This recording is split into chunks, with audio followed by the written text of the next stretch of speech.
Treasure Island, Robert Louis Stevenson Part I The Old Buccaneer.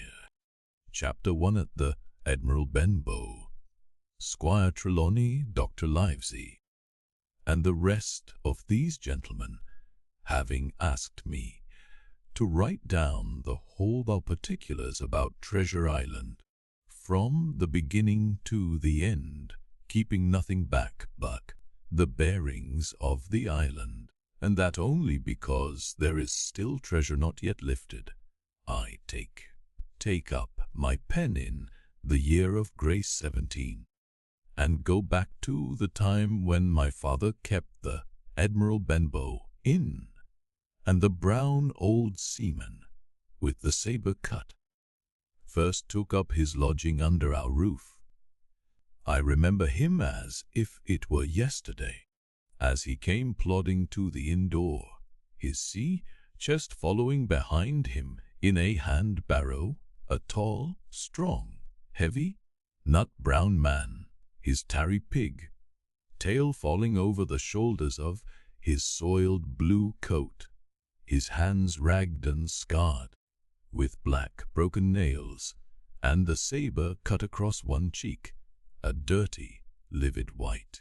I remember him looking round the cove and whistling to himself as he did so, and then breaking out in that old sea song that he sang so often afterwards. 15 men on the dead man's chest, ho, and a bottle of rum, in the high, old tottering voice that seemed to have been tuned and broken at the capstan bars. Then he rapped on the door with a bit of stick like a handspike that he carried, and when my father appeared, called roughly for a glass of rum. This, when it was brought to him, he drank slowly, like a connoisseur, lingering on the taste, and still looking about him at the cliffs and up at our signboard. "This is a handy cove," says he at length, "and a pleasant situated grog shop. Much company, mate." My father told him no very little company, the more was the pity. "Well then," said he, "this the berth for me. Here you, matey," he cried to the man who trundled the barrow, "bring up alongside and help up my chest. I'll stay here a bit," he continued. "I'm a plain man. Rum and bacon and eggs is what I want, and that head up there for to watch ships off. What you mought call me? You mought call me captain. Oh, I see what you're at there." And he threw down 3 or 4 gold pieces on the threshold. "You can tell me when I've worked through that," said he, looking as fierce as a commander. And indeed, bad as his clothes were, and coarsely as he spoke, he had none of the appearance of a man who sailed before the mast, but seemed like a mate or skipper, accustomed to be obeyed or to strike. The man who came with the barrow told us the mail had set him down the morning before at Royal George, that he had inquired what inns there were along the coast, and hearing ours well spoken of, I suppose, and described as Lumley, had chosen it from the others for his place of residence. And that was all we could learn of our guest. He was a very silent man by custom. All day he hung round the cove, or upon the cliffs, with a brass telescope. All evening he sat in a corner of the parlour next the fire, and drank rum and water very strong. Mostly he would not speak when spoken to, only look up sudden and fierce, and blow through his nose like a fog horn. And we and the people who came about our house soon learned to let him be. Every day when he came back from his stroll, he would ask if any seafaring men had gone along the road. At first we thought it was the want of company of his own kind that made him ask this question, but at last we began to see he was desirous to avoid them. When a seaman put up at the Admiral Benbow, as now and then some did, making by the coast road for Bristol, he would look in at him through the curtained door before he entered the parlour, and he was always sure to be as silent as a mouse when any such was present. For me, at least, there was no secret about the matter, for I was, in a way, a share in his alarms. He had taken me aside one day and promised me a silver fourpenny on the first of every month if I would only keep my weatherpen for a seafaring man with one leg, and let him know the moment he appeared.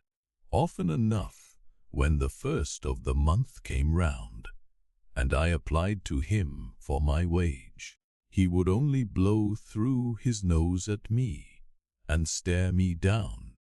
But before the week was out he was sure to think better of it, bring me my fourpenny piece, and repeat his orders to look out for the seafaring man with one leg. How that personage haunted my dreams, I need scarcely tell you. On stormy nights, when the wind shook the four corners of the house, and the surf rolled along the cove and up the cliffs, I would see him in 1,000 forms, and with 1,000 diabolical expressions. Now the leg would be cut off the knee, now at the hip. Now he was a monstrous kind of a creature who had never had but one leg, and that in the middle of his body. To see him leap and run and pursue me over hedge and ditch was the worst of nightmares, and altogether I paid pretty dear for my monthly fourpenny piece in the shape of these abominable fancies. But though I was so terrified by the idea of the seafaring man with one leg, I was far less afraid of the captain himself than anybody else who knew him. There were nights when he took a deal more rum and water than his head would carry, and then he would sometimes sit and sing his wicked old wild sea songs, minding nobody. But sometimes he would call for glasses round, and force all the trembling company to listen his stories, or bear a chorus to his singing. Often I have heard the house shaking with yo-hoed and a bottle of rum, all the neighbors joining in for dear life, with the fear of death upon them, and each singing louder than the other to avoid remark, for in these fits he was the most overriding companion ever known. He would slap his hand on the table for silence all around. He would fly up in a passion of anger at a question, or sometimes because none was put, and so he judged the company was not following his story. Nor would he allow anyone to leave the inn till he had drunk himself sleepy and reeled off to bed. His stories were what frightened people worst of all. Dreadful stories they were, about hanging and walking the plank and storms at sea, and the dry tortugas and wild deeds and places on the Spanish Main. By his own account, he must have lived his life among the wickedest men God that ever allowed upon the sea, and the language in which he told these stories shocked our plain country people almost as much as the crimes that he described. My father was always saying the inn would be ruined, for people would soon cease coming there, to be tyrannized over and put down and sent shivering to their beds. But I really believe his presence did us good. People were frightened at the time, but on looking back they rather liked it. It was a fine excitement in a quiet country life, and there was even a party of the younger men who pretended to admire him, calling him Trucy, Dog, Real Old Salt, and such like names, and saying there was the sort of man that made England terrible at sea.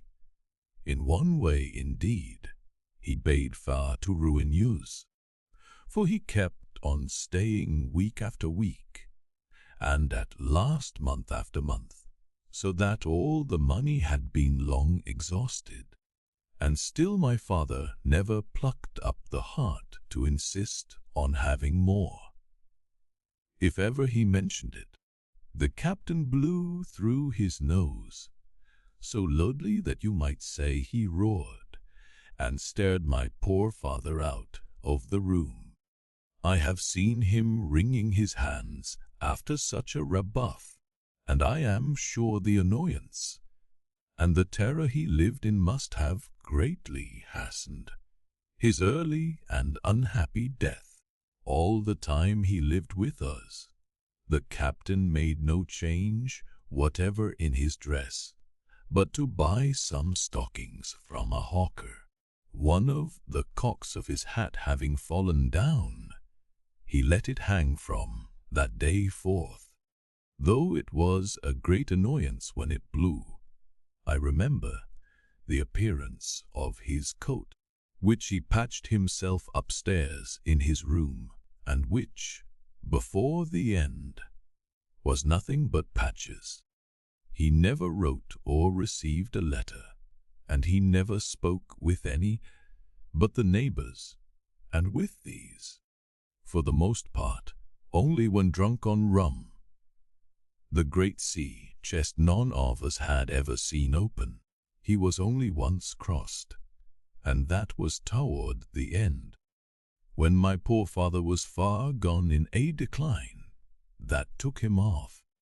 Dr. Livesey came late one afternoon to see the patient, took a bit of dinner from my mother, and went into the parlor to smoke a pipe until his horse should come down from the hamlet, for we had no stabling at the old Benbow. I followed him in, and I remember observing the contrast, the neat, bright doctor with his powder as white as snow, and his bright, black eyes and pleasant manners, made with the coltish country folk, and above all with that filthy, heavy, bleared scarecrow of a pirate of ours, sitting far gone in rum with his arms on the table. Suddenly he, the captain, that is, began to pipe up his eternal song, 15 men on the man's chest. Yo, ho, and a bottle of rum. Drink, and the devil had done the rest. Yo, ho, ho, and a bottle of rum. At first I had supposed the dead man's chest to be that identical big box of his upstairs in the front room, and the thought had bingled in my nightmares with that of the one-legged seafaring man. But by this time we had all long ceased to pay any particular notice to the song. It was new that night to nobody but Dr. Livesey, and on him I observed it did not produce an agreeable effect, for he looked up for a moment angrily before he went on with his talk to old Taylor, the gardener, on a new cure for rheumatics. In the meantime, the captain gradually brightened up at his own music, and at last flapped his hand upon the table before him a way we all knew to mean, Silence. The voices stopped at once, all but Dr. Livesey's. He went on as before, speaking clear and kind, and drawing briskly at his pipe between every word or two. The captain glared at him for a while, flapped his hand again, glared still harder, and at last broke out with a villainous oath. Silence. There, between decks. "Were you addressing me, sir?" said the doctor. And when the ruffian had told him, with another oath, that this was so, replied, "Have only one thing to say to you, sir, that if you keep on drinking rum, the world will soon be quit of a very dirty scoundrel." The old fellow's fury was awful. He sprang to his feet, drew and opened a sailor's clasp knife, and balancing it open on the palm of his hand, threatened to pin the doctor to the wall. The doctor never so much as moved. He spoke to him, as before, over his shoulder, and in the same tone of voice, rather high, so that all the room might hear, but perfectly calm and steady. "If you do not put that knife this instant into your pocket, I promise, upon my honor, you shall hang at the next assizes." Then followed a battle of looks between them, but the captain soon knuckled under, put up his weapon, and resumed his seat, grumbling like a beaten dog. "And now, sir," continued the doctor, "since I now know there's such a fellow in my district, you may count I'll have an eye upon you day and night. I'm not a doctor only, I am a magistrate, and if I catch a breath of complaint against you, if it's only for a piece of incivility like 2 nights, I'll take effectual means to have you hunted down and routed out of this. Let that suffice." Soon after Dr. Livesey's horse came to the door, and he rode away, but the captain held his peace that evening, and for many evenings to come.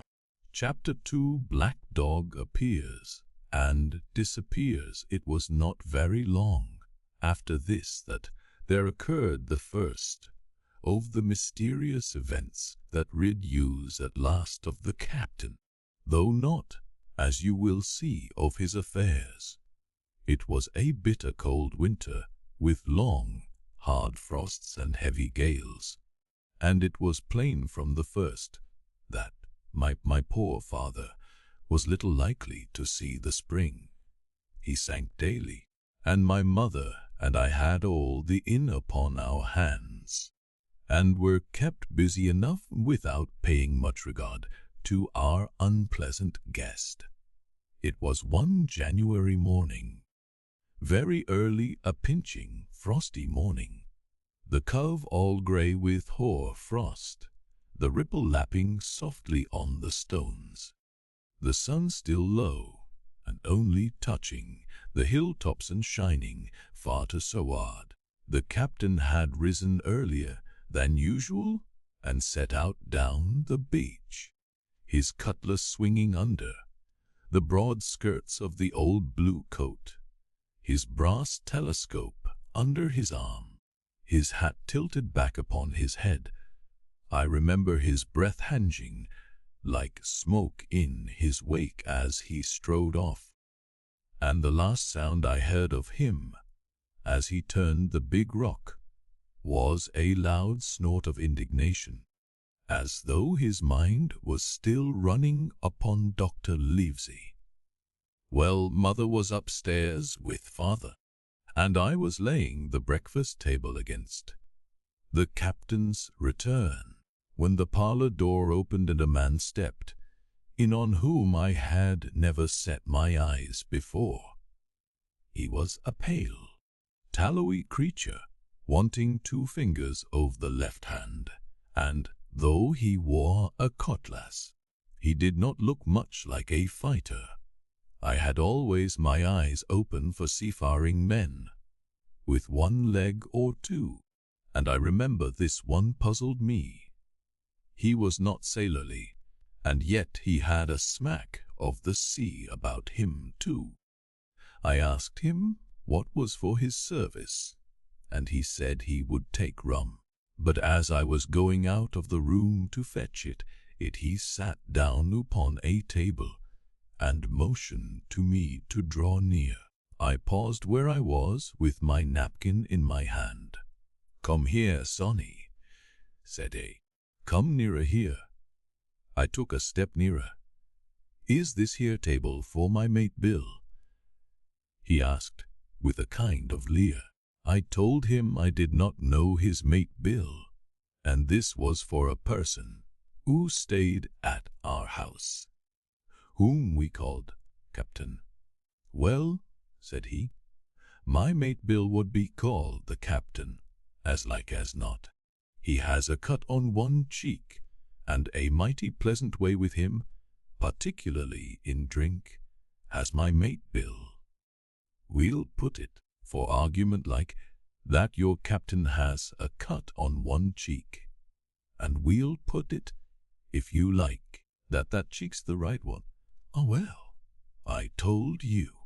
Now, is my mate Bill in this here house?" I told him he was out walking. "Which way, Sonny? Which way is he gone?" And when I had pointed out the rock and told him how the captain was likely to return, and how soon, and answered a few other questions, said he, "This'll be as good as drink to my mate Bill." The expression of his face as he said these words was not at all pleasant, and I had my own reasons for thinking that the stranger was mistaken, even supposing he meant what he said. But it was no affair of mine, I thought, and, besides, it was difficult to know what to do. The stranger kept hanging about just inside the inn door, peering round the corner like a cat waiting for a mouse. Once I stepped out myself into the road, but he immediately called me back, and, as I did not obey quick enough for his fancy, a most horrible change came over his tallowy face, and he ordered me in with an oath that made me jump. As soon as I was back again, he returned to his former manner, half fawning, half sneering, patted me on the shoulder, told me I was a good boy, and he had taken quite a fancy to me. "I have a son of my own," said he, "as like you as 2 blocks, and he's all the pride of my heart. But the great thing for boys is discipline. Sonny, discipline. Now, if you had sailed along of Bill, you wouldn't have stood there to be spoke to twice. Not you. That was never Bill's way, nor the way of sich as sailed with him. And here, sure enough, is my mate Bill, with a spy glass under his arm. Bless his old art, to be sure. You and Mill just go back into the parlor, Sonny, and get behind the door, and we'll give Bill a little surprise. Bless his art, I say again." So saying, the stranger backed along with me into the parlor, and put me behind him into the corner, so that we were both hidden by the open door. I was very uneasy and alarmed, as you may fancy, and it rather added to my fears to observe that the stranger was certainly frightened himself. He cleared the hilt of his cutlass and loosened the blade in the sheath, and all the time we were waiting there he kept swallowing as if he felt what we used to call a lump in the throat. At last in strode the captain, slammed the door behind him, without looking to the right or left, and marched straight across the room to where his breakfast awaited him. "Bill," said the stranger, in a voice that I thought he tried to make bold and big. The captain spun round on his heel and fronted us. All the brown had gone out of his face, and even his nose was blue. He had the look of a man who sees a ghost, or the evil one, or something worse, if anything can be, and, upon my word, I felt sorry to see him, all in a moment, turn so old and sick. "Come, Bill, you know me, you know an old shipmate, Bill, surely," said the stranger. The captain made a sort of gasp. "Black Dog," said he. "And who else?" returned the other, getting more at his ease. "Black Dog as ever was, come for to see his old shipmate, Billy, at the Admiral Benbow Inn." "Ah, Bill, Bill, we have seen a sight of times, us two, since I lost them 2 talons, holding up his mutilated hand. "Now, look here," said the captain, "you've run me down, here I am. Well, then, speak up, what is it?" "That's you?" "Bill," returned Black Dog, "you're in the right of it, Billy. I'll have a glass of rum from this dear child here, as I've took such a liking to, and we'll sit down, if you please, and talk square, like old shipmates." When I returned with the rum, they were already sated on either side of the captain's breakfast table, Black Dog next to the door, and sitting sideways, so as to have one eye on his old shipmate and one, as I thought, on his retreat. He bade me go and leave the door wide open. "None of your K-holes for me, sonny," he said, and I left them together and retired into the bar. For a long time, though I certainly did my best to listen, I could hear nothing but a low gabbling, but at voices began to grow higher, and I could pick up a word or two, mostly oaths, from the captain. "No, no, no, and an end of it," he cried once, and again, "if it comes to swinging, swing all, say I'd." Then all of a sudden there was a tremendous explosion of oaths and other noises. The chair and table went over in a lump. A clash of steel followed, and then a cry of pain. And the next instant I saw Black Dog in full flight, and the captain hotly pursuing, both with drawn cutlasses, and the former streaming blood from the left shoulder. Just at the door the captain aimed at, the fugitive one last tremendous cut, which would certainly have split him to the chin had it not been intercepted by our big signboard of Admiral Benbow. You may see the notch on the lower side of the frame to this day. That blow was the last of the battle. Once out upon the road, Black Dog, in spite of his wound, showed a wonderful clean pair of heels, and disappeared over the edge of the hill in half a minute.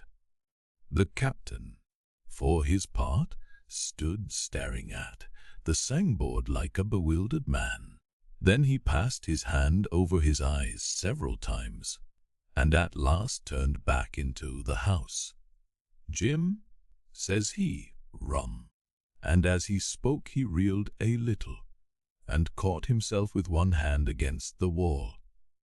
"Car you hurt?" cried I. He repeated, "I must get away from here. Rum? Rum!" I ran to fetch it, but I was quite unsteadied by all that had fallen out, and I broke one glass and fulled the tap. And while I was still getting in my own way, I heard Aloud fall in the parlor, and, running in, beheld the captain lying full length upon the floor. At the same instant my mother, alarmed by the cries and fighting, came running downstairs to help me. Between us we raised his head.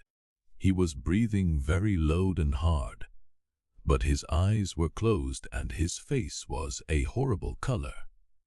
"Dear," cried my mother, "what a disgrace upon the house! And your poor father sick." In the meantime we had no idea what to do to help the captain, nor any other thought but that he had got his death, hurt in the scuffle with the stranger. I got the rum, to be sure, and tried to put it down his throat, but his teeth were tightly shut, and his jaws as strong as iron. It was a happy relief for us when the door opened. Dr. Livesey came in on his visit to my father. "Oh," Doctor cried, "what shall we do? Where is he?" "Wounded. A fiddlestick's end," said the doctor. "No more wounded than you or I. The man has had a stroke, as I warned him. Now, Mrs. Hawkins, just you run upstairs to your husband and tell him, if possible, nothing about it. For my part, I must do my best to this fellow's trebly worthless life, and, Jim, you get me a basin." When I got back with the basin, the doctor had already ripped up the captain's sleeve and exposed his great sinewy arm. It was tattooed in several places. "Here's luck. A far wind." Billy Bonds, his fancy, were very neatly and clearly executed on the forearm, and up near the shoulder there was a sketch of a gallows and man hanging from it, done, as I thought, with great spirit. "Prophetic," said the doctor, touching this picture with his finger. "And now, Master Billy Bones, if that be your name, we'll have a look at the color of your blood." "Jim," he said, "are you afraid of blood?" "No," said I. "Well, then," said he, "you hold the basin." And with that he took his lancet and opened a vein. A great deal of blood was taken before the captain opened his eyes and looked mistily about him.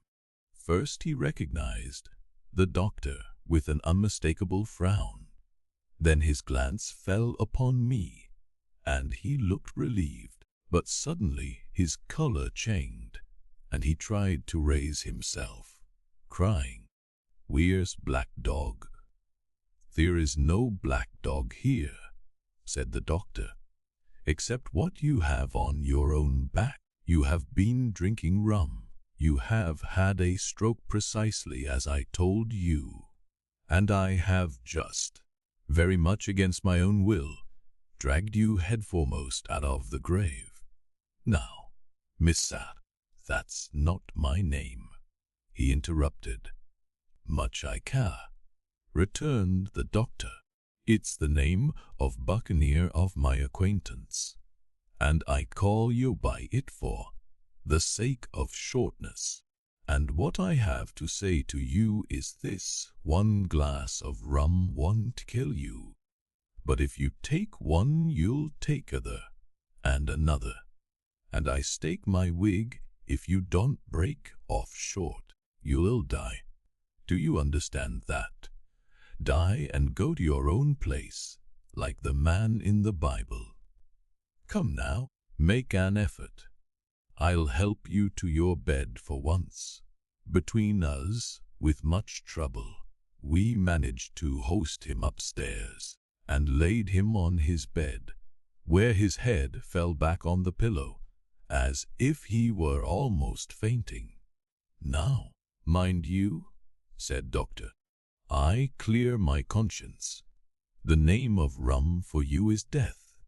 And with that he went off to see my father, taking me with him by the arm. "This is nothing," he said, as soon as he had closed the door. "I have drawn blood enough to keep him quiet a while. He should lie for a week where he is. That is the best thing for him, and you, but another stroke would settle him." Chapter 3. The Black Spot. About noon I stopped the captain's door with some cooling drinks and medicines. He was lying very much as we had left him, only a little higher, and he seemed both weak and excited. "Jim," he said, "you're the only one here that's worth anything, and you know I've always been good to you. Never a month but I've given you a silver fourpenny for yourself. And now you see, mate, I'm pretty low and deserted by all. And, Jim, you'll bring me one noggin of rum now, one to you, matey." "The doctor," I began, but he broke in, cursing the doctor in a feeble voice, but heartily. "Doctors is all swabs," he said. "And that doctor there, why, what do he know about seafaring men? I've been in places hot as pitch, and mates dropping round with yellow jack, and the blessed land, heaving like the sea with earthquakes. What do the doctor know of lands like that? And I lived on rum. I tell you, it's been meat and drink, and man and wife, to me. And if I am not to have my rum, now I'm a poor old hulk on a lee shore, my blood'll be on you, Jim, and that Dr. Swab." And he ran on again for a while with curses. "Look, Jim, how my fingers fidges," he continued in the pleading tone. "I can't keep him still, not I. I haven't had a drop this blessed day. That doctor's a fool, I tell you. If I don't have a drain o' rum, Jim, I'll have the horrors. I seen some on 'em already. I seen old Flint in the corner there, behind you. As plain as print I seen him. And if I get the horrors, I'm a man that has lived rough, and I'll raise Cain. Your doctor hisself said one glass wouldn't hurt me. I'll give you a golden guinea for a noggin." Jim, he was growing more and more excited, and this alarmed me, for my father, who was very low that day, needed quiet. Besides, I was reassured by the doctor's words, now quoted to we, and rather offended by the offer of a bribe. "I want none of your money," said I, "but what you owe my father. I'll get you one glass and no more." When I brought it to him, he seized it greedily and drank it out. Said he, "that's some better, sure enough. And now, did that doctor say how long I was to lie here in this old berth? "A week, at least," said I. "Thunder!" he cried. "A week? I can't do that. They'd have the black spot on me by then. The lubbers is going about to get the wind of me this blessed moment. Lubbers as couldn't keep what they got, and want to nail what is another's. Is that seamanly behavior? Now I want to know. But I'm a saving soul. I never wasted good money of mine, nor lost it neither, and I'll trick 'em again. I'm not afraid on them. I'll shake out another reef, matey, and daddle 'em again." As he was thus speaking, he had risen from bed with great difficulty, holding to my shoulder with a grip that almost made me cry out, and moving his legs like so much dead weight. His words, spirited as they were in meaning, contrasted sadly with the weakness of the voice in which they were uttered. He paused when he had got into a sitting position on the edge. "That doctor's done me," he murmured. "My ears is singing. Lay me back." Before I could do much to help him, he had fallen back again to his former place, where he lay for a while silent. "Jim," he said, at length, "saw that seafaring man day." "Black Hog?" I asked. "Black Dog," said he. "He's a bad un, but there's worse that put him on. Now, if I can't get away nohow, and they tip me the black spot, mind you, it's my old sea chest thereafter, you get on a horse, you can't you? Well, then, you get on a horse and go to, well, yes I will, to that eternal Dr. Swab, and tell him to pipe all hands, magistrates and sich, and he'll lay 'em aboard at the Admiral Benbow, all old Flint's crew, man and boy, all on 'em that's left. I was first mate, I was, old Flint's first mate, and I'm the on one as knows the place. He gave it me at Savannah, when he lay dying, like as if I was too now, you see. But you won't eat peach unless they get the black spot on me, or unless you see that black dog again. A seafaring man with one leg, Jim? Him above all. But what is the black spot, Captain? I asked. That's a summons, mate. I'll tell you if they get that. But you keep your rether. I open, Jim, and I'll share with you equals. Upon my honor. He wondered a little longer, his voice growing weaker. But soon after I had given him his medicine, which he took like a child, with the remark, "If ever a seaman wanted drugs, it's me," he fell at last into a heavy swoon, like sleep, in which I left him. What I should have done had all gone, well, I do not know. Probably I should have told the whole story to the doctor, for I was in mortal fear lest the captain should repent of his confessions and make an of me. But as things fell out, my poor father died suddenly that evening, which put all other matters on one side. Our natural distress, the visits of the neighbors, the arranging of the funeral, and all the work of the inn to be carried on in the meanwhile, kept me so busy that I had scarcely time to think the captain, far less to be afraid of him.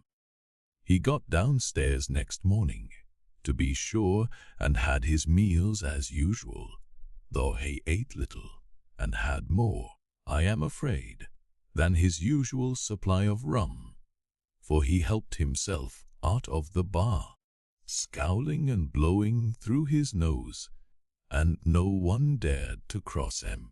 On the night before the funeral he was as drunk ever, and it was shocking, in that house of mourning, to hear him singing away his ugly old sea song. But, weak as he was, we were all in fear of death for him, and the doctor was suddenly taken up with a case many miles away, and was never near the house after my father's death. I have said the captain was weak, and indeed he seemed rather to grow weaker than to regain his strength. He clambered up and down stairs, and went from the parlor to the bar and back again, and sometimes put his nose out of doors to smell the sea, holding on to the walls as he went for support, and breathing hard and fast, like a man on a steep mountain. He never particularly addressed me, and it is my belief he had as good as forgotten his confidences. But his temper was more flighty, and, allowing for his bodily weakness, more violent than ever. He had an alarming way now, when he was drunk, of drawing his cutlass and laying it bare before him on the table. But, with all that, he minded people less, and seemed shut up in his own thoughts and rather wandering. Once, for instance, to our extreme wonder, he piped up to a different air, a kind of country love song that he must have learned in his youth before he had begun to follow the say. So things passed until the day after the funeral, and about 3 o'clock of a bitter, foggy, frosty afternoon, I was standing at the door for a moment, full of sad thoughts about my father, when I saw someone drawing slowly near along the road. He was plainly blind, for he tapped before him with a stick, and wore a great green shade over his eyes and nose, and he was hunched, as if with age or weakness, and wore a huge old tattered sea cloak with a hood that made him appear positively deformed. I never saw in my life a more dreadful-looking figure. He stopped a little from the inn and, raising his voice in an odd sing-song, addressed the air in front of him. Will any kind friend inform a poor blind man, who has lost the precious sight of his eyes in the gracious defence of his native country, England, and God bless King George, where or in what part of this country he may now be? You are at the Admiral Benbow, Black Hill Cove. My good man, said I. I hear a voice, said he, a young voice. Will you give me your hand, my kind young friend, and lead me in? I held out my hand, and the horrible, soft-spoken, eyeless creature gripped it in a moment like a vise. I was so much startled that I struggled to withdraw, but the blind man pulled me close up to him with a single action of his arm. Now, boy, he said, "T'in to the captain." But said I, said upon my word I dare not. Oh, he sneered, that's it, take me in straight, or I'll break your arm. He gave it, as he spoke, a wrench that made me cry out. Sir, said I, it is for yourself I mean. The captain is not what he used to be. He sits with a drawn cutlass. Another gentleman. Come, now, march, interrupted he, and I never heard a voice so cruel and cold and ugly as that blind man's. It cowed me more than the pain, and I began to obey him at once, walking straight in at door and towards the parlor, where the sick old buccaneer was sitting, dazed with rum. The blind man clung close to me, holding me in one iron fist, and leaning almost more of his weight on me than I could carry. Lead me straight up to him, and when I'm in view, cry out, here's a friend for you, Bill. If you don't, I'll do this. And with that he gave me a twitch that I thought would have made me faint. Between this and that, I was so utterly terrified by the blind beggar that I forgot my terror of the Chieftain, and as I opened the parlor door, cried out the words he had ordered in a trembling voice. The poor captain raised his eyes, and at one look the rum went out of him and left him staring sober. The expression of his face was not so much of terror as of mortal sickness. He made a movement to rise, but I do not believe he had enough force left in his body. Now, Bill, sit where you are, said the beggar. If I can't see, I can hear a finger steering. Business is business. Hold out your left hand. Boy, take his left hand by the wrist and bring it near to my right.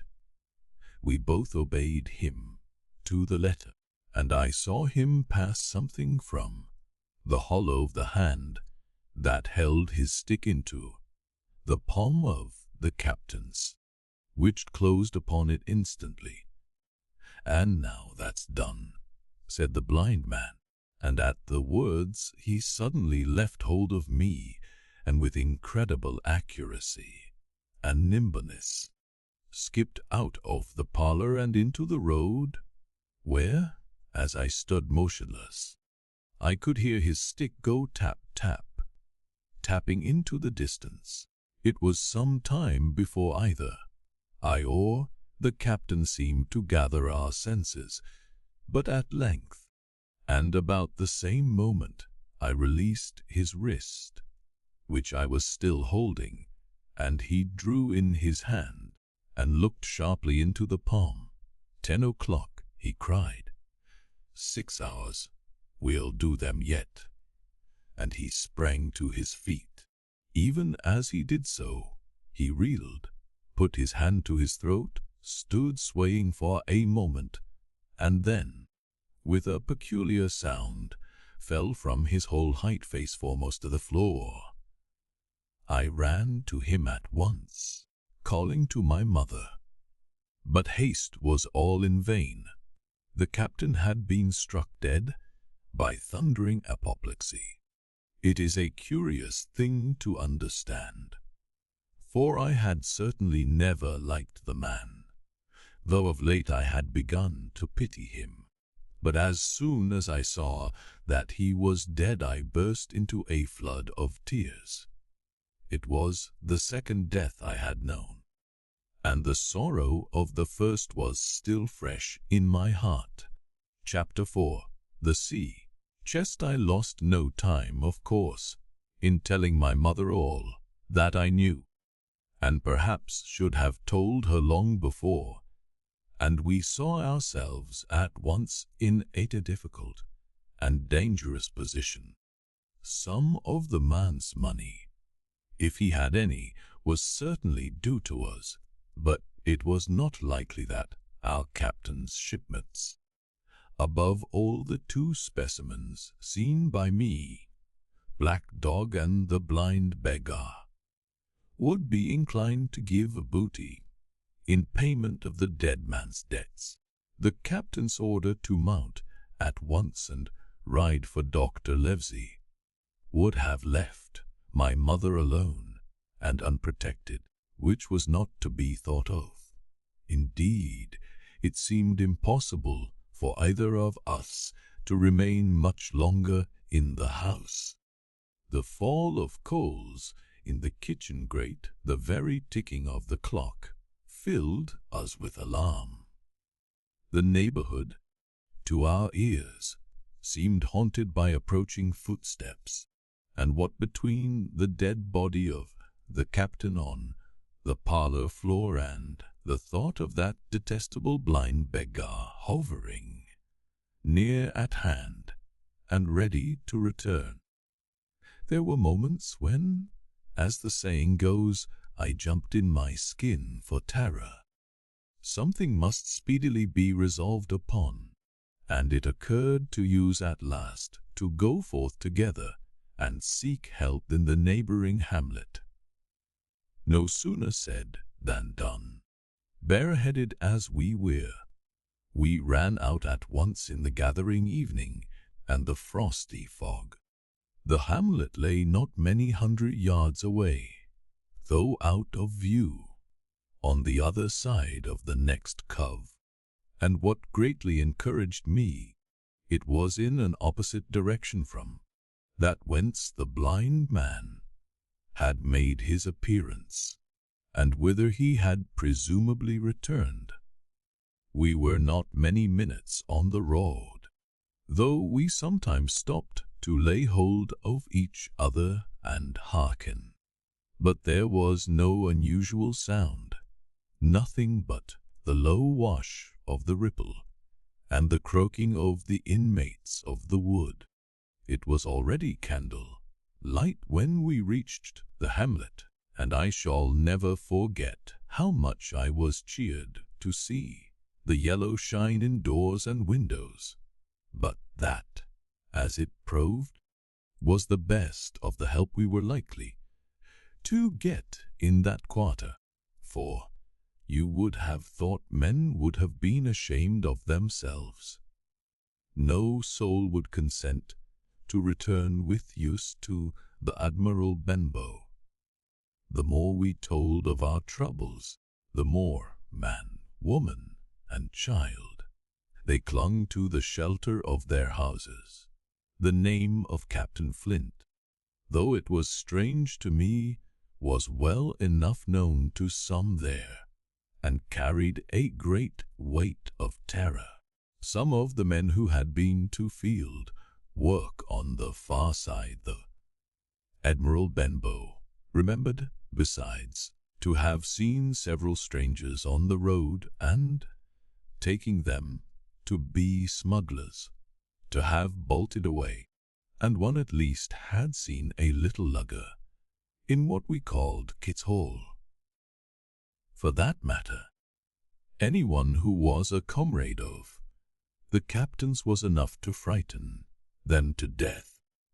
And the short and the long of the matter was that while we could get several who were willing enough to ride to Dr. Livesey's, which lay in another direction, not one would help us to defend the inn.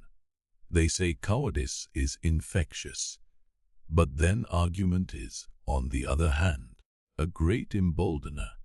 And so when each had said his say, my mother made them a speech. She would not, she declared, lose money that belonged to her fatherless boy. If none of the rest of you dare, she said, Jim and I dare. Back we will go the way we came, and small thanks to you big, hulking, chicken-hearted men. We'll have that chest open if we die for it, and I'll thank you for that bag, Mrs. Crossley, to bring back our lawful money in. Of course I said I would go with my mother, and of course they all cried out at our foolhardiness, but even then not a man would go along with us. All they would do was to give me a loaded pistol, lest we were attacked, and to promise to have horses ready saddled, in case we were pursued on our return, while one lad was to ride forward to the doctor's in search of armed assistance. My heart was beating fiercely when we two set forth in the cold night upon this dangerous venture. A full moon was beginning to rise and peered redly through the upper edges of the fog, and this increased our haste, for it was plain, before we came forth again, that all would be bright as day, and our departure exposed to the eyes of any watchers. We slipped along the hedges, noiseless and swift, nor did we see or hear anything to increase our terrors till, to our huge relief, the door of the Admiral Benbow had closed behind us. I slipped the bolt at once, and we stood and panted for a moment in the dark, alone in the house with the dead captain's body. Then my mother got a candle in the bar, and holding each other's hands, we advanced into the parlor. He lay as we had left him, on his back, with his eyes open, and one arm stretched out. Draw down the blind, Jim, whispered my mother. Thee might come and watch outside. And now, said she, when I had done so, we have to get the key off our tat, and who's to touch it? I should like to know. And she gave a kind of sob as she said the words. I went down on my knees at once. On the floor close to his hand, there was a little round of paper, blackened on one side. I could not doubt that this was the black spot, and taking it up, I found written on the other side, in a very good, clear hand, this short message: "You have till 10 to night." "He had till 10, mother," said I, and just as I said it, our old clock began striking. This sudden noise startled us shockingly, but the news was good, for it was only 6. "No, Jim," she said, "that key." I felt in his pockets, one after another. A few small coins, a thimble and some thread and big needles, a piece of pig tail tobacco bitten away at the end, his gully with the crooked handle, a pocket compass, and a tinder box were all that they contained, and I began to despair. "Perhaps it's round his neck," suggested my mother. Overcoming a strong repugnance, I tore open his shirt at the neck, and there, sure enough, hanging to a bit of tarry string, which I cut with his own gully, we found the key. At this triumph we were filled with hope, and hurried upstairs, without delay, to the little room where he had slept so long, and where his box had stood since the day of his arrival. It was like any other seaman's chest on the outside, the initial B burned on the top of it with a hot iron, and the corners somewhat smashed and broken as by long, rough usage. "Give me the key," said my mother, and though the lock was very stiff, she had turned it and thrown back the lid in a twinkling.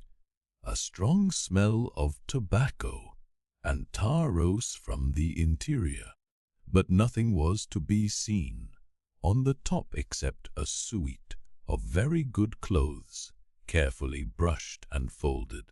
They had never been worn, my mother said. Under that the miscellany began: a quadrant, a tin cannikin, several sticks of tobacco, 2 brace of very handsome pistols, a piece of bar silver, an old Spanish watch, and some other trinkets of little value and mostly of foreign make, a pair of compasses mounted with brass, and 5 or 6 curious West Indian shells. I have often wondered since why he should have carried about these shells with him in his wandering, guilty, and hunted life. In the meantime we found nothing of any value but the silver and the trinkets, and neither of these were in our way. Underneath there was an old boat, cloak, wetted with sea, salt on many a harbour bar. My mother pulled it up with impatience, and there lay before use the last things in the chest, a bundle tied up in oilcloth, and looking like papers, and a canvas bag that gave forth, at a touch, the jingle of gold. "I'll show those rogues that I'm an honest woman," said my mother. "I'll have my dues, and not a farthing over." "Oh, Mrs. Crossley's bag," and she began to count over the amount of the captain's score from the sailor's bag into the one that I was holding. It was a long, difficult business, for the coins were of all countries and sizes, doubloons and louis d'ors, and guineas and pieces of 8, and I know not what besides, all shaken together at random. The guineas, too, were about the scarcest, and it was with these only that my mother knew how to make her count. When we were about halfway through, I suddenly put my hand upon her arm, for I had heard in the silent, frosty air, a sound that brought my heart into my mouth. The tapping the blind man's stick upon the frozen road. It drew nearer and nearer, while we sat holding our breath. Then it struck sharp on the inn door, and then we could hear the handle being turned, and the bolt rattling as the wretched being tried to enter. And then there was a long time of silence both within and without. At last the tapping recommenced, and to our indescribable joy and gratitude, died slowly away again until it ceased to be heard. "Mother," said I, "take the whole and let's be going," for I was sure the bolted door must have seemed suspicious, and would bring the whole hornet's nest about our ears, though how thankful I was that I had bolted it. None could tell who had never met that terrible blind man, but my mother, frightened as she was, would not consent to take a fraction more than was due to her, and was obstinately unwilling to be content with less. It was not yet 7, she said. By a long way she knew her rights, and she would have them. And she was still arguing with me, when a little low whistle sounded good way off upon the hill. That was enough, and more than enough, for both of us. "I'll take what I have," she said, jumping to her feet. "And I'll take this to square the count," said I, picking up the oilskin packet. Next moment we were both groping downstairs, leaving the candle by the empty chest, and the next we had opened the door and were in full retreat. We had not started a moment too soon. The fog was rapidly dispersing. Already the moon shone quite clear on the high ground on either side, and it was only in the exact bottom of the dell and round the tavern door that a thin veil still hung unbroken to conceal the first steps of our escape. Far less than halfway to the hamlet, very little beyond the bottom of the hill, we must come forth into the moonlight. Nor was this all, for the sound of several footsteps running came already to our ears, and as we looked back in their direction, a light tossing to and fro, and still rapidly advancing, showed that one of the new comers carried a lantern.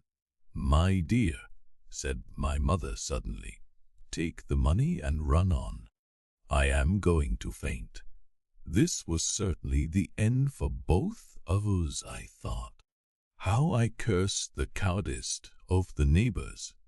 How I blamed my poor mother for her honesty and her greed, for her past foolhardiness and present weakness.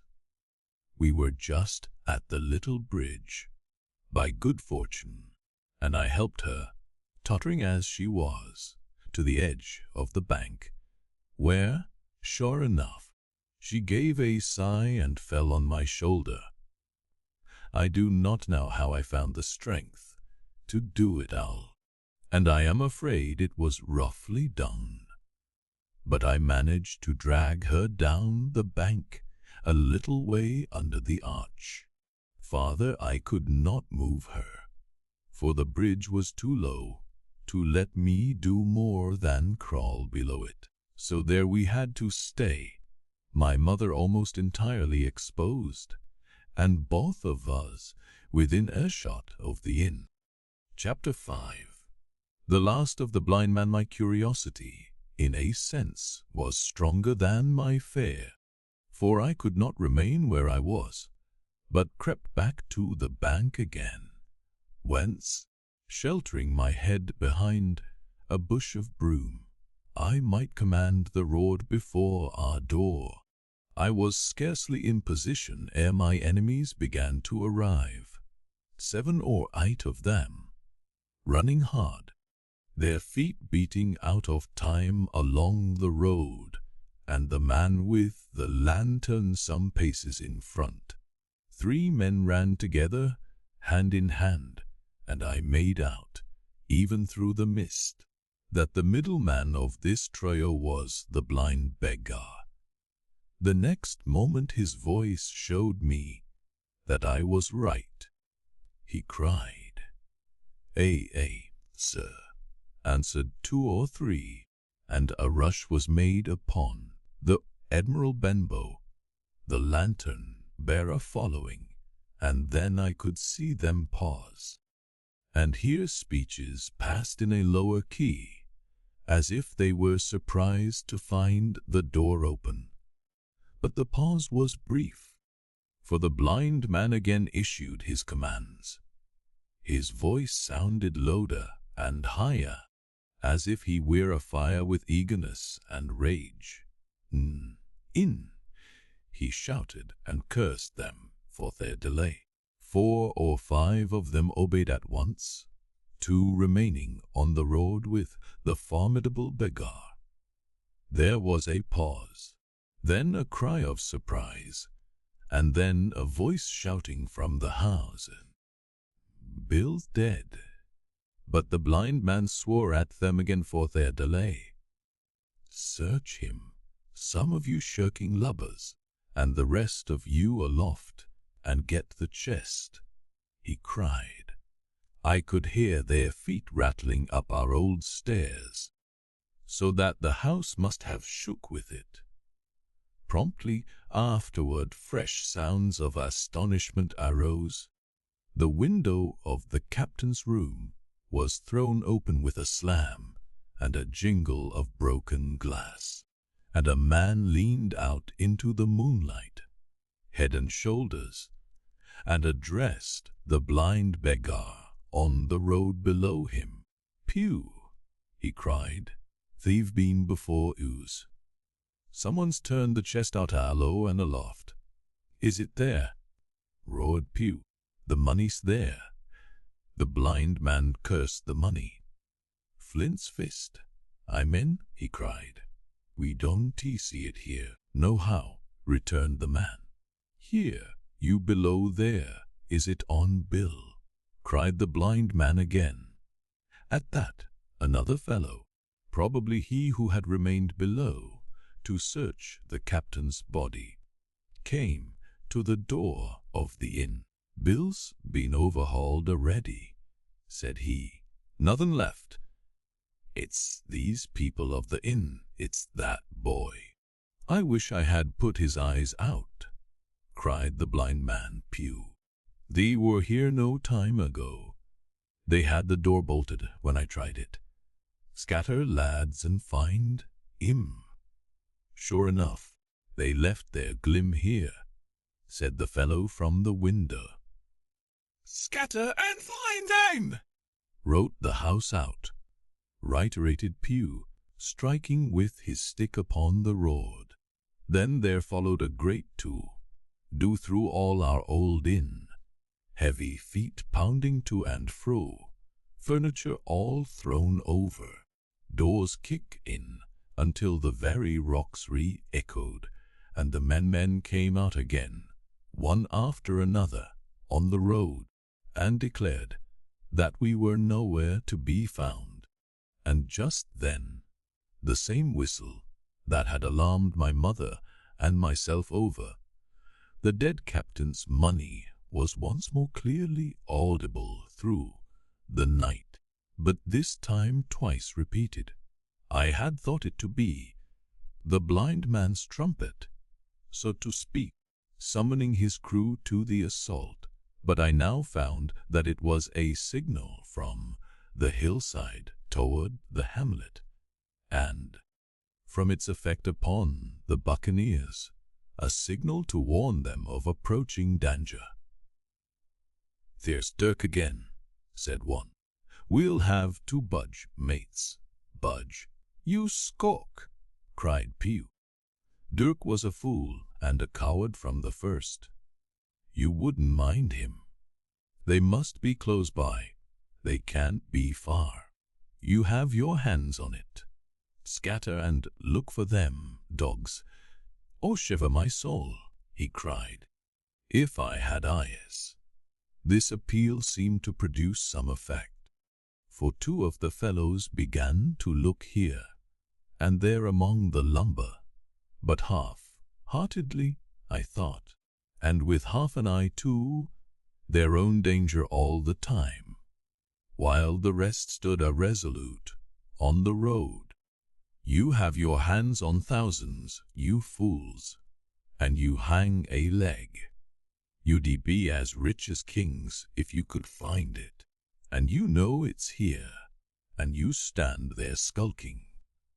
There wasn't one of you dared face Bill, and I did it, a blind man, and I'm to lose my chance for you.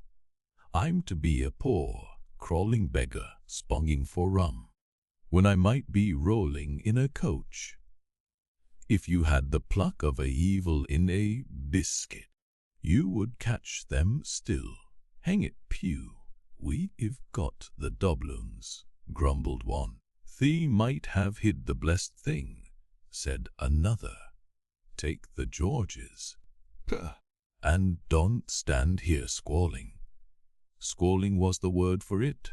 Pew's anger rose so high at these objections, till at last, his passion completely taking the upper hand, he struck at them right and left in his blindness, and his stick sounded heavily on more than one.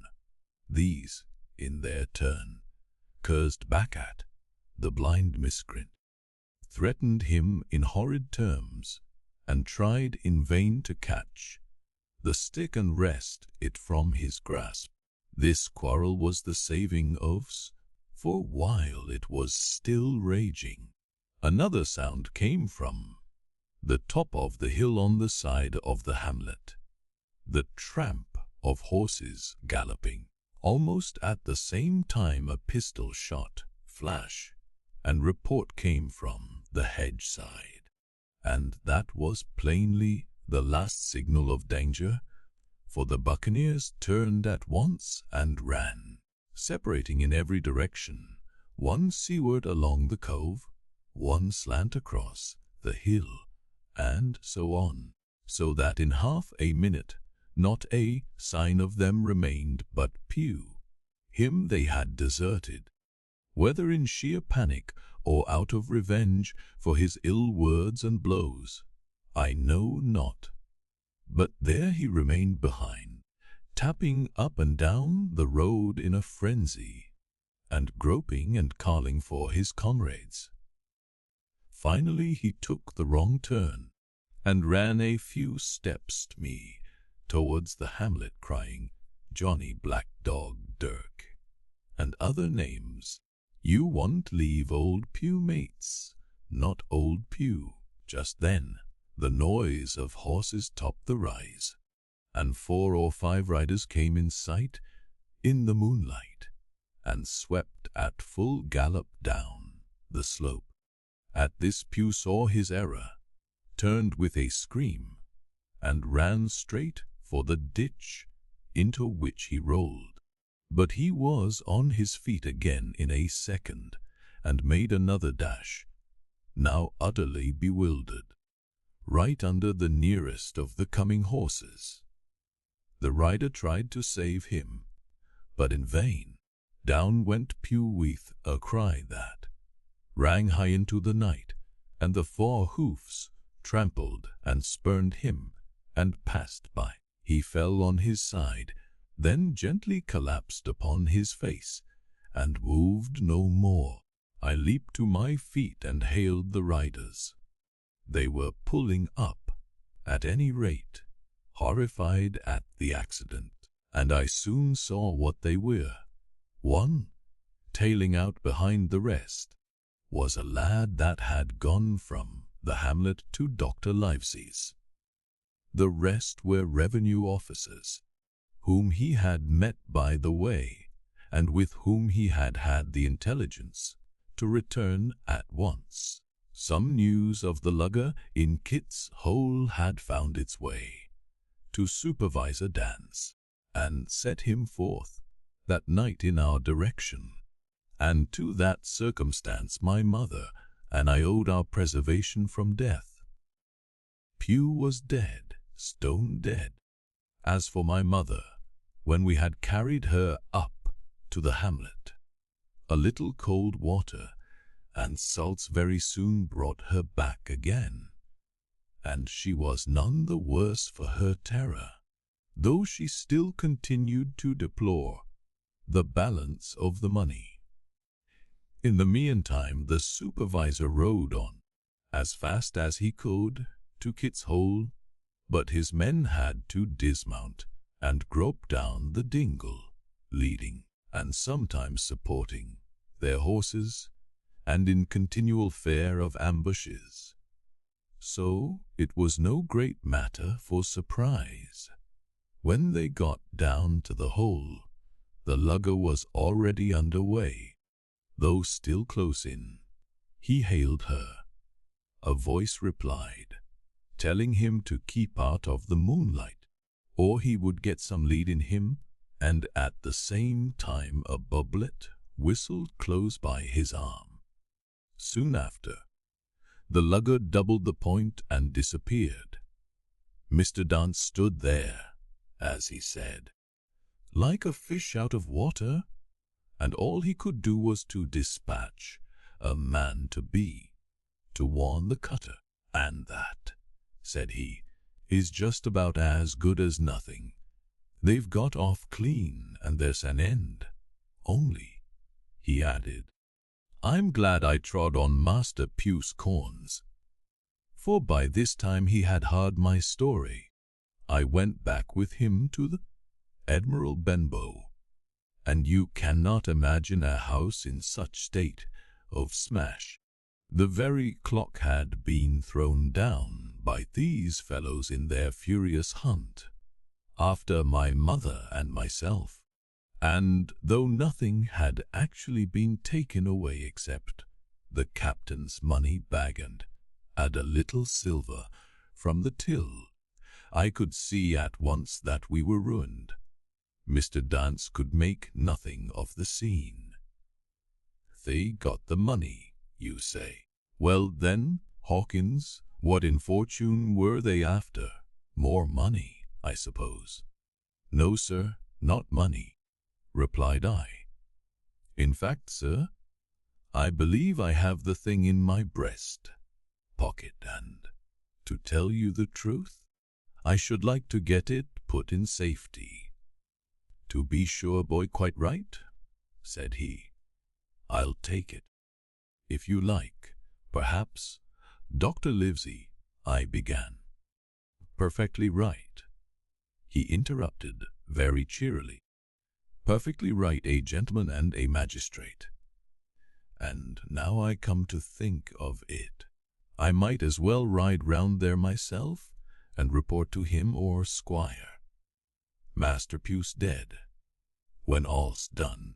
Not that I regret it, but he's dead, you see, and people will make it out against an officer of His Majesty's revenue, if make it out they can.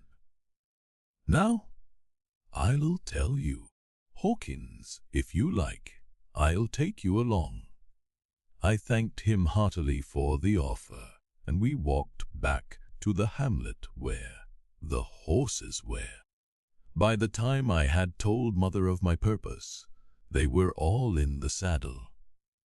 Dogger, said Mr. Dance, you have a good horse. Take up this lad behind you.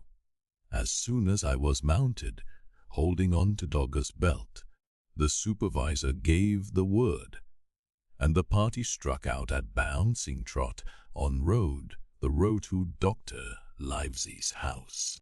Chapter 6. The captain's papers. We rode hard all the way, till we drew up before Dr. Livesey's door. The house was all dark to the front. Mr. Dance told me to jump down and knock, and Dogger gave me a stirrup to descend by. The door was opened almost at once by the maid. "Is Dr. Livesey in?" I asked. "No," she said. "He had come home in the afternoon, but had gone up to the hall to dine and pass the evening with the squire." "So there we go, boys," said Mr. Dance. This time, as the distance was short, I did not mount, but ran with Dogger's stirrup, leather to the lodge gates, and up the long, leafless, moonlit avenue to where white line of the hall buildings looked on either hand on great old gardens. Here Miss Dance dismounted and, taking me along with him, was admitted at a word into the house. The servant led Hughes down a matted passage and showed Hughes at the end into a great library, all lined with bookcases, and busts upon top of them, where the squire and Dr. Livesey sat, pipe in hand, on either side of a bright fire. I had never seen the squire so near at hand. He was a tall man over 6 feet high, and broad in proportion, and he had a bluff, row, and ready face, all roughened and reddened, and lined in his long travels. His eyebrows were very black, and moved readily, and this gave him a look of some temper, not bad, you would say, but quick and high. "Come in, Mr. Dance," said he, very stately and condescending. "Good evening, Dance," said the doctor, with a nod. "And good evening to you, friend Jim.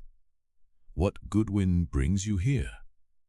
The supervisor stood up straight and stiff, and told his story like a lesson, and you should have seen how the two gentlemen leaned forward and looked at each other, and forgot to smoke in their surprise and interest, when they heard how my mother went back to the inn. Dr. Livesey fairly slapped his thigh, and the squire cried, "Bravo!" and broke his long pipe against the grate. Long before it was done, Mr. Trelawney, that you will remember, was the squire's name, had got up from his sheet, and was striding about the room, and the doctor, as if to hear the better, had taken off his powdered wig, and sat there, looking very strange indeed with his own clothes, cropped black poll. At last, Mr. Dance finished the story. "Mr. Dance," said the squire, "you are a very noble fellow, and as for riding down that black, atrocious miscreant, I regard it as an act of virtue, sir, like stamping on a cockroach. This lad Hawkins is a trump, I perceive. Hawkins, will you ring that bell? Mr. Dance must have some ale." "And, Jim," said the doctor, "you have the thing that they were after." "Here it is, sir," said I, and gave him the whaleskin packet. The doctor looked it all over, as if his fingers were itching to open it, but, instead of doing that, he put it quietly in the pocket of his coat. "Squire," said he, "one Dance has had his ale he muff coursed be off on his Majesty's service, but I mean to keep Jim Hawkins here to sleep at my house, and, with your permission, I propose we should have up the cold pie, and let him sup, as you will." "Livesey," said the squire, "Hawkins has earned better than cold pie." So a big pigeon pie was brought in and put on a side table, and I made a hearty supper, for I was as hungry as a hawk, while Mr. Dance was further complimented, and at last dismissed. "And now, squire," said the doctor, "and now, Livesey, said the squire in the same breath. One at a time, laughed Dr. Livesey. You have heard of this Flint, I suppose, cried of him the squire. Cried of him, you sigh. He was the blood-thirstiest buccaneer that sailed. Blackbeard was a child to Flint. The Spaniards were so prodigiously afraid of him that, I tell you, sir, I was sometimes proud he was an Englishman. I've seen his topsails with these eyes off Trinidad, and the cowardly son of a rum puncheon that I sailed with put back, sir, into port of Spain. Well, I've heard of him myself in England, said the doctor. But the point is, had he money? Money, cried the squire. Have you heard the story? What were these villains after but money? What do they care for but money? For what would they risk their rascal carcasses but money? That we shall soon know, replied the doctor. But you are so confoundedly hot, hidden exclamatory, that I cannot get a word in. What I want to know is this. Supposing that I have here in my pocket some clue to where Flint buried his treasure, will that treasure amount to much? Amount, sir, cried the squire. It will amount to this. If we have the clue you talk about, I'll fit out a ship in Bristol dock, and take you and Hawkins here along, and I'll have that treasure if I search a year. Very well, said the doctor. Now, then, if Jim is agreeable, we'll open the packet, and he laid it before him on the table. The bundle was sewn together, and the doctor had to get out his instrument case and cut the stitches with his medical scissors. It contained two things, a book and a sealed paper. First all we'll try the book, observed the doctor. The squire and I were both peering over his shoulder as he opened it, for Dr. Livesey had kindly motioned me to come round from the side table, where I had been eating, to enjoy the sport of the search. On the first page there were only some scraps of writing, such as a man with a pen in his hand might make for idleness or practice.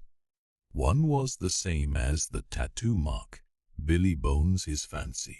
Then there was Mr. Bones, mate, no more rum. Off Palm Key he got it. And some other snatches, mostly single words and unintelligible. I could not help wondering who it was that had got it, and what it was that he got. A knife in his back as like as not. Not much instruction there, said Dr. Livesey, as he passed on. The next 10 or 12 pages were filled with a curious series of entries. There was a date at one end of the line, and at the other a sum of money, as in common account books, but instead of explanatory writing, only a varying number of crosses between the two. On the 12th of June 1745, for instance, a sum of £70 had plainly become due someone, and there was nothing but 6 crosses to explain the cause. In a few cases, to be sure, the name of a place would be added as off Caracas, or a mere entry of latitude and longitude as 62-17 19Z to follow.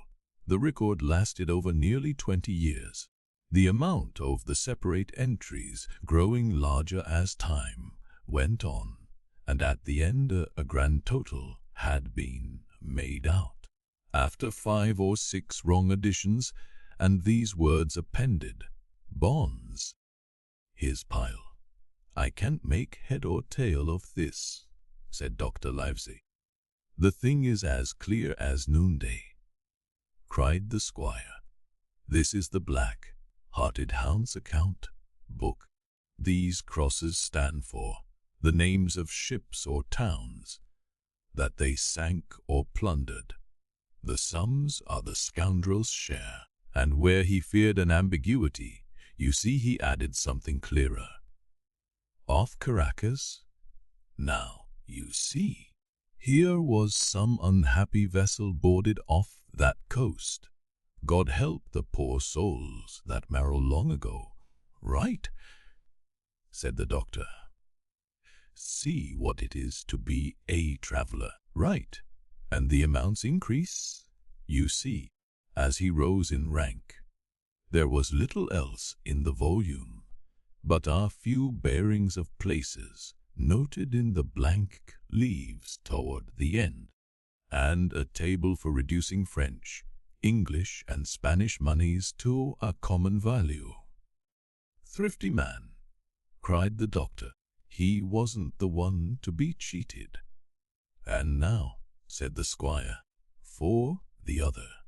The paper had been sealed in several places, with a thimble by way of seal, the very thimble, perhaps, that I had found in the captain's pocket.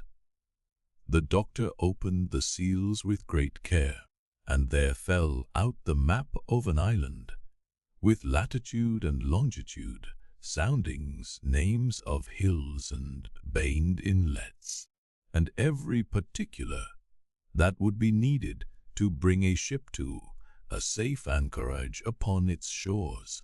It was about 9 miles long and 5 across, shaped, you might say, like a fat dragon standing up, and had 2 fine landlocked harbors, and a hill in the center part marked the Spy Glass. There were several additions of a later date, but above all, 3 crosses of red ink, 2 on the north part of the island, 1 in the southwest, and, beside this last, in the same red ink, and in a small, neat hand, very different from the captain's tuttery characters, these words, "Bulk of treasure here." Over on the back the same hand had written this further information: "Tall tree, spyglass shoulder, bearing a point to the N of N-E, Skeleton Island E-S-E, and by E, 10 feet. The bar silver is in the north catch. You can find it by the trend of the east hummock, 10 fathoms south of the black crag with the face on it. The arms are easy found in the sandhill N, point of North Inlet Cape, bearing E, and a quarter An, J.F. That was all, but brief as it was, and, to me, incomprehensible, it filled the squire and Dr. Livesey with delight. "Livesey," said the squire, "you will give up this wretched practice at once. Tomorrow I start for Bristol. In 3 weeks' time, 3 weeks, 2 weeks, 10 days, we'll have the best ship, sir, and the choicest crew in England. Hawkins shall come as cabin boy. You'll make a famous cabin boy, Hawkins. You, Livesey, are ship's doctor, I am admiral. We'll take Redruth, Joyce, and Hunter.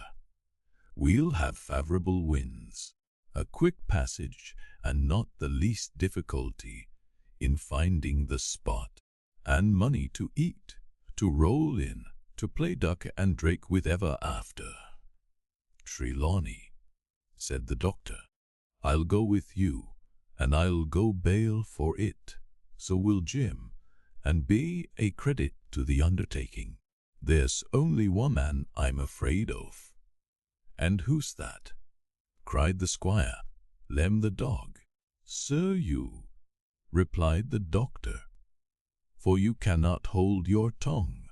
We are not the only men who know of this paper. these fellows who attacked the inn-tow, night bold, desperate blades, for sure, and the rest who stayed aboard that lugger, and more, I dare say, not far off, are, one and all, through thick and thin, bound that they'll get that money. We must none of us go alone till we get to sea. Jim and I shall stick together in the meanwhile. You'll take Joyce and Hunter when you ride to Bristol, and, from first to last, not one off must breathe a word of what we found. Livesey, returned the squire, you are always in the right of it. I'll be as silent as the grave. Part I the sea. Cook. Chapter 7. I go to Bristol. It was longer than the squire imagined ere we were ready for the sea, and none our first plans, not even Dr. Livesey's, of keeping me beside him, could be carried out as we intended. The doctor had to go London for a physician to take charge of his practice. The squire was hard at work at Bristol, and I lived honoured at the Hall under the charge of old Redruth, the gamekeeper, almost a prisoner, but full of sea dreams and the most charming anticipations of strange islands and adventures. I brooded by the how together over the map, all the details of which I well remembered. Sitting by the fire in the housekeeper's room, I approached that island in my fancy from every possible direction. I explored every acre of its surface. I climbed 1,000 times to that tall hill they call the Spy Glass, and from the top enjoyed the most wonderful and changing prospects. Sometimes the isle was thick with savages, with whom we fought, sometimes full of dangerous animals that hunted ewes, but in all my fancies nothing occurred to me so strange and tragic as our actual adventures. So the weeks passed on, till one fine day there came a letter addressed to Dr. Livesey, with this addition: to be opened in the case of his absence by Tom Redruth or young Hawkins. Obeying this order, we found, or rather I found, for the gamekeeper was a poor hand at reading anything but print, the following important news. Old Anchor in Bristol, March 17. Dear Livesey, as I do not know whether you are at the Hall or still in London, I send this in double to both places. The ship is bought and fitted. She lies at anchor, ready for sea. You never imagined a sweeter schooner. A child might sail her. 200 tons. Name, Hispaniola. I got her through my old friend, Blandley, who has proved himself throughout the most surprising trump. The admirable fellow literally slaved in my interest, and so, I may say, did every one in Bristol. As soon as they got wind of the port we sailed for, treasure, I mean. Redruth, said I, interrupting the letter, Dr. Livesey will not like that. The squire has been talking, after all. Well, who's a better right? Growled the gamekeeper. A pretty rum go if Squire ain't to talk for Dr. Livesey, I should think. At that I gave up all attempt at commentary, and read straight on. Blandley himself found the Hispaniola, and by the most admirable management got her for the merest trifle. There is a class of men in Bristol monstrously prejudiced against Blandley. They go the length of declaring that this honest creature would do anything for money, that the Hispaniola belonged to him, and that he sold to me absurdly high. The most transparent calumnies. None of them dare, however, to deign the merits of the ship. So far, there was not a hitch. The workpeople, to be sure, riggers and what not, were most annoyingly slow, but time cured that. It was the crew that troubled me. Wished a round score of men, in case of natives, buccaneers, or the odious French, and I had the worry of the deuce itself, to find so much as half a dozen, till the most remarkable stroke of fortune brought me the very man that I required. I was standing on the dock, when, by the merest accident, I fell in talk with him. I found he was an old sailor, kept a public house, knew all the seafaring men in Bristol, had lost his health ashore, and wanted a good berth as cook to get to sea again. He had hobbled down there that morning, he said, to get a smell of the salt. I was monstrously touched. So would you have been, and, out of pure pity, I engaged him on the spot to be ship's cook.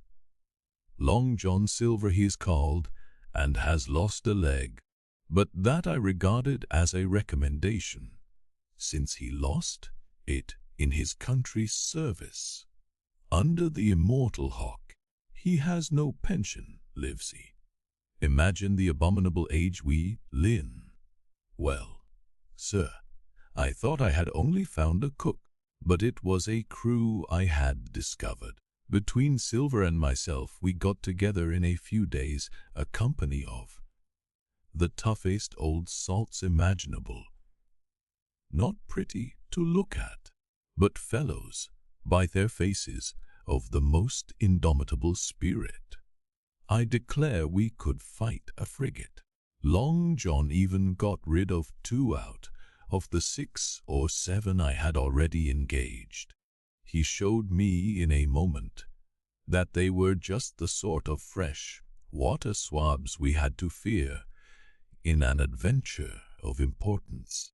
I am in the most magnificent health and spirits, eating like a bull, sleeping like a tree.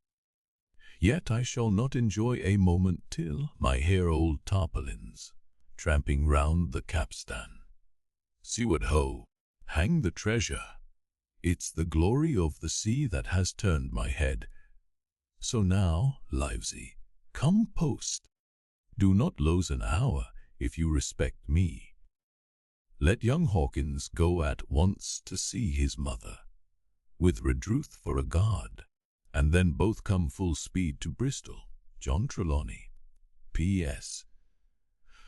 I did not tell you that Blandly, who, by the way, is to send a consort after Ruse, if we don't turn up by the end of August, had found an admirable fellow for sailing, Master A. stiff man, which I regret, but in all other respects a treasure. Long John Silver unearthed a very competent man for a mate, a man named Arrow. I have a boatswain who pipes Livesey. So things shall go man-o'-war fashion on board the good ship Hispaniola. I forgot to tell you that Silver is a man of substance. I know of my own knowledge that he has a banker's account, which has never been overdrawn.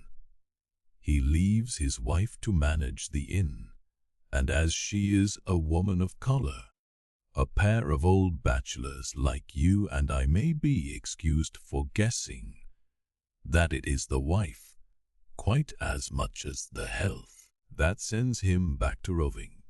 G.P. P.S. Hawkins may stay one night with his mother. J.T. You can fancy the excitement into which that letter put me. I was half beside myself with glee, and if ever I despised a man, it was old Tom Redruth, who could do nothing but grumble and lament. any of the under gamekeepers would gladly have changed places with him. But such was not the squire's pleasure, and the squire's pleasure was like law among them all. Nobody but old Redruth would have dared so much as even to grumble. The next morning he and I set out on foot for the Admiral Benbow, and there I found my mother in good health and spirits.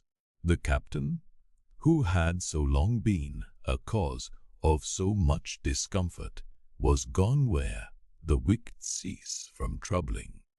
The squire had had everything repaired, and the public rooms, and the sign repainted, and had added some furniture, above all a beautiful armchair for mother in the bar. He had found her a boy as an apprentice also, so that she should not want help while I was gone.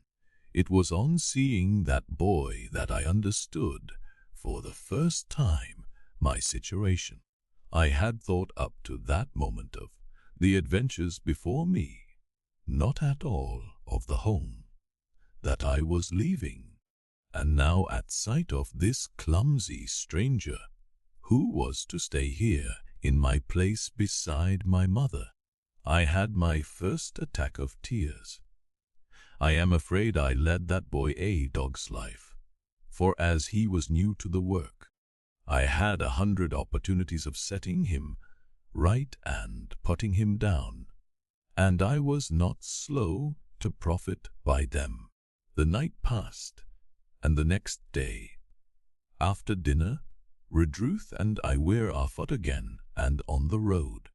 I said good bye to mother and the cove, where I had lived since I was born, and the dear old Admiral Benbow, since he was repainted, no longer quite so dear.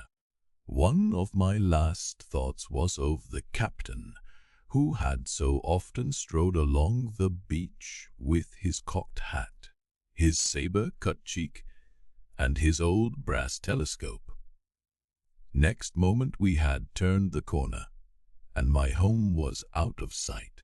The mail picked us up about dusk at the Royal George on the Heath.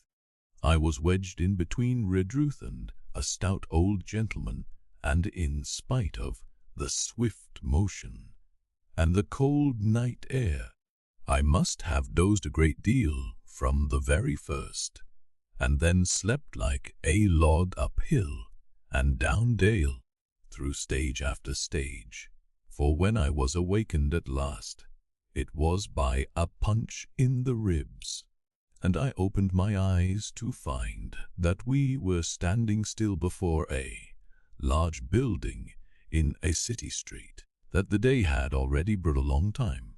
"Where are we?" I asked. "Bristol," said Tom. "Get down, Missa." Trelawney had taken up his residence at an inn far down the docks to superintend the work upon the schooner. Thither we had now to walk, and our way, to my great delight, lay along the quays and beside the great multitude of ships of all sizes and rigs and nations. In one, sailors were singing at their work.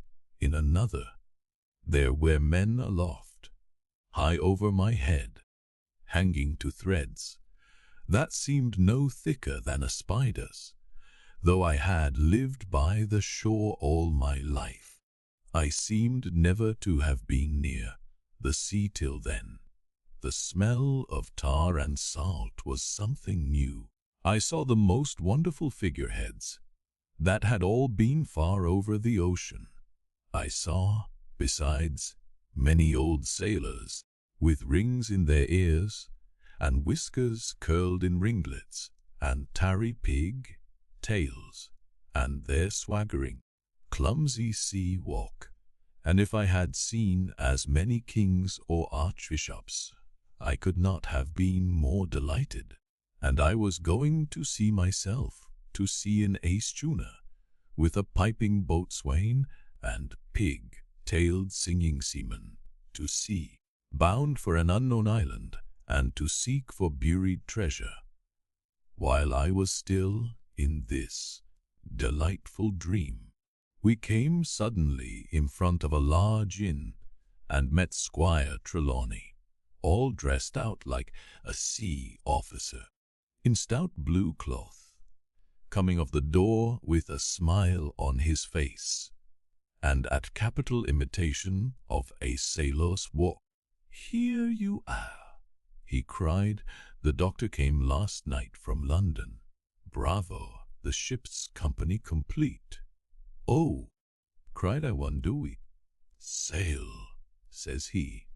"We sail tomorrow." Chapter 8 of the Sign of the Asby Glass.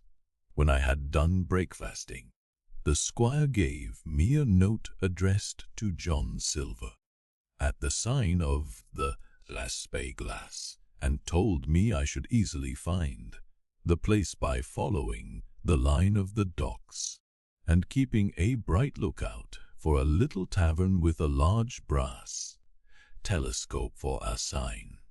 I set off, overjoyed at this opportunity to see some more of the ships and seamen, and picked my way among a great crowd of people in carts and bales, for the dock was now at its busiest, until I found the tavern in question.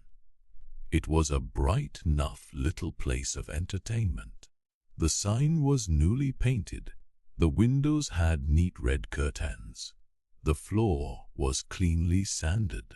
There was a street on each side and an open door on both, which made the large, low room pretty clear to see in spite of clouds of tobacco smoke.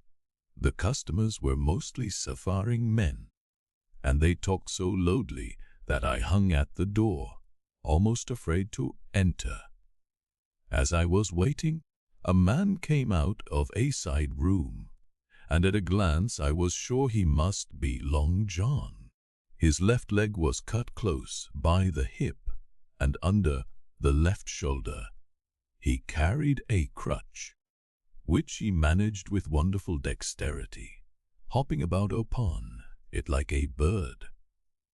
He was very tall and strong, with a face as big as a ham, plain and pale, but intelligent and smiling.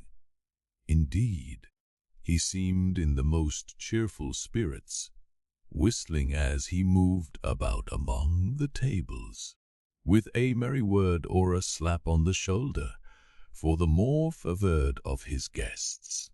Now, to tell you the truth, from the very first mention of Long John in Squire Trelawney's letter, I had taken a fear in my mind that he might prove to be the very one-legged sailor whom I had watched for so long at the Old Benbow. But one look at the man before me was enough.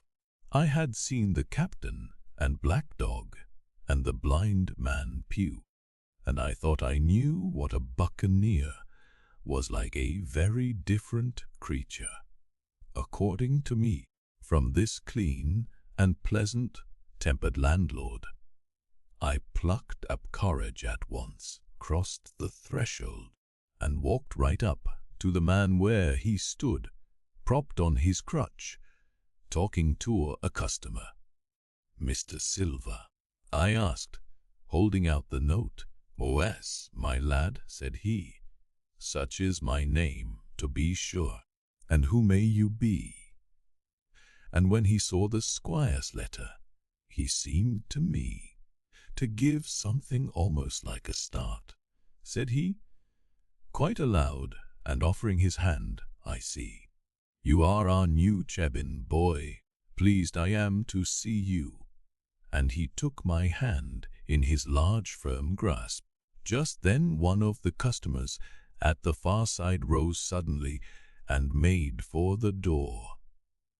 It was close by him, and he was out in the street in a moment. But his hurry had attracted my notice, and I recognized him at a glance. It was the tallow-faced man, wanting 2 fingers, who had come first to the Admiral Benbow. "Oh," I cried, "stop him. It's Black Dog." "I don't care 2 coppers who he is," cried Silver, "but he hasn't paid his score. Harry, run and catch him." One of the others who was nearest the door leaped up and started in pursuit. "If he were Admiral Hawke, he shall pay his score," cried Silver, and then, relinquishing my hand, "Who did you say he was?" "Black what?" "Dog, sir," said I. "Has Trelawney not told you of the Buccaneers? He was one of them." "So," cried Silver. "In my house? Ben, run and help Harry. One of those swabs was he. Was that you drinking with him, Morgan? Step up here." The man whom he called Morgan, an old, grey-haired, mahogany-faced sailor, came forward pretty sheepishly, rolling his quid. "Now, Morgan," said Long John, very sternly, "you never clapped your eyes on that black dog before, did you now?" "Not I, sir," said Morgan. "You didn't know his name, did you?" "No, sir, da." "By the powers, Tom Morgan, it's as good for you," exclaimed the landlord. "If you had been mixed up with the like of that, you would never have put another foot in my house. You may lay to that. And what was he saying to you?" "I don't rightly know, sir," answered Morgan. "Do you call that a head on your shoulders, or a blessed dead eye?" cried Long John. "Don't rightly know, don't you? Perhaps you don't happen to rightly know who you were speaking to, perhaps. Come. Now, what was he jawing Voyages, ships, pipe up? What was it?" "We was talking of keel hauling," answered Morgan. "Keel hauling was you, and a mighty suitable thing too, and you may lay to that. Get back to your place for a lubber, Tom." And then, as Morgan rolled back to his sheet, Silver added to me, in a confidential whisper, "That was very flattering, as I thought. He's quite an honest man, Tom Morgan, on stupid. And now," he ran on again, aloud, "let's see, Black Dog. No, I don't know the name, not I. Yet I kind of think yes, I've seen the swab. He used to come here with a blind beggar. He used. That he did, you may be sure," said I. "Knew that blind man. His name was Pugh." "It was," cried Silver, now quite excited. "Pugh. That were his name for certain. Ah, he looked a shark, he did. If we run down this Black Dog now, there'll be news for Captain Trelawney. Ben's a good runner. Few seamen run better than Ben. He should run him down, hand over hand. By the powers, he talked to keel hauling, did he? So I'll keel haul him." All the time he was jerking out these phrases, he was stumping up and down the tavern on his crutch, slapping tables with his hand, and giving such a show of excitement as would have convinced an Old Bailey judge or a Bow Street runner. My suspicions had been thoroughly reawakened on finding Black Dog at the spyglass, and I watched the cook narrowly. But he was too deep, and too ready, and too clever for me, and by the time the 2 men had come back out of breath, and confessed that they had lost the track in a crowd, and been scolded like thieves, I would have gone bail for the innocence of Long John Silver. "See here now, Hawkins," said he. "Here's a blessed hard thing on a man like me, now ain't it? There's Cap'n Trelawney. What's he to think? Here I have this confounded son of a Dutchman sitting in my own house, drinking of my own rum. Here you comes and tells me of it plain, and here I let him give us all the slip before my blessed deadlights. Now, Hawkins, you do me justice with the cap'n. You're a lad, you are, but you're as smart as paint. I see that when you first came in. Now, here at ice, what could I do with this old timber I hobble on? When I was an A.B. master mariner, I dee have come up alongside of him, hand over hand, and broached him to in a brace of old shakes, I would, and now, and then, all of a sudden, he stopped, and his jaw dropped as though he had remembered something. The score, he burst out. 3 goes o' rum. Why, shiver my timbers if I hadn't forgotten my score. And, falling on a bench, he laughed until the tears ran down his cheeks. I could not help joining, and we laughed together, peal after peal, until the tavern rang again. "Why, what a precious old sea-calf I am," he said, at last, wiping his cheeks. "You and me should get on well, Hawkins, for I'll take my davy I should be rated ship's boy. But, come now, stand by to go about. This wanty-dome duty is duty, messmates. I'll put on my old cocked hat and step along of you to Cap'n Trelawney and report this here affair. For, mind you, it is serious, young Hawkins, and neither you nor me's come out of it with what I should make so bold as to call credit. Nor you neither, says you. Not smart, none of the pair of us smart, but dash my buttons, that was a good 'un about my score." And he began to laugh again, and that so heartily, that though I did not see the joke as he did, I was again obliged to join him in his mirth. On our little walk along the quays, he made himself the most interesting companion, telling me about the different ships that we passed by, their rig, tonnage, and nationality, explaining the work that was going forward, how one was discharging, another taking in cargo, and a third making ready for sea, and every now and then telling me some little anecdote of ships or seamen, or repeating a nautical phrase till I had learned it perfectly. I began to see that here was one of the best of possible shipmates. When we got to the inn, the squire and Dr. Livesey were seated together, finishing a quart of all with a toast in it, before they should go aboard the schooner on a visit of inspection.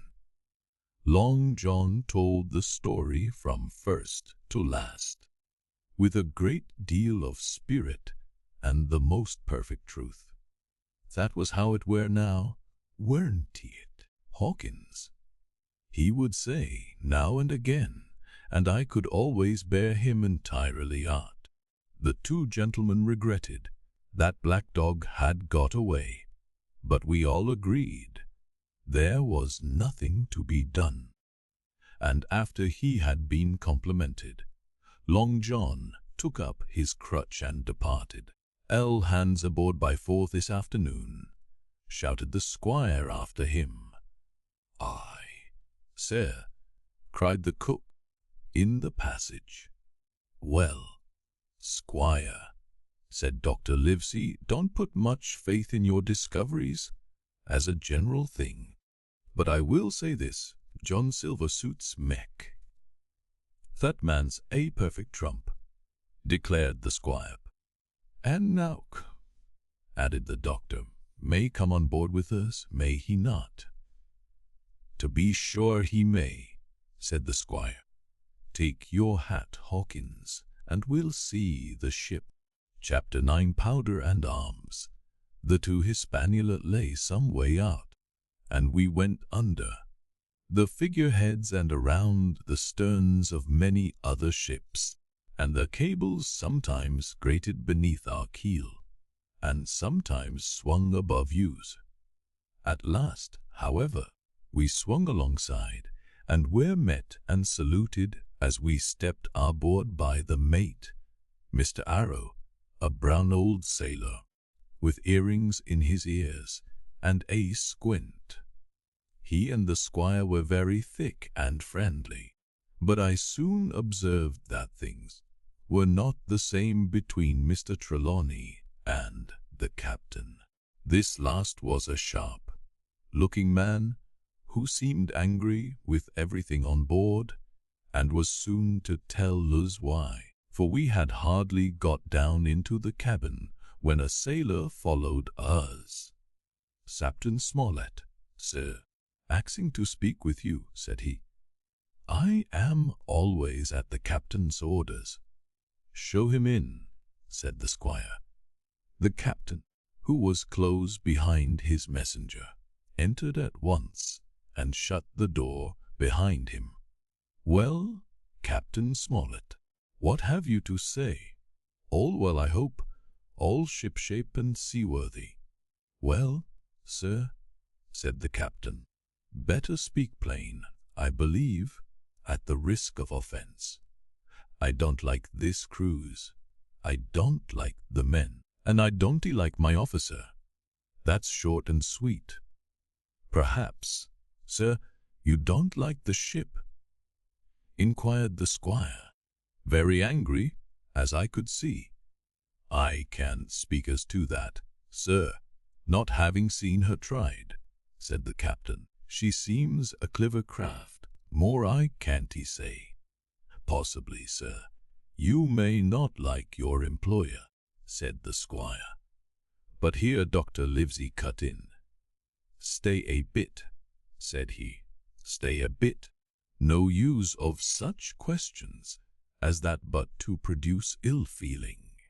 The captain has said too much, or he has said too little, and I'm bound to say that I require an explanation of his words.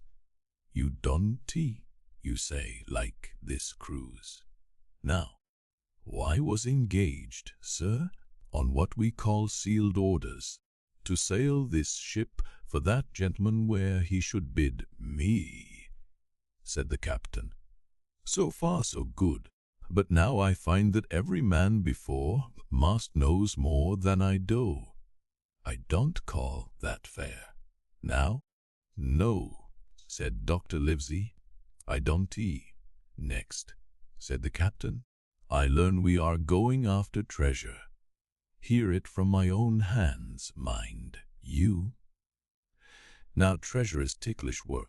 I don't like treasure voyages on any account, and I don't like them, above all, when they are secret. And when's a begging your pardon, Miss Trelawney, the secret has been told to the parrot."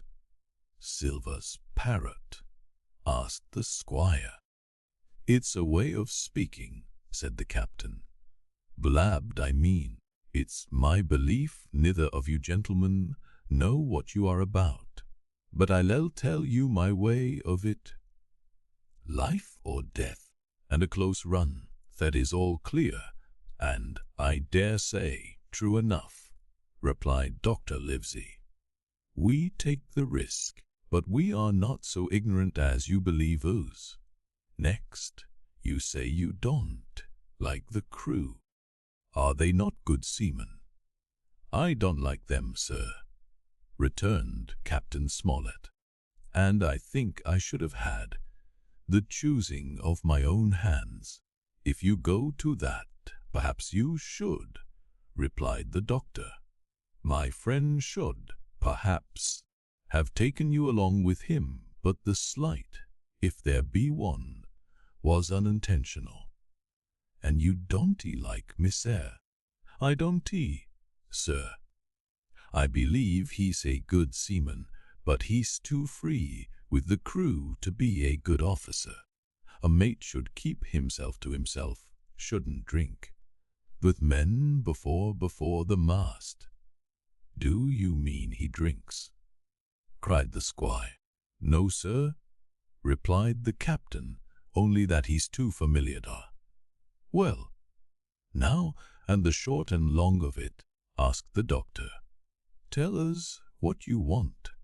"Well, gentlemen, are you determined to go on this cruise?" "Like iron," answered the squire. "Very good," said the captain.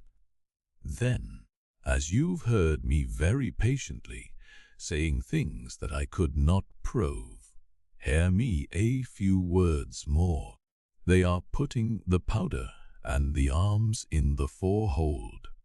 Now, you have a good place under the cabin. Why not put them there? First point.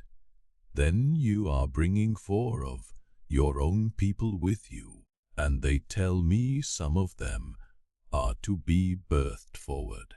Why not give them the berths here beside the cabin? Second point. Any more?" asked Mr. Trelawney. "One more," said the captain. "There's been too much blabbing already." "Far too much," agreed the doctor.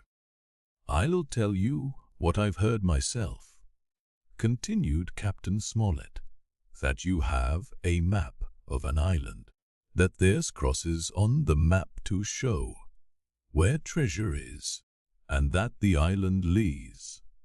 And then he named the latitude and longitude exactly. "I never told that," cried the squire. "To a soul. The hands know it, sir," returned the captain. "Livesey, that must have been you or Hawkins," cried the squire. "It doesn't much matter who it was," replied the doctor. And I could see that neither he nor the captain much regard to Mr. Trelawney's protestations. Neither did I, to be sure he was so loose a talker. Yet in this case I believe he was really right, and that nobody had told the situation of the island. "Well, gentlemen," continued the captain, "I don't know who has this map, but I make it a point it shall be kept sacred even from me and Mr. Arrow. Otherwise I would ask you to let me resign." "I see," said the doctor. "You wish us to keep this matter dark, and to make a garrison of the stern part of the ship, manned with my friend's own people, and provided with all the arms and powder on board. In other words, you fear a mutiny." "Sir," said Captain Smollett, with no intention to take offence, "I deny your right to put words into my mouth. No captain, sir, would be justified in going to sea at all if he had ground enough to say that. As for Mr. Arrow, I believe him thoroughly honest. Some of the men are the same. All may be for what I canno, but I am responsible for the ship's safety and the life of every man jack aboard of her. I see things going, as I think, not quite right, and I ask you to take certain precautions, or let me resign my berth, and that's all." "Chieftain Smollett," began the doctor, with a smile, "did ever you hear the fable of the mountain and the mouse? You'll excuse me, I dare say, but you remind me of that fable.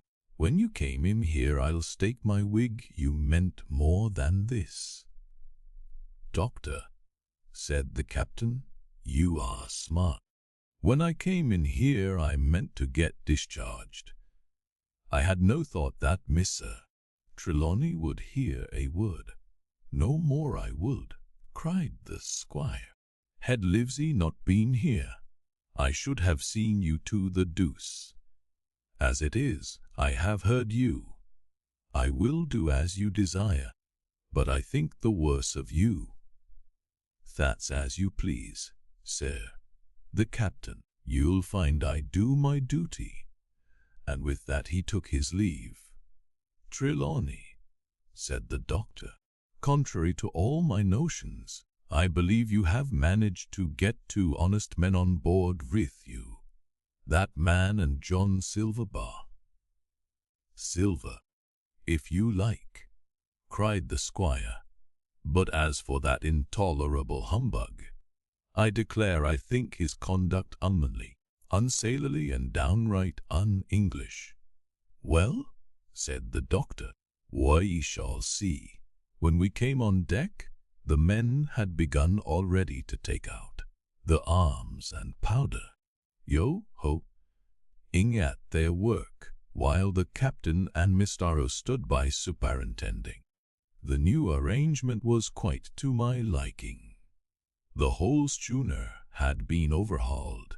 6 berths had been made astern, out of what had been the after part of the main hold, and this set of cabins was only joined the galley and forecastle by a spar passage on the port side.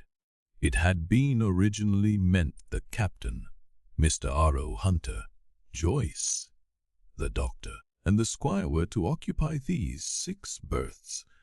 Now Redruth and I were to get 2 of them, and Mr. R.O. and the captain were to sleep on deck in the companion, which had been enlarged on each side till you might almost have called it a roundhouse.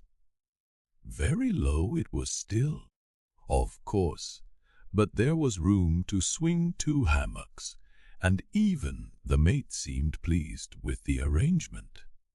Even he, perhaps, had been doubtful as to the crew, but that is only guess, for, as you shall hear, we had not long the benefit of his opinion. We were all hard at work changing the powder and the berths when the last man or 2, and Long John along with them, came off in a shore boat. The cook came up the side like a monkey for cleverness, and as soon as he saw what was doing, "So ho," said he, "what's this?" "We're a-changing the powder, Jack," answers one. "Why, by the powers," cried Long John, "if we do, we'll miss the morning tide." "My orders," said the captain shortly. "You may go below, my man. Hans will want supper." "Aye, aye, sir," answered the cook, and, touching his forelock, he disappeared at once in the direction of his galley. "That's a good man, Captain," said the doctor. "Very likely, sir," replied Captain Smollett. "Easy with that, men, easy." He ran on to the fellows who were shifting the powder, and then suddenly observing me examining the swivel we carried amidships, a long brass 9. "Here, you ship's bride, you owe that. Off with you to the cook and get some work." And then, as I was hurrying off, I heard him say, quite loudly, to the doctor, "I love no favourites on my ship." I assure you I was quite of the squire's way of thinking, and hated the captain deeply. Chapter 10. The Voyage. All that we were in a great bustle, getting things stowed in their place, and boatfuls of the squire's friends, Mr. Blandley, and the like, coming off to wish him a good voyage and a safe return. We never had a night, Admiral Benbow, when I had half the work, and I was dog-tired, when, a little before dawn, the boatswain sounded his pipe, and the crew began to man the capstan bars. I might have been twice as wary, Yet I would not have left the deck. All was so new and interesting to me. The brief commands, the shrill notes of the whistle, the men bustling to their places in the glimmer of the ship's lanterns. "Now, barbecue," cried one voice. "The old one," cried another. Aye, mates," said Long John, who was standing by, with his crutch under his arm, and at once broke out in the air and words I knew so well. 15 men on the dead man's chest, and then the whole crew bore treacherous, ho, and a bottle of rum, and at the third hove drove the bars before them with a will. Even at that exciting moment it carried me back to the old Admiral Benbow in a second, and I seemed to hear the voice of the captain piping in the chorus. But soon the anchor was short up, soon it was hanging dripping at the bows, soon the sails began to draw, and the land and shipping to flit by on either side, and before I could lay down to snatch an hour, slumber the Hispaniola had begun her voyage to the Isle of Treasure. I am not going to relate the voyage in detail. It was fairly prosperous. The ship proved to be a good ship. The crew were capable seamen, and the captain thoroughly understood his business. But before we came the length of Treasure Island, 2 or 3 things had happened which require to be known. Mr. Arrow, first of all, turned out even worse than the captain had feared. He had no command among the men, and people did what they pleased with him. But that was by no means the worst of it, for after a day or 2 at sea, he began to appear on deck with hazy eye, red cheeks, stuttering tongue, and other marks of drunkenness. Time after time he was ordered below in disgrace. Sometimes he fell and cut himself. Sometimes he lay all day long in his little bunk at one side of the companion. Sometimes for a day or 2 he would be almost sober and attend to his work at least passably. In the meantime we could never make out where he got the drink. That was the ship's mystery. Watch him as we pleased, we could do nothing to solve it, and when we asked him to his face, he would only laugh if he were drunk, and if he were sober, deny solemnly that he ever tasted anything but water. He was not only useless as an officer and a bad influence among the men, but it was plain that at this rate he must soon kill himself outright.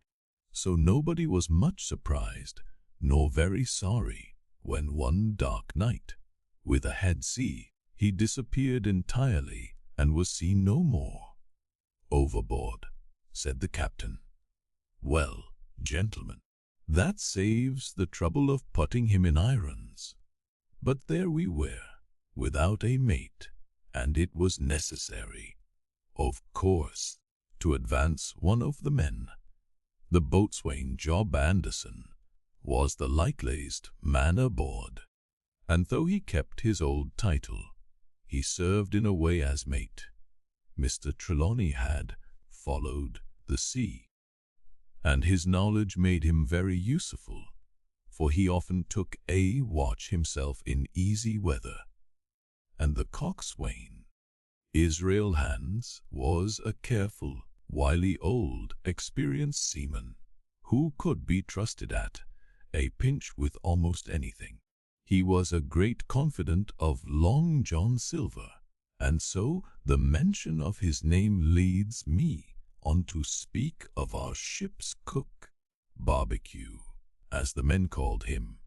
Aboard ship he carried his crutch by a lanyard round his neck, to have both hands as free as possible. It was something to see him wedge the foot of the crutch against a bulkhead, and, propped against it, yielding to every movement of the ship, get on with his cooking like someone safe ashore. Still more strange was it to see him, in the heaviest of weather, cross the deck. He had a line or two ripped to help him across the widest spaces. Long John's airings, they were called, and he would hand himself from one place to another, now using the crutch, now trailing it alongside by the lanyard, as quickly as another man could walk. Yet some of the men who had sailed with him before expressed their pity to see him so reduced. "He's no common man, Barbecue," said the coxswain to me. "He had good schooling in his young days, and can speak like a book when so minded, and brave lay nothing alongside of Long John. I seen him grapple for and knock their heads together, him unarmed. All the crew respected and even obeyed him. He had a way of talking to each, and doing everybody some particular service. To me he was unweariedly kind, and always glad to see me in the galley, which he kept as clean as a new pin, the dishes hanging up burnished, and his parrot in a cage in the corner. 'Come away, Hawkins,' he would say. 'Come and have a yarn with John. Nobody more welcome than yourself, my son. Sit you down and hear the news. Here's Captain Flint. I calls my parrot Captain Flint, after the famous Buccaneer. Here is Captain Flint predicting success to our voyage. Wasn't he you, Captain?'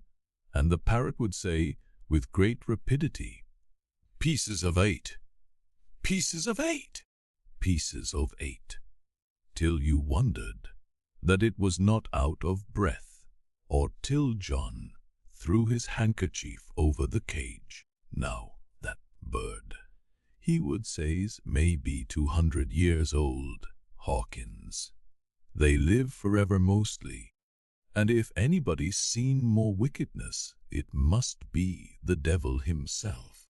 She sailed with England, the great Captain England, the pirate. She's been at Madagascar, and at Malabar, and Suriname, and Providence, and Portobello. She was at the fishing up of the wrecked plate ships.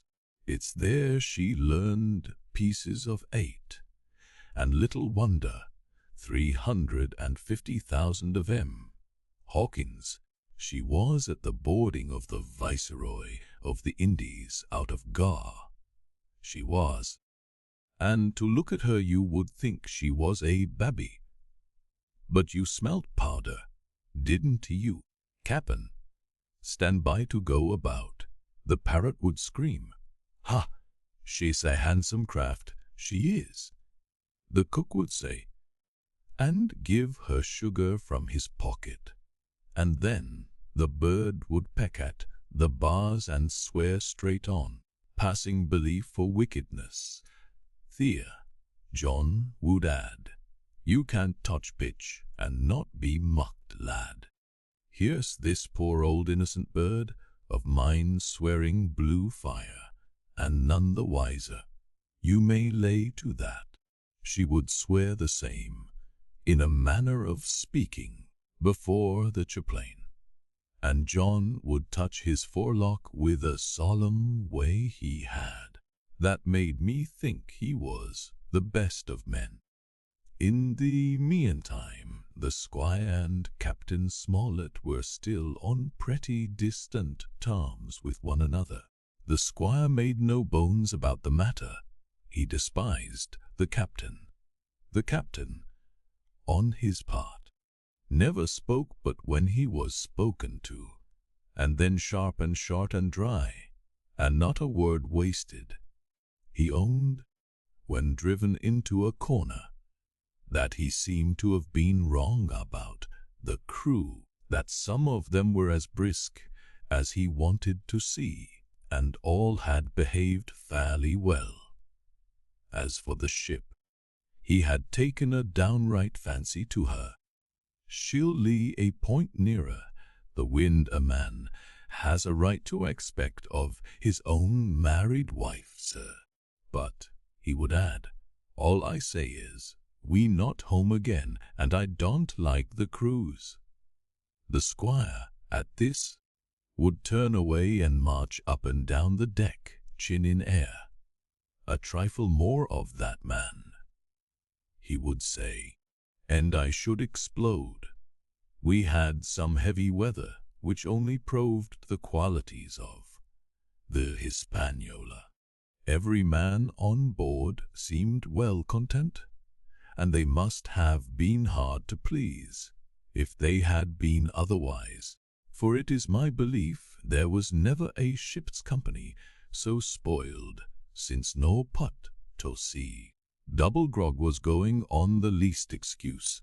There was duff on odd days, as, for instance, if the squire heard it was any man's birthday, and always a barrel of apples standing broached in the waist, for anyone to help himself that had a fancy. Never knew good to come of it yet, the captain said to Dr. Livesey, for spoil forecastle hands make devils. That's my belief. But good did come of the apple barrel, as you shall hear. For if it had not been for that, we should have had no note of warning, and might all have perished by the hand of treachery. This is how it came about. We had run up the trades to get the wind of the island whereafter I am not allowed to be more plain. And now we were running down for a bright lookout day and night. It was about the last day of our outward voyage, by the largest computation, some time that night, or, at latest, before noon of the morrow, we should sight the treasure island. We were heading south-southwest, and had a steady breeze abeam and a quiet sea. The Sal Hispaniola rolled steadily, dipping her bowsprit now and then with a whiff of spray. All was drawing alow and aloft. Everyone was in the bravest spirits, because we were now so near an end of the first part of our adventure. Now, just after sundown, when all my work was over and I was on my way to my berth, it occurred to me that I should like an apple. I ran on deck. The watch was all forward, looking out for the island. The man at the helm was watching the luff of the sail, and whistling away gently to himself, and that was the only sound excepting the swish of the sea against the bows and around the sides of the ship. And I got bodily into the apple barrel, and found there was scarce an apple left, but, sitting down there in the dark, what with the sound of the waters and the rocking movement of the ship, I had either fallen asleep or was on the point of doing so, when a heavy man sat down with rather a clash close by. The barrel shook as he leaned his shoulders against it, and I was just about to jump up, when the man began to speak. It was Silver's voice, and, before I had heard a dozen words, I would not have shown myself for all the world, but lay there, trembling and listening, in the extreme of fear and curiosity. For from these dozen words I understood that the lives of all the honest men aboard depended upon me alone. Chapter 11. What I Heard in the Apple Barrel. No, not I, said Silver. Flint was cap'n, I was quartermaster. Along of my timber leg, the same broadside I lost my leg, old Pew lost his deadlights. It was a master surgeon, him that amputated me, out of college and all Latin by the bucket, and what not. But he was hanged like a dog, and sun dried like the rest at Corso Castle. That was Robert's men, that was, and comed of changing names to their ships, Royal Fortune, and so on. Now, what a ship was christened, so let her stay, I says. So it was with the Cassandra, as brought us all safe home from Malabar, after England took the Viceroy of the Indies. So it was with the old Walrus, Flint's old ship, as I've seen a muck with the red blood and fit to sink with gold. Ah! Tried another voice, that of the youngest hand on board, and evidently full of admiration. He was the flower of the flock, was Flint. Davis was a man too, by all accounts, said Silver.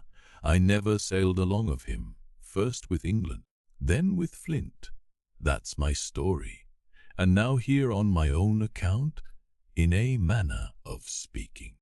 I laid by 900 safe from England and 2,000 after Flint. That ain't bad for a man before the mast, all safe in bank. Tinty earning now, it's saving does it. You may lay to that. Where's all England's men now? I dunno. Where's Flint's? Why, most of 'em aboard here, and glad to get the duff. Been begging before that, some of 'em. Old Pew as had lost his sight, and might have thought shame, spends £1,200 in a year, like a lord in Parliament. Where is he now? Well, he's dead now and under hatches, but for 2 years before that. Shiver my timbers, the man was starving. He begged, and he stole, and he cut throats, and starved at that, by the powers. Well, it ain't he much use, after all, said the young seaman. 'Tain't much use for fools. You may lay to it, toot, that nor nothing, cried Silver. But now, you look here, you're young, you are, but you're as smart as paint. I see that when I set my eyes on you, and I'll talk to you like a man.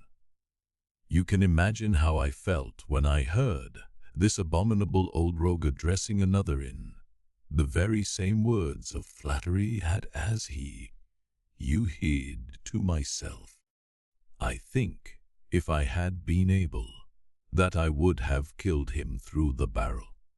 Meantime he ran on, little supposing he was overheard. Here it is about gentlemen of fortune.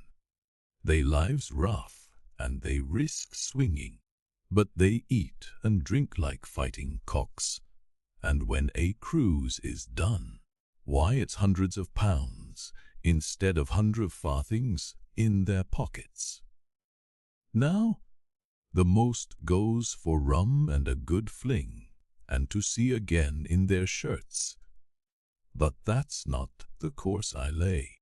I puts it all away, some here, some there, and none too much anywheres, by reason of suspicion. I'm 50, mark you. Once back from this cruise I set up gentlemen in earnest. Time enough, too, says you. Ah, but I've lived easy in the meantime, never denied myself, nothing heart desires, and slept soft and ate dainty all my days. But when at sea, and how did I begin? Before the mast. Like you, well, said the other, but all the money's gone now, and it. You daren't show face in Bristol after this. Where might you suppose it was? Asked Silver derisively. At Bristol in banks and places, answered his companion.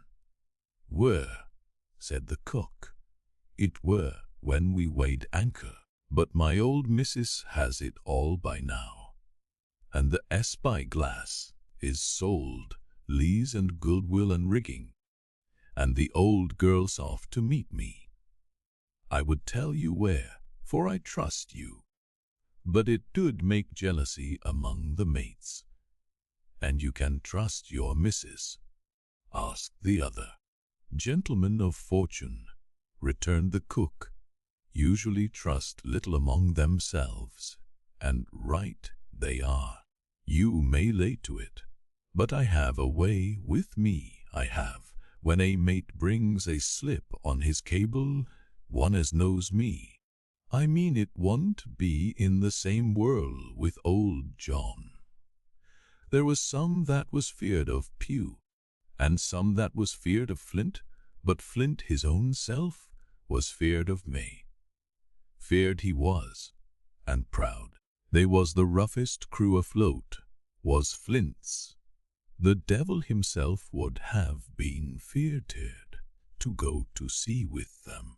Well now, I tell you, I'm not a boasting man, and you seen yourself how easy I keep company. But when I was quartermaster, lamser wasn't the word for Flint's Old Buccaneers. Ah, you may be sure of yourself in old John's ship. Well, I tell you now, replied the lad, I didn't half a quarter like the job till I had this talk with you, John. But there's my hand on it now, and a brave lad you were, and smart, too, answered Silver, shaking hands so heartily that all the barrel shook. And a finer figurehead for a gentleman of fortune I never clapped my eyes on. By this time, I had begun to understand the meaning of the terms. By a gentleman of fortune, they plainly meant neither more nor less than a common pirate, and the little scene that I had overheard was the last act in the corruption of one of the Honnets, perhaps the last one left aboard. But on this point I was soon to be relieved, for, Silver giving a little whistle, a third man strolled and sat down by the party. Dick's square, said Silver. I know Dick was square, returned the voice of the coxswain, Israel Hands. She's no fool. And he turned his quid and spat. Look here, he went on. Here's what I want to know, barbecue. How long are we going to stand off and on like a blessed bumbot? I've had a most enough o' Cap'n Smollett. He's hazed me long enough, by thunder. I want to go into that cabin. I do. I want their pickles and wines and that. Israel, said Silver, your head ain't much account, nor never was. But you able to hear, I reckon.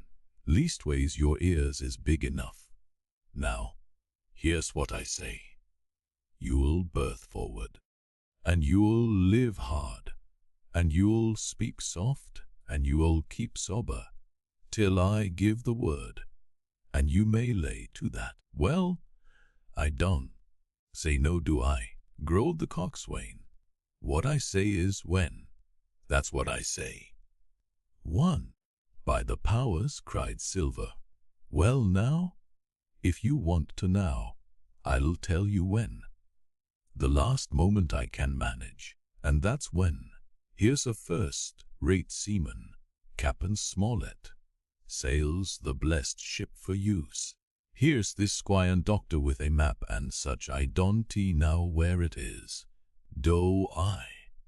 No more do you, says you. Well, then, I mean this squire and doctor shall find the stuff, and help us to get it aboard, by the powers. Then we'll see.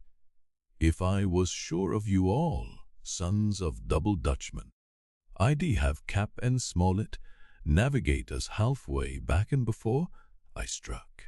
Why, we're all seamen aboard here, I should think, said the lad Dick. We're all forecastle hands. You mean, snapped Silver. We can steer a course, but who's to set one? That's what all you gentlemen split on, first and last. If I had my way, I'd have Captain Smollett work us back into the trades at least. Then we'd have no blessed miscalculations and a spoonful of water a day. But I know the sort you are. I'll finish with 'em at the island as soon's the blunt's on board, and a pity it is. But you never happy till you're drunk? Split my sides. I've a sick heart to sail with, the likes of you. Easy all, Long John, tried Israel. Who's a crossin' of you? Why, how many tall ships, think ye now, have I seen laid aboard, and how many brisk lads drying in the sun at Execution Dock? Cried Silver. And all for this same hurry and hurry and hurry. You hear me? I seen a thing or two at sea. I have. If you would onlay your course, and a pint to windward, you would ride in carriages, you would. But not you. I can know you.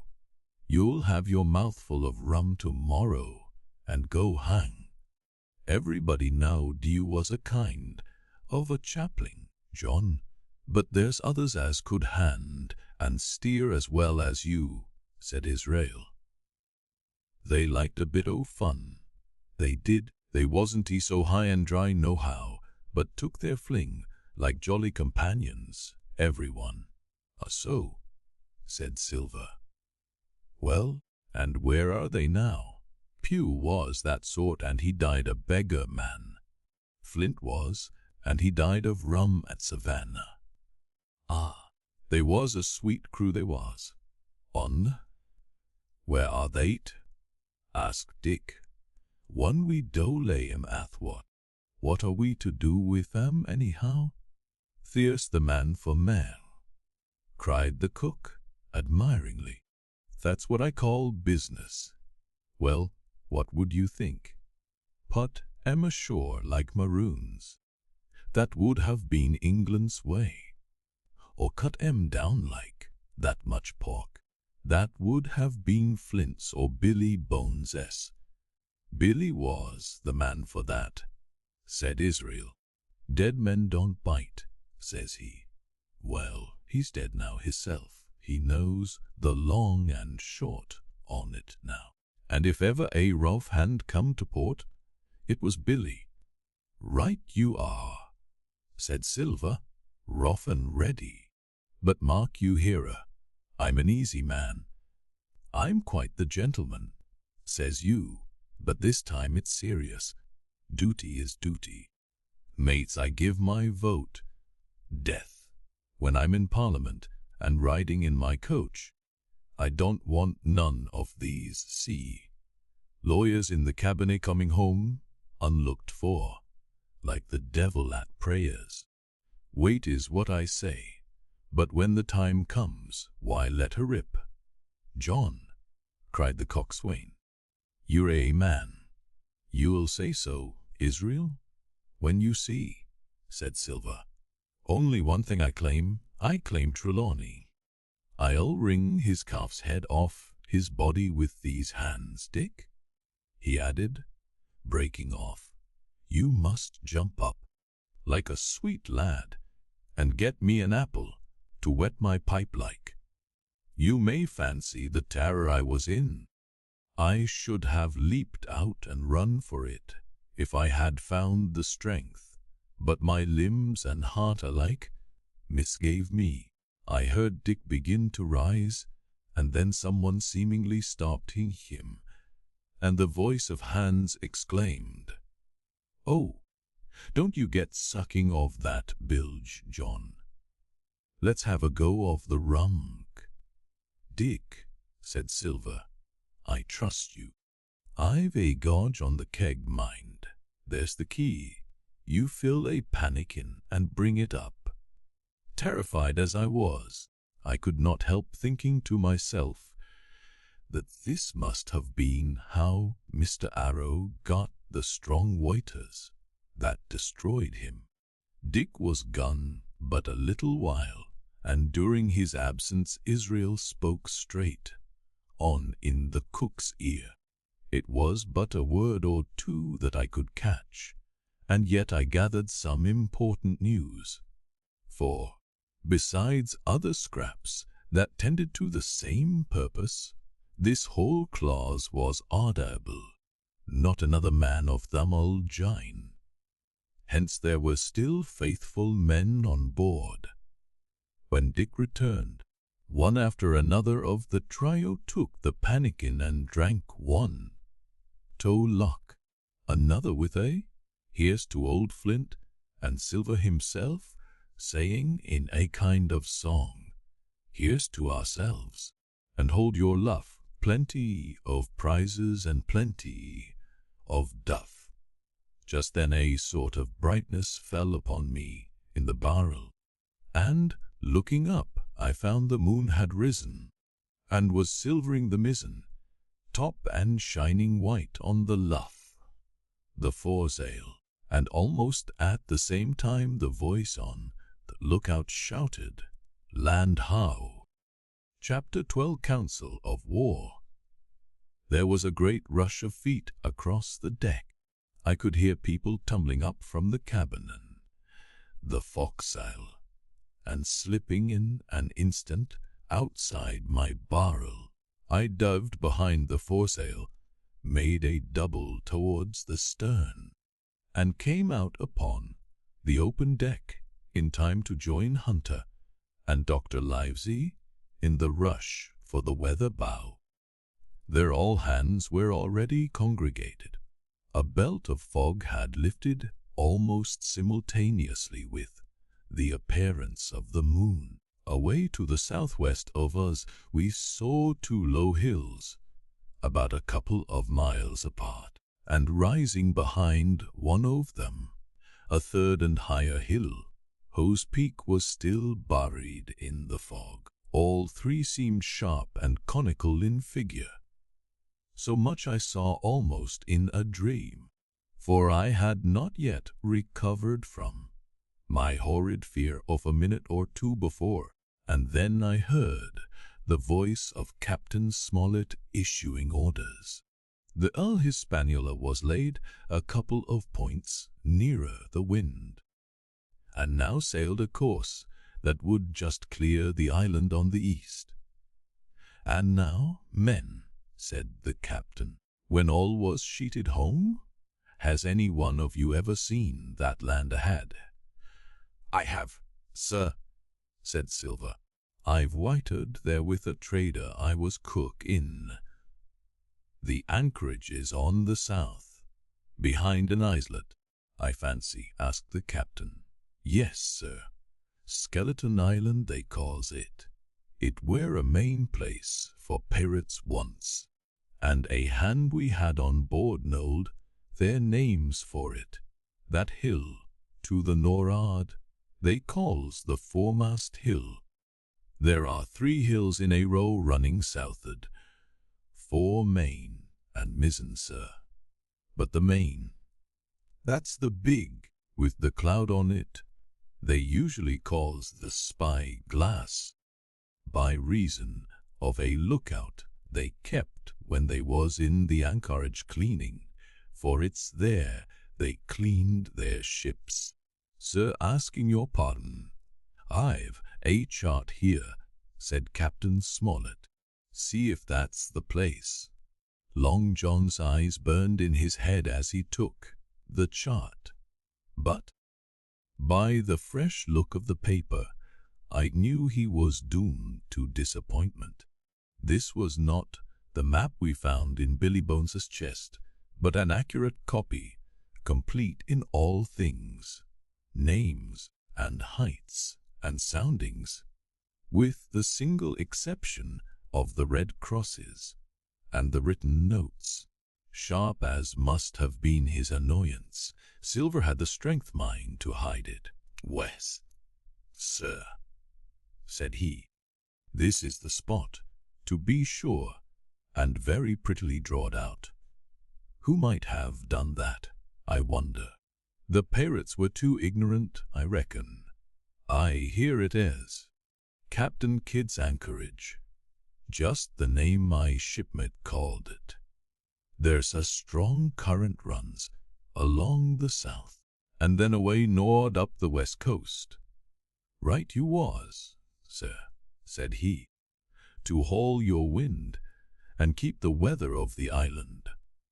Leastways, if such was your intention as to enter and careen, and there ain't no better place for that in these waters." "Thank you, my man," said Captain Smollett. "I'll ask you later on to give us a help. You may go." I was surprised at the coolness with which John avowed his knowledge of the island, and I own I was half frightened when I saw him drawing nearer to myself.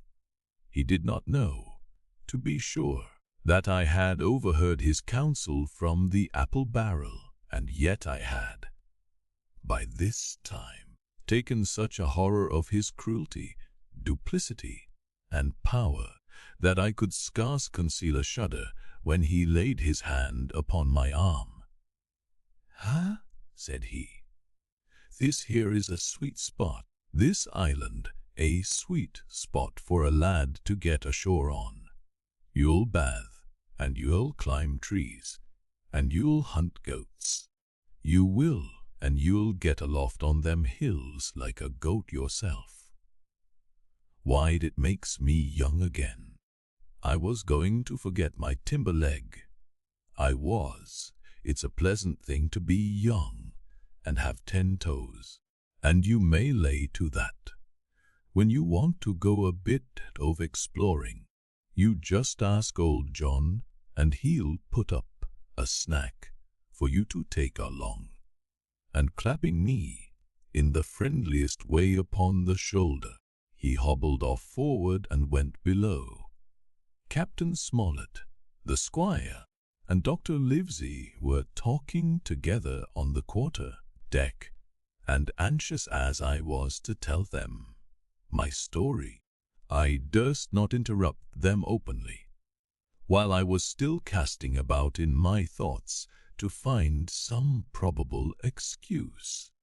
Dr. Livesey called me to his side. He had left his pipe below, and being a slave to tobacco, had meant that I should fetch it, but as soon as I was near enough to speak and not be overheard, I broke out immediately. "Doctor, let me speak.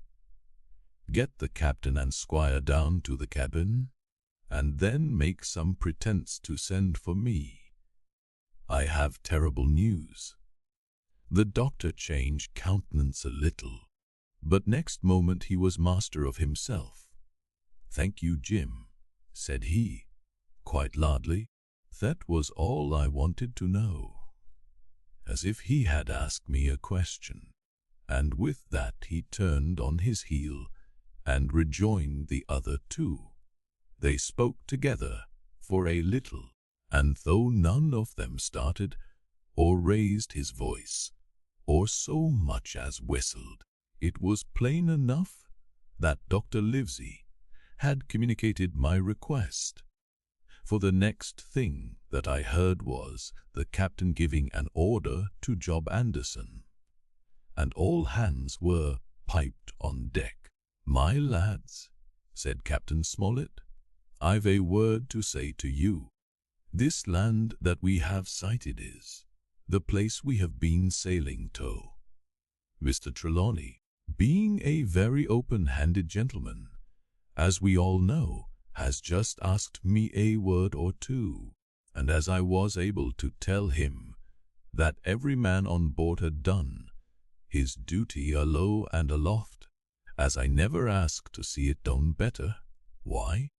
He and I and the doctor are going below to the cabin to drink your health and luck, and you'll have grog served out for you to drink our health and luck. I'll tell you what I think of this.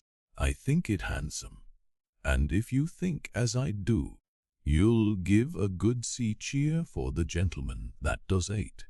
The cheer followed. That was a matter of course, but it rang out so full and hearty that I confess I could hardly believe these same men were plotting for our blood. One more cheer for Cap'n Smollett, cried Long John, when the first had subsided, and this also was given with a will. On the top of that the three gentlemen went below, and not long after, word was sent forward that Jim Hawkins was wanted in the cabin. I found them all three seated around the table, a bottle of Spanish wine and some raisins before them, and the doctor smoking away with his wig on his lap, and that I knew was a sign that he was agitated. The stern window was open, for it was a warm night, and you could see the moon shining behind on the ship's wake. "Now, Hawkins," said the squire, "you have something to say. Speak up." I did as I was bid, and, as short as I could make it, told the whole details of Silver's conversation. Nobody interrupted me till I was done, nor did any one of the three of them make so much as a movement, but they kept their eyes upon my face from first to last.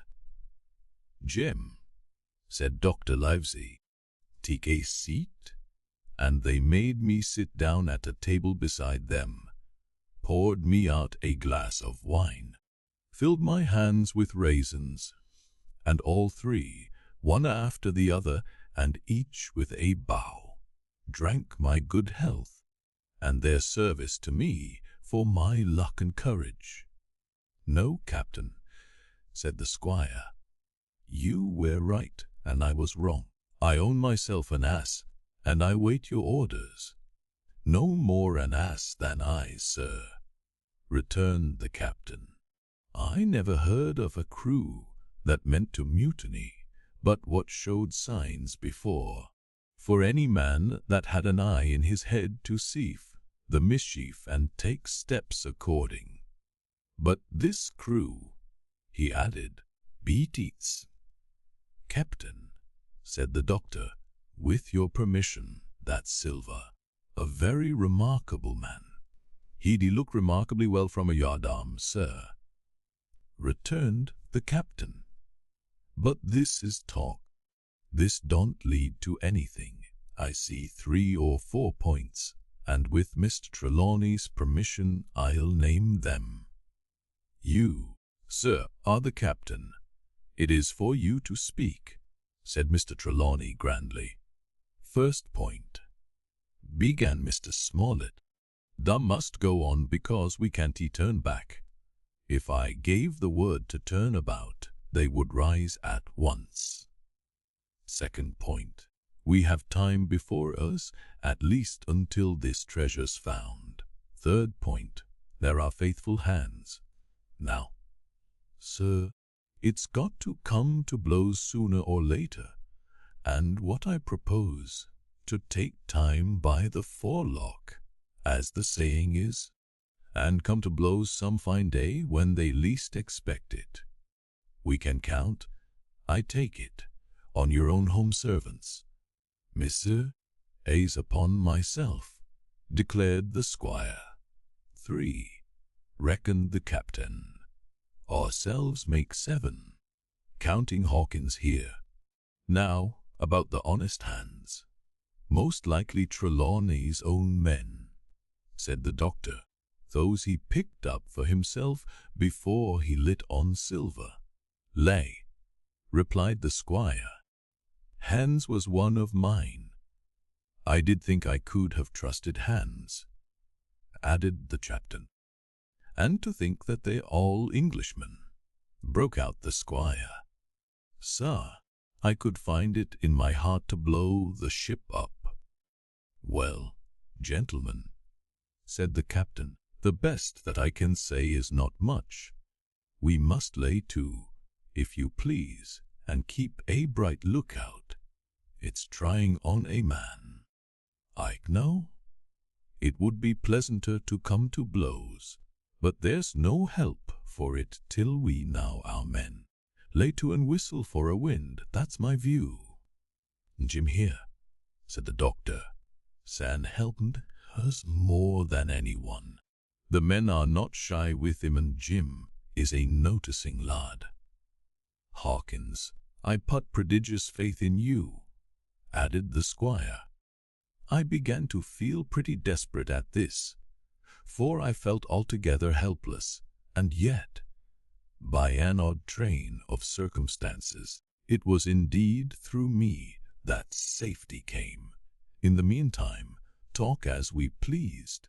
There were only 7 out of the 26 on whom we knew we could rely, and out of these 7 one was a boy, so that the grown men on our side were 6 to their 19.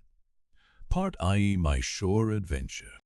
Chapter 13. How my shore adventure began. The appearance island, when I came on deck next morning, was altogether changed.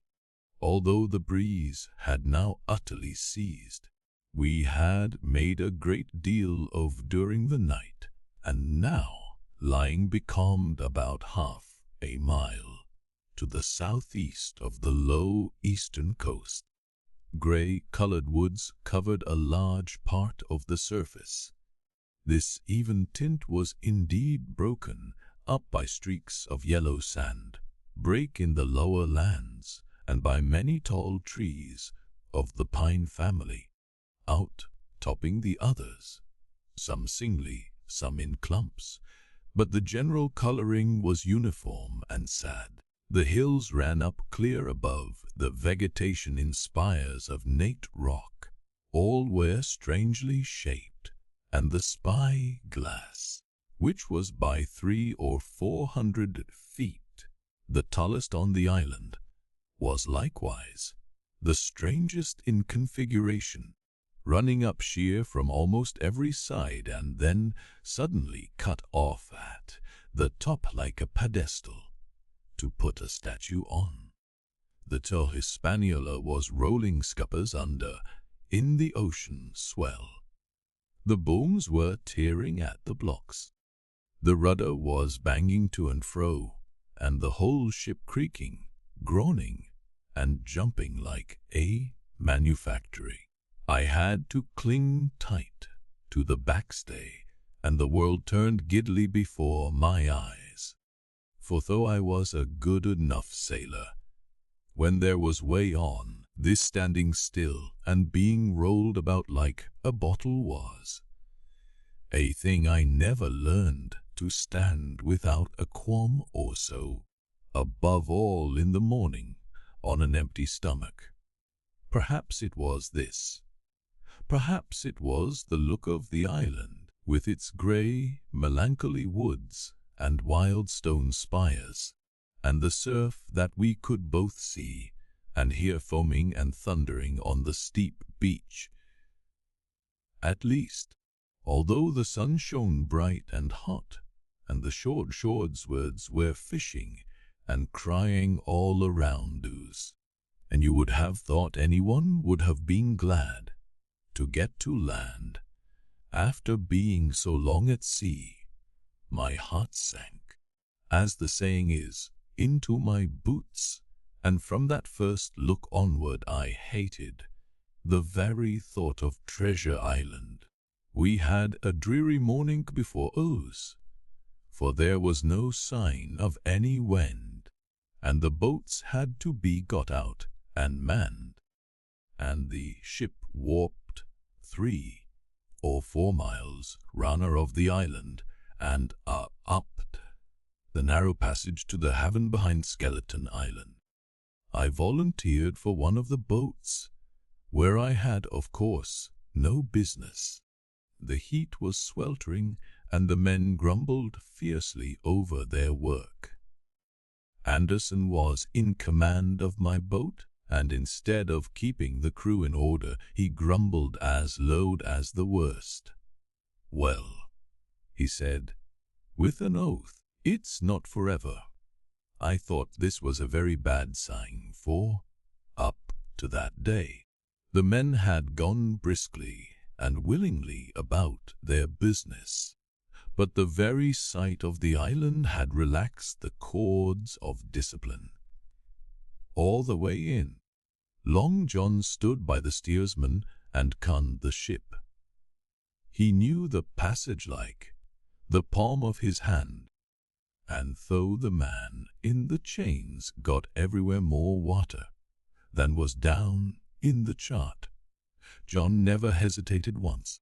"There's a strong score with the Ebb," he said, "and this here passage has been dug out, in a manner of speaking, with a spade.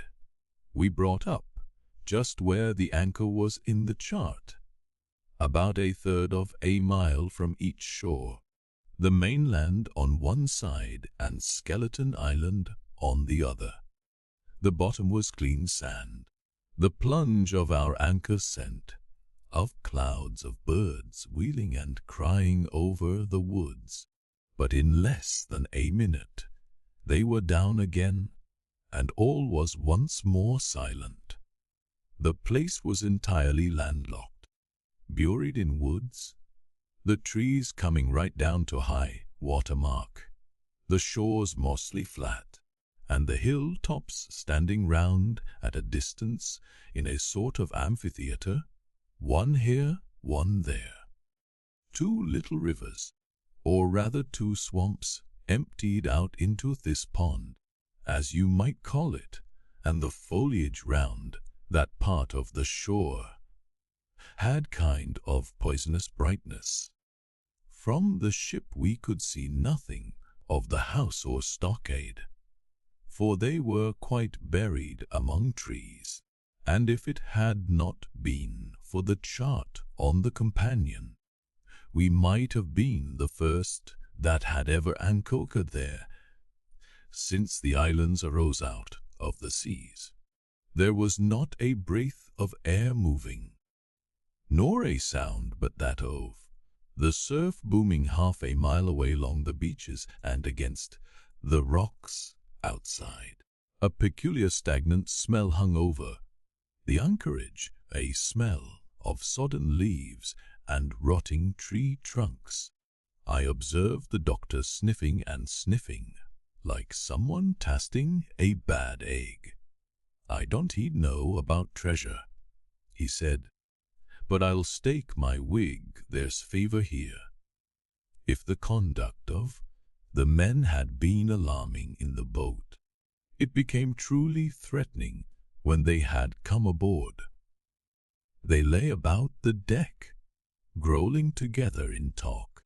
The slightest order was received with a black look, and grudgingly and carelessly obeyed. Even the honest hands must have caught the infection, for there was not one man aboard to mend another. Mutiny, it was plain, hung over us like a thundercloud, and it was not only we of the cabin party who perceived the danger. Long John was hard at work going from to group, spending himself in good advice, and as for example no man could have shown a better. He fairly outstripped himself in willingness and civility. He was all smiles to everyone. If an order were given, John would be on his crutch in an instant, with the cheeriest "Aye, aye, sir," in the world, and when there was nothing else to do, he kept up one song after another, as if to conceal the discontent of the rest. Of all the gloomy features of that gloomy afternoon, this obvious anxiety on the part of Long John appeared the worst. We held a council in the cabin.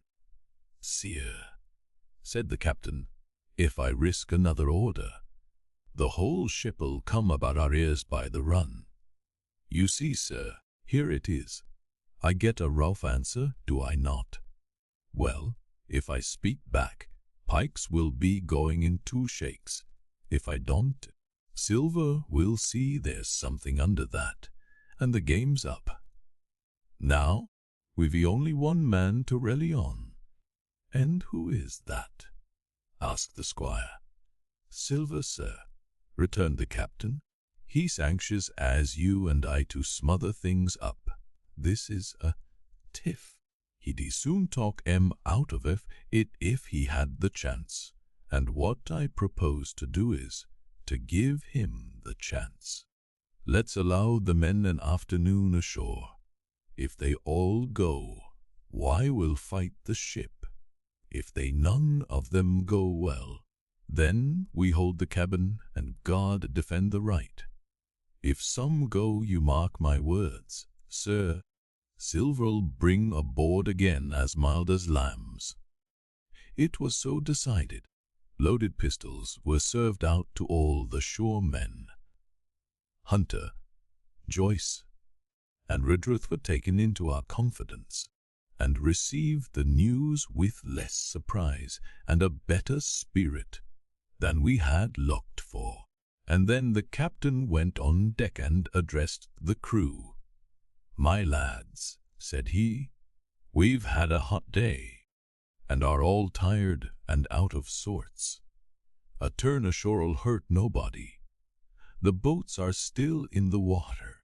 You can take the gigs, and as many as please can go ashore for the afternoon. I'll fire a gun half an hour before sundown. I believe the silly fellows must have thought they would break their shins over treasure as soon as they were landed, for they all came out of their sulks in a moment and gave a cheer that started the echo in a far-away hill, and sent the birds once more flying and squalling round the anchorage. The captain was too bright to be in the way.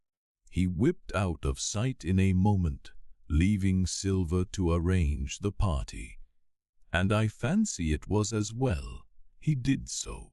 Had he been on deck, he could no longer so much have pretended not to understand the situation. It was as plain as day. Silver was the captain, and a mighty rebellious crew he had of it, the honest hands.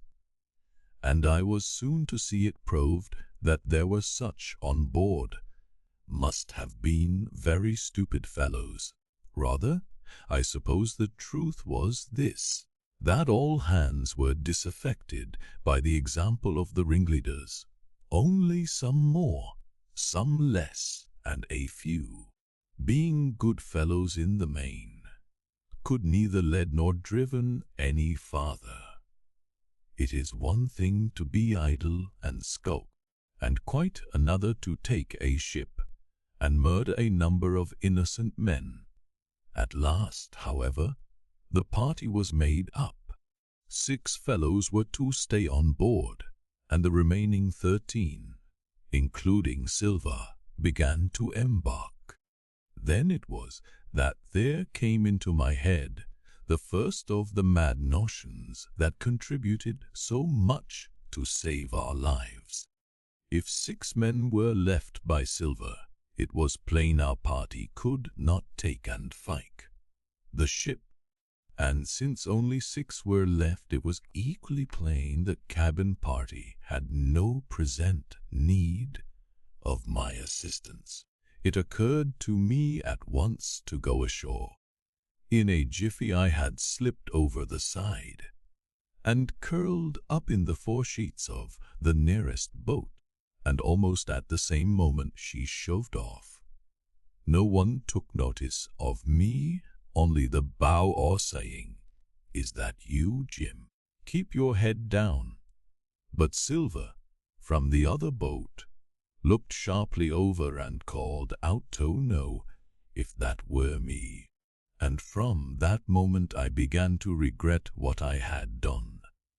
The crews raced for the beach, but the boat I was in, having some start, and being at once the lighter and the better manned, shot far ahead of her consort, and the bow had struck among the shore side trees, and I had caught a branch and swung myself out, and plunged into the nearest thicket, while Silver and the rest were still 100 yards behind. "Jim, Jim," I heard him shouting, but you may suppose I paid no heed, jumping, ducking, and breaking through. I ran straight before my nose, till I could run no longer. Chapter 14. The first blow. I was so pleased at having given the slip to Long John that I began to enjoy myself and look around me with some interest on the strange land that I was in. I had crossed a marshy tract full of willows, bulrushes, and odd, outlandish, swampy trees, and had now come out upon the skirts of an open piece of undulating, sandy country about a mile long, dotted with a few pines, and a great number of contorted trees, not unlike the oak in growth, but pale in the foliage like willows. On the far side of the open stood one of the hills, with two quaint, craggy peaks shining vividly in the sun. I now felt for the first time the joy of exploration. The isle was uninhabited, my shipmates I had left behind, and nothing lived in front of me but dumb brutes and falls. I turned hither and thither among the trees. Here and there were flowering plants, unknown to me. Here and there I saw snakes, and one raised his head from a ledge of rock and hissed at me with a noise not unlike the spinning of a top. Little did I suppose that he was a deadly enemy, and that the noise was the famous rattle. Then I came to a long thicket of these oak-like trees, leaf or evergreen oaks, I heard afterward they should be called, which grew low along the sand-like brambles, the boughs curiously twisted, the foliage compact like thatch. The thicket stretched down from the top of one of the sandy knolls, spreading and growing taller as it went, until it reached the margin of the broad, reedy fen, through which the nearest of the little rivers soaked its way into the anchorage. The marsh was steaming in the strong sun, and the outline of the spy glass trembled through the haze. All at once there began to go a sort of bustle among the bulrushes. A wild duck flew up with a quack. Another followed, and soon over the whole surface of the marsh a great cloud of birds hung screaming and circling in the air. I judged at once that some of my shipmates must be drawing near along the borders of the fen. Nor was I deceived, for soon I heard the very distant and low tones of a human voice, which, as I continued to give ear, grew steadily louder and nearer. This put me in great fear, and I crawled under cover of the nearest live oak, and squatted there, hearkening, as silent as a mouse. Another voice answered, and then the first voice, which I now recognized to be Silver's, once more took up the story, and ran on for a long while in a stream, only now and again interrupted by the other. By the sound they must have been talking earnestly, and almost fiercely, but no distinct word came to my hearing. At last the speakers seemed to have paused, and perhaps to have sat down, for not only did they cease to draw any nearer, but the birds themselves began to grow more quiet and to settle again to their places in the swamp.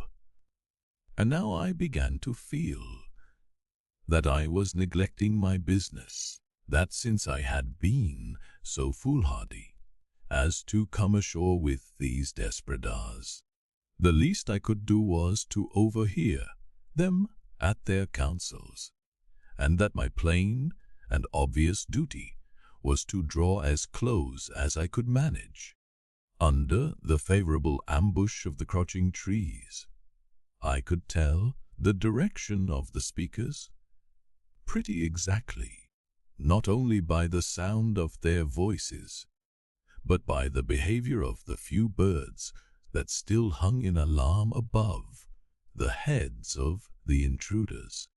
Crawling on all fours, I made steadily but slowly towards them, till at last, raising my head to an aperture among the leaves, I could see clear down into a little green dell beside the marsh, and closely set about with trees, where Long John Silver and another of the crew stood face to face in conversation. The sun beat full upon them.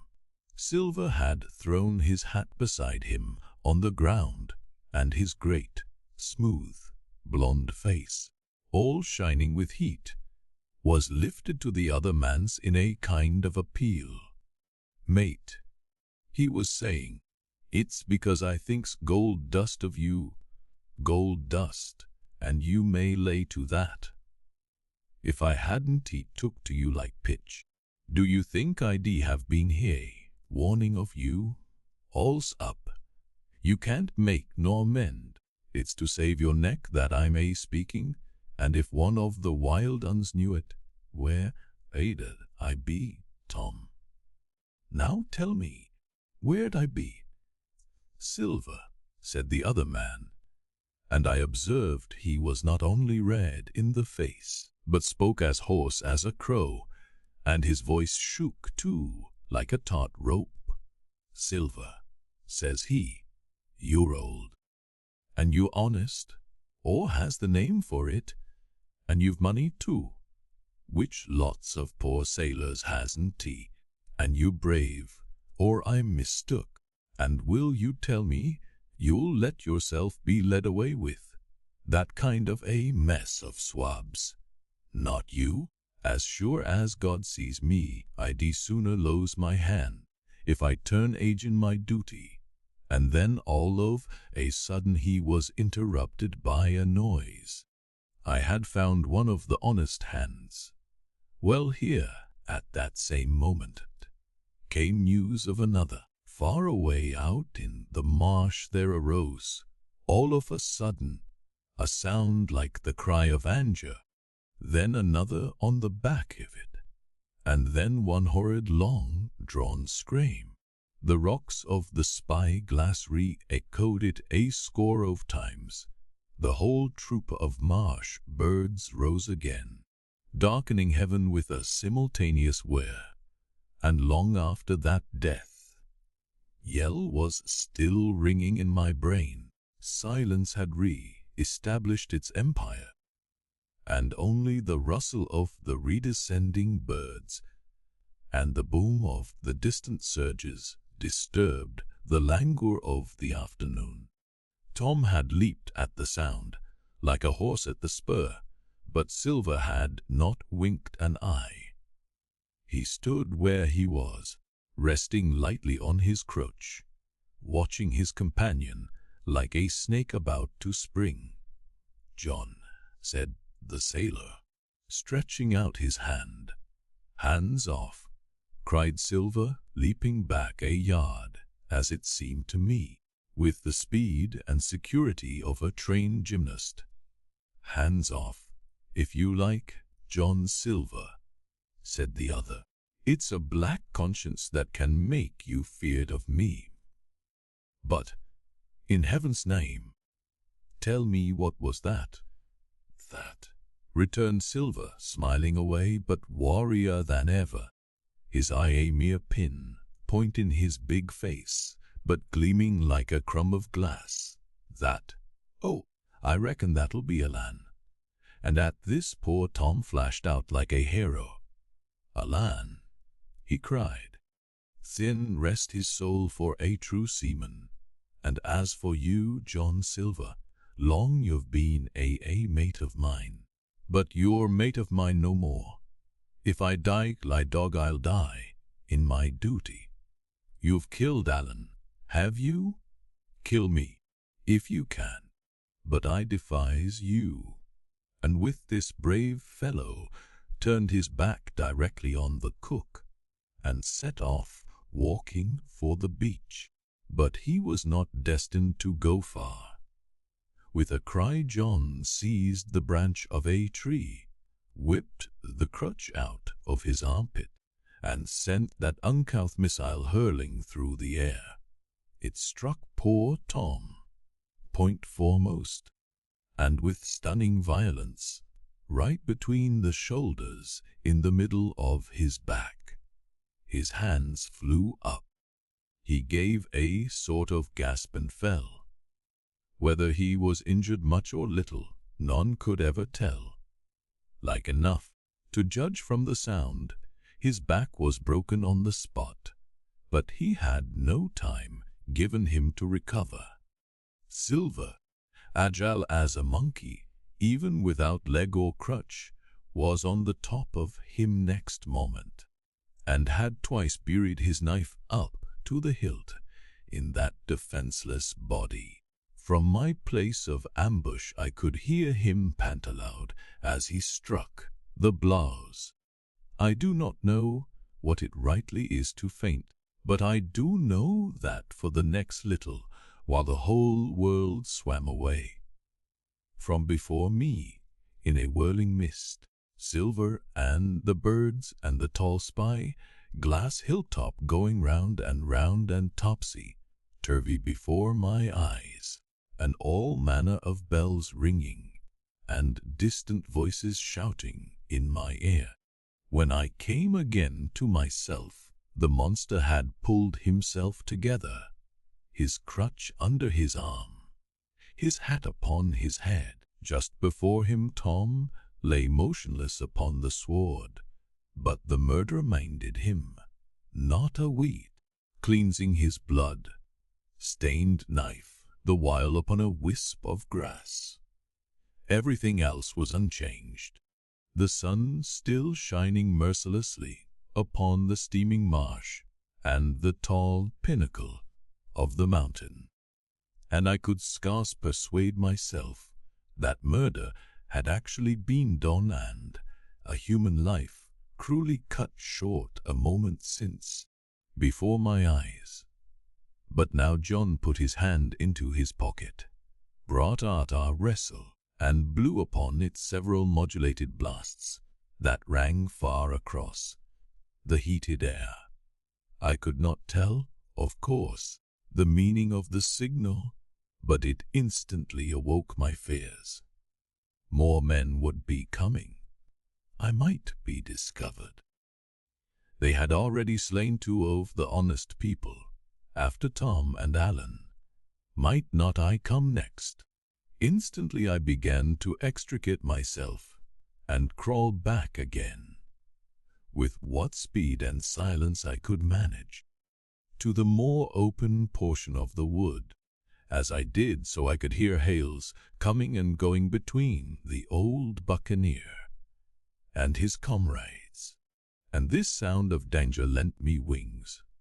As soon as I was clear of the thicket, I ran as I never ran before, scarce minding the direction of my flight, so long as it led me from the murderers, and as I ran, fear grew and grew upon me until it turned into a kind of frenzy. Indeed, could anyone be more entirely lost than I?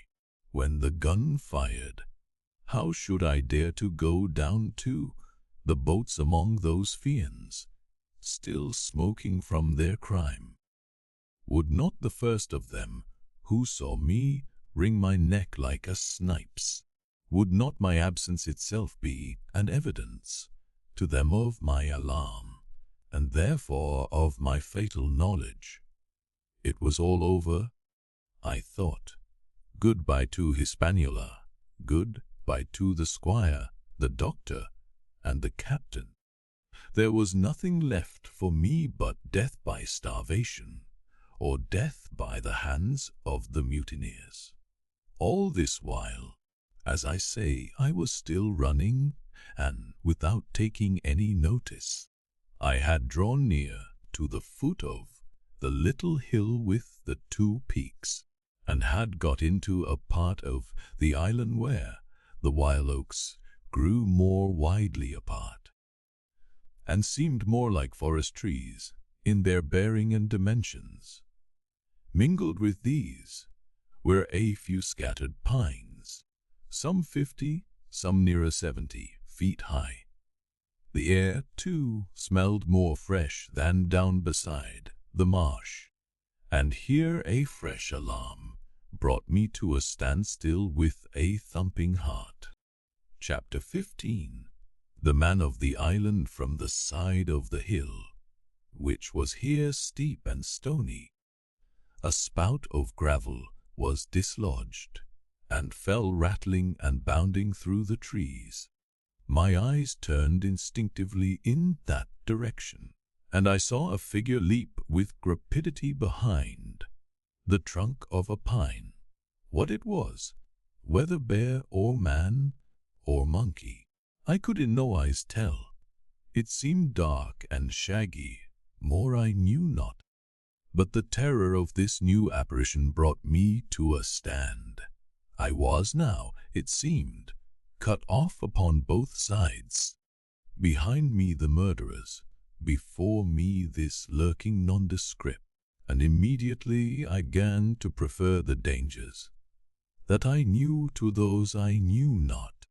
Silver himself appeared less terrible in contrast with this creature of the woods, and I turned on my heel, and, looking sharply behind me over my shoulder, began to retrace my steps in the direction of the boats. Instantly the figure appeared, and, making a wide circuit, began to head me off.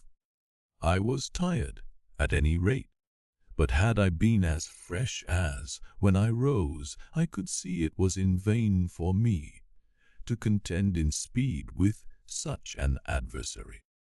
From trunk to trunk the creature flitted like a deer, running man, like on 2 legs, but unlike any man that I had ever seen, stooping almost double as it ran, yet a man it was. I could no longer be in doubt about that. I begun to recall what I had heard of cannibals. I was within an ace of calling for help, but the mere fact that he was a man, however wild, had somewhat reassured me, and my fear of Silver began to revive in proportion. I stood still, therefore, and cast about for some method of escape, and as I was so thinking, the recollection of my pistol flashed into my mind. As soon as I remembered, I was not defenseless. Courage glowed again in my heart, and I set my face resolutely for this man of the island, and walked briskly toward him.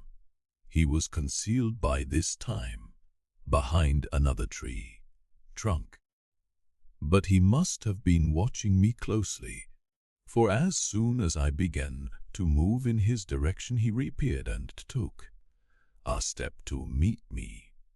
Then he hesitated, drew back, came forward again, and at last, to my wonder and confusion, threw himself on his knees and held out his clasped hands in supplication.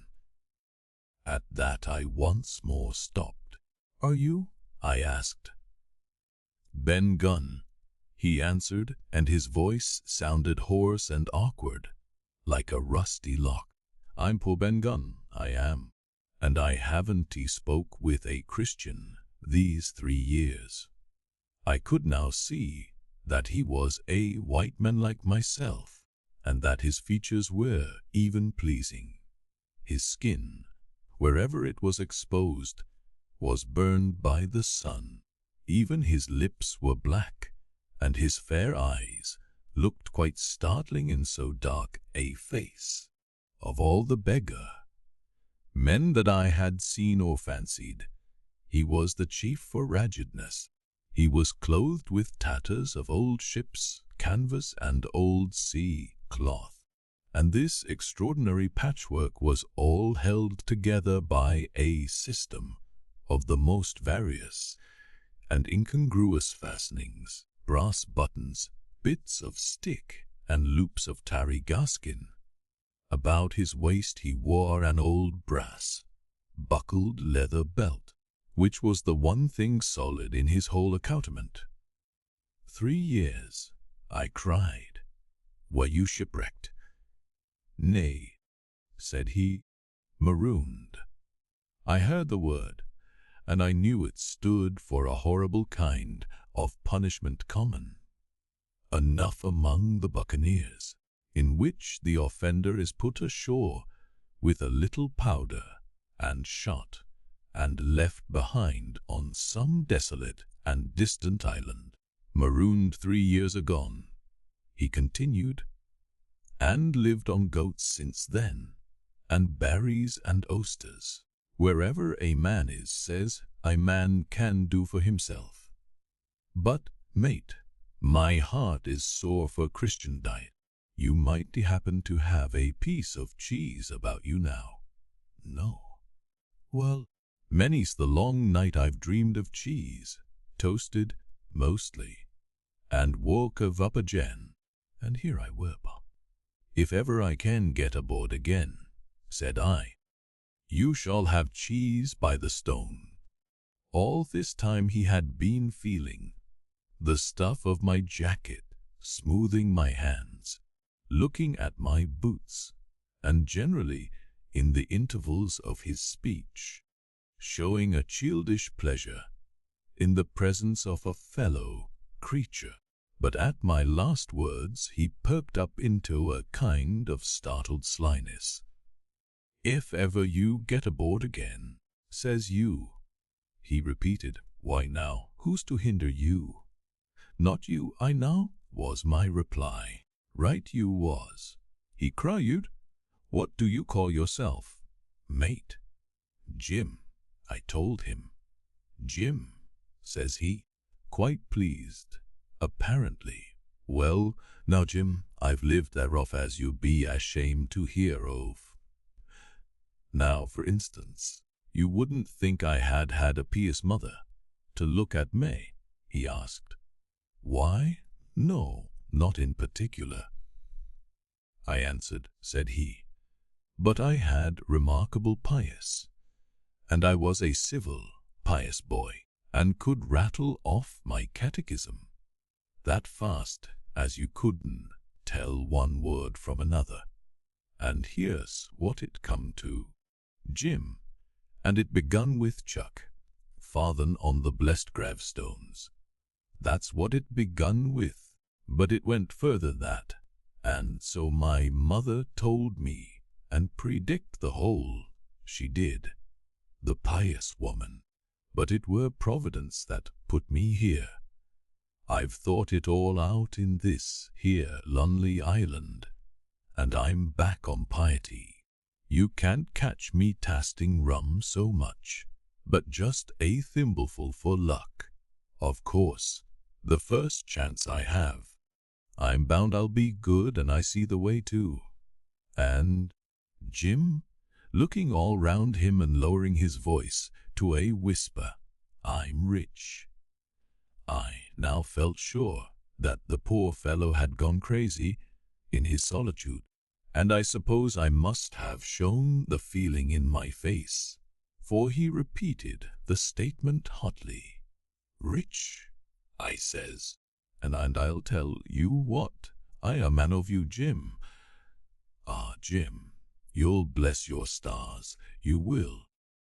You was the first that found me. And at this, there came suddenly a lowering shadow over his face, and he tightened his grasp upon my hand, and raised a forefinger threateningly before my eyes. Now, Jim, you tell me true, that ain't Flint's ship? He asked. At this I had a happy inspiration. I began to believe that I had found an ally, and I answered him at once. It's not Flint's ship, and Flint is dead. But I'll tell you true, as you ask me. There are some of Flint's hands aboard. For the rest of us, not a man with one leg, he gasped. Silver? I asked. Ah, Silver, says he. That were his name. He's the cook, and the ringleader too. He was still holding me by the wrist, and at that he gave it quite a ring. If you was sent by Long John, he said, I am as good as pork and I know it. But where was you, do you suppose? I had made my mind up in a moment, and by way of answer told him the whole story of our voyage and the predicament in which we found ourselves. He heard me with the keenest interest, and when I had done he patted me on the head. You're a good lad, Jim, he said, and you're all in a clove hitch, ain't you? Well, you just put your trust in Ben Gunn. Ben Gunn's the man to do it. Would you think it likely, now, that your squire would prove a liberal, minded one in case of help? Him being in a clove hitch, as you remark. I told him the squire was the most liberal of men. Aye, but you see, returned Ben Gunn, I didn't mean giving me a gate to keep, and a suit of livery clothes, and such. That's not my mark, Jim. What I mean is, would he be likely to come down to the tune of, say, £1,000 out of money that's as good as a man's own already? I am sure he would, said I. As it was, all hands were to share, and a passage home. He added, with a look of great shrewdness. I cried, the squire's a gentleman, and besides, if we got rid of the others, we should want you to help work the vessel home. Said he, so you would, and he seemed very much relieved. No, I'll tell you what, he went on. So much I'll tell you, and no more. I were in Flint's ship when he buried the treasure, he and 6 strong seamen. They was ashore nigh on a week, and us standing off and on in the old Walrusar. One fine day up went the signal, and here come Flint by himself in a little boat, and his head done up in a blue scarf. The sun was getting up, and mortal white looked about the cutwater. But there he was, you mind, and the 6 all dead. Dead and buried. How had he done it? Not a man aboard us could make out. It was battle murder, and sudden death, leastways, him against 6. Billy Bones was the mate, Long John, he was quartermaster, and they asked him where the treasure was. Says he, you can go ashore, if you like, and stay, he says. But as for the ship, she'll up for more, by thunder. That's what he said. Well, I was in another ship 3 years back, and we sighted this island. Boys, said I, here is Flint's treasure. Let's land and find it. The captain was displeased at that, but my messmates were all of a mind, and landed. 12 days they looked for it, and every day they had worse word for we, until one fine morning all hands went aboard. As for you, Benjamin Gunn, says they, here is a musket, they says, and a spade and a pickaxe. You can stay here and find Flint's money for yourself, they says. Well, Jim, 3 years have I been here, and not a bite of Christian diet from that day to this. But now, you look here, look at me, do I like a man before the mast? No, says you. Nor I reckon, neither, I says. And with that he winked and pinched me hard. Just you mention words to your squire Jim, he went on, nor he weren't he neither. That's the words. 3 years he were the man of this island, light and dark, fair and rain, and sometimes he would maybe think upon a prayer, says you, and sometimes he would, maybe, think of his old mother, so be as she's alive, you'll say. But the most part of Gun's time, this is what you'll say, the most part of his time was took up with another matter, and then you'll give him nip like a dough-bong. And he pinched me again in the most confidential manner. Then, he continued, then you'll up, and you'll say this Gun is a good man, you'll say. And he puts a precious sight more confidence. A precious sight. Mind that, in a gentleman born than in these gentlemen of fortune, having been one himself. Well, I said, I don't understand one word that you've been saying. But that's neither here nor there, for how am I to get on board? Said he. That's the hitch, for sure. Well, there's my boat that I made with my 2 hands. I keep her under the white rock. If the worst come to the worst, we might try that after dark. He broke out, what's that? For just then, although the sun had still an hour or 2 to run, all the echoes of the island awoke and bellowed to the thunder of a cannon. They have begun to fight, I cried. Follow me. And I began to run toward the anchorage, my terrors all forgotten, while close at my side the marooned man in his goat skins trotted easily and lightly. Left, left, says he. Keep to your left hand. Mate Jim, under the trees with you, there's where I killed my first goat. They don't come down here now. They're all mastheaded on them mountings for the fear of Benjamin Gunn. Ah, and there's the cemetery. Cemetery he must have meant. You see the mounds. I come here and prayed, nows and thens, when I thought maybe a Sunday would be about due. It weren't quite a chapel, but it seemed more solemn-like. And then, says you, Ben Gunn was short-handed. No chapling, nor so much as a Bible and a flag, you says. So he kept talking as I ran, neither expecting nor receiving any answer.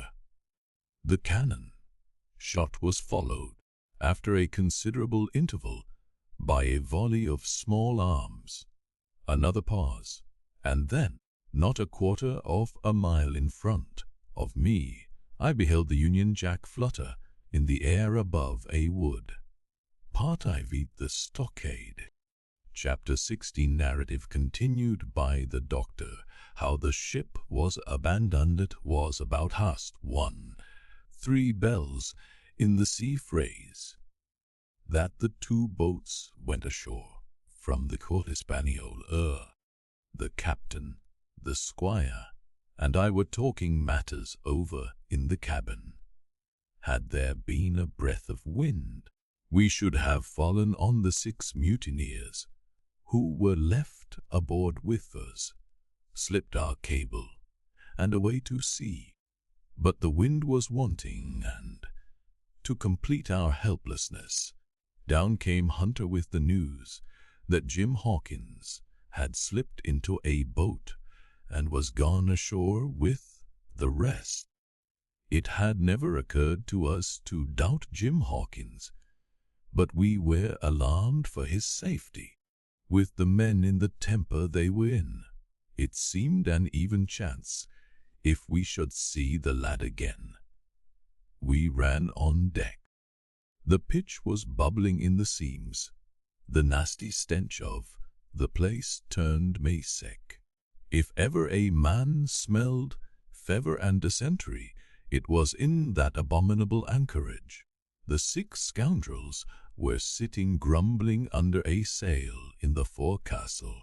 Ashore we could see the gigs made fast, and a man sitting in each, hard by where the river runs in. One of them was whistling Lillibullero. Waiting was a strain, and it was decided that Hunter and I should go ashore with the jolly boat in quest of information. The gigs had leaned to their right, but Hunter and I pulled straight in the direction of the stockade upon the chart. The 2 who were left guarding their boats seemed in a bustle at our appearance. Lillibullero stopped off, and I could see the pair discussing what they ought to do. Had they gone and told Silver, all might have turned out differently, but they had their orders, I suppose, and decided to sit quietly where they were and hark back again to Lillibullero. There was a slight bend in the coast, and I steered so as to put it between us. Even before we landed we had, thus, sight of the gigs. I jumped out and came as near running as I durst, with a big silk handkerchief under my hat for coolness' sake, and a brace of pistols ready primed for safety. I had not gone 100 yards when I came on the stockade. This was how it was. A spring of clear water rose at the top of that knoll, well on the knoll, and enclosing the spring they had clapped a stout log house, fit to hold 20 people on a pinch, and loopholed for musketry on every side.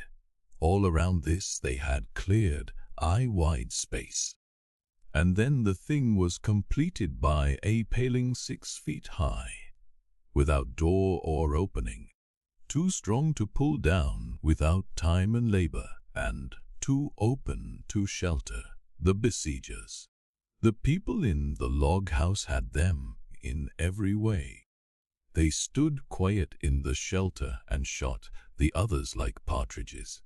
All they wanted was a good watch and food, for, short of a complete surprise, they might have held the place against a regiment. What particularly took my fancy was the spring, for, though we had a good place of it in the cabin of the Hispaniola, with plenty of arms and ammunition, and things to eat, and excellent wines, there had been one thing overlooked. We had no water. I was thinking this over when there came ringing over the island the cry of a man at the point of death. I was not new to violent death. I have served His Royal Highness, the Duke of Cumberland, and got awound myself at Fontenoy, but I know my pulse went dot and carry one. Jim Hawkins is gone, was my first thought. It is something to have been an old soldier, but more still to have been a doctor. There is no time to dilly-dally in our work, and so now I made up my mind instantly, and with no time lost returned to the shore and jumped on board the jolly boat. By good fortune Hunter pulled a good oar. We made the water fly, and the boat was soon alongside, and I aboard the schooner. I found them all shaken, as was natural. The squire was sitting down, as white as a sheet, thinking of the harm he had led us to, the good soul, and one of the 6 forecastle hands little better. "There's a man," said Captain Smollett, nodding toward him, "new to this work. He came nigh hand-fainting, Doctor, when he heard the cry. Another touch of the rudder, and that man would join yous." I told my plan to the captain, and between us we settled on the details of its accomplishment. We put old Redruth in the gallery between the cabin and the forecastle, with 3 or 4 loaded muskets and a mattress for protection. Hunter brought the boat round under the stern port, and Joyce and I set to work loading her with powder, tins, muskets, bags of biscuits, kegs of pork, a cask of cognac, and my invaluable medicine chest. In the meantime the squire and the captain stayed on deck, and the latter hailed the coxswain, who was the principal man aboard. "Mr. Hans," he said, "here are 2 of us with a brace of pistols each. If any one of you 6 make a signal of any description, that man's dead." They were a good deal taken aback, and, after a little consultation, one and all tumbled down, the 4 companion thinking no doubt to take us on the rear. But when they saw Redruth waiting for them in the sparred gallery, they went about ship at once, and a head popped out again on deck. "Down, dog!" cried the captain, and the head popped back again, and we heard no more for the time of these 6 very faint-hearted seamen. By this time, tumbling things in as they came, we had the jolly boat loaded as much as we dared. Joyce and I got out through the stern port, and we made for shore again as fast as oars could take us. This second trip fairly aroused the watchers along shore. Lillibullero was dropped again, and just before we lost sight of them behind the little point, one of them whipped ashore and disappeared. I had half a mind to change my plan and destroy their boats, but I feared that Silver and the others might be close at hand, and all might very well be lost by trying for too much. We had soon touched land in the same place as before and set to work to provision the blockhouse. All 3 made the first journey, heavily laden, and tossed our stores over the palisade. Then, leaving Joyce to guard them, 1 man, to be sure, but with half a dozen muskets, Hunter and I returned to the jolly boat and loaded ourselves once more. So we proceeded, without pausing to take breath, till the whole cargo was bestowed, when the 2 servants took up their position in the blockhouse, and I, with all my power, sculled back to the Hispaniola. That we should have risked a second boat load seems more daring than it really was. They had the advantage of numbers, of course, but we had the advantage of arms. Not one of the men ashore had a musket, and before they could get within range for pistol shooting, we flattered ourselves we should be able to give a good account of a half dozen at least. The squire was waiting for me at the stern window, all his faintness gone from him. He caught the painter and made it fast, and we fell to loading the boat for our very lives. Pork, powder, and biscuit was the cargo, with only a musket and a cutlass apiece for Squire and me and Redruth and the captain.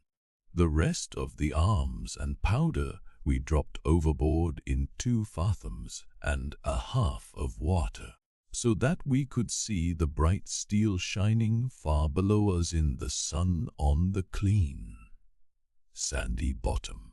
By this time the tide was beginning to ebb, and the ship was swinging round to her anchor.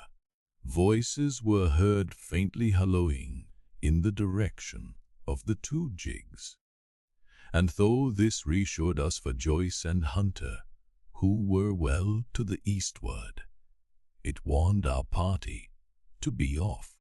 Redruth retreated from his place in the gallery and dropped into the boat, which we then brought round to the ship's counter to be handier for Captain Smollett. "Now, men," said he, "do you hear me?" There was no answer from the forecastle. "It's to you, Abraham Gray.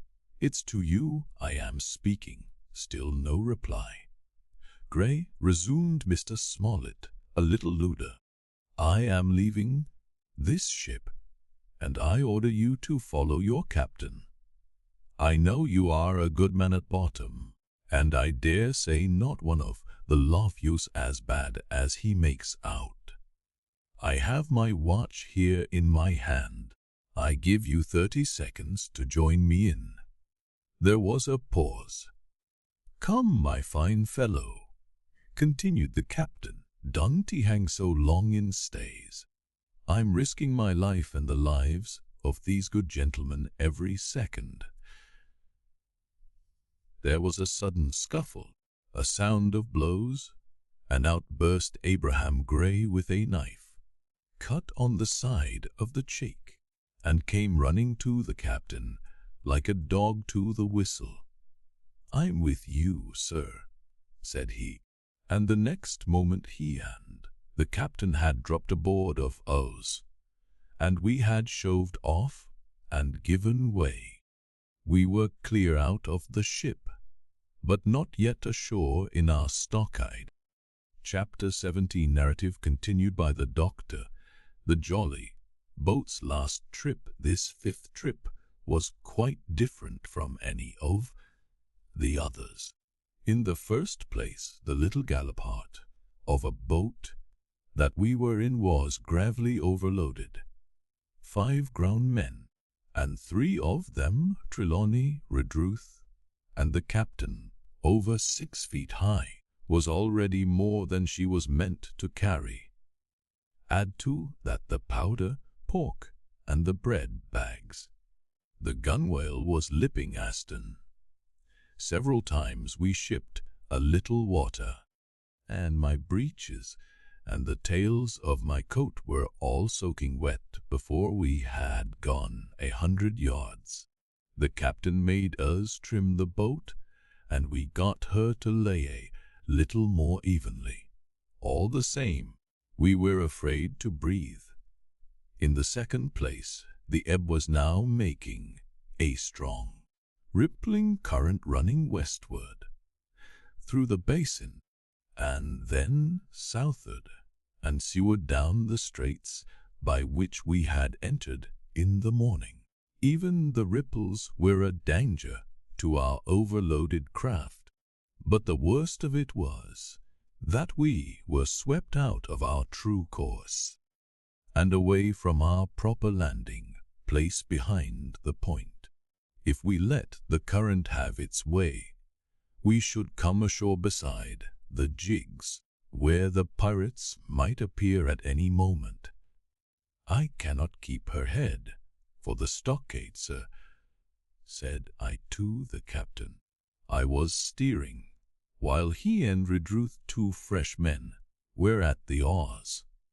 "The tide keeps washing her down." Could you pull a little stronger? Not without swamping the boat, said he. You must bear up, sir, if you please. Bear up until you see you're gaining.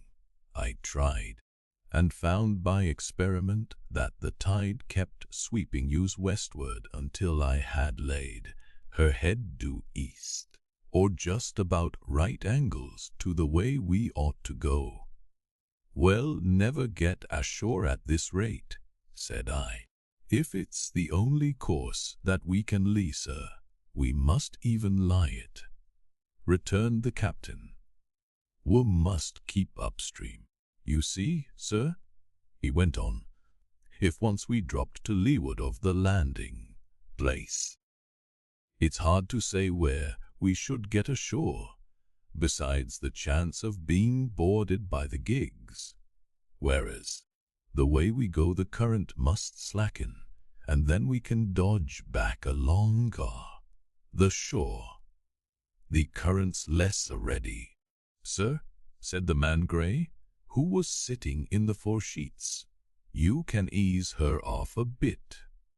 Thank you, my man, said I, quite as if nothing had happened, for we had all quietly made up our minds to treat him like one of ourselves.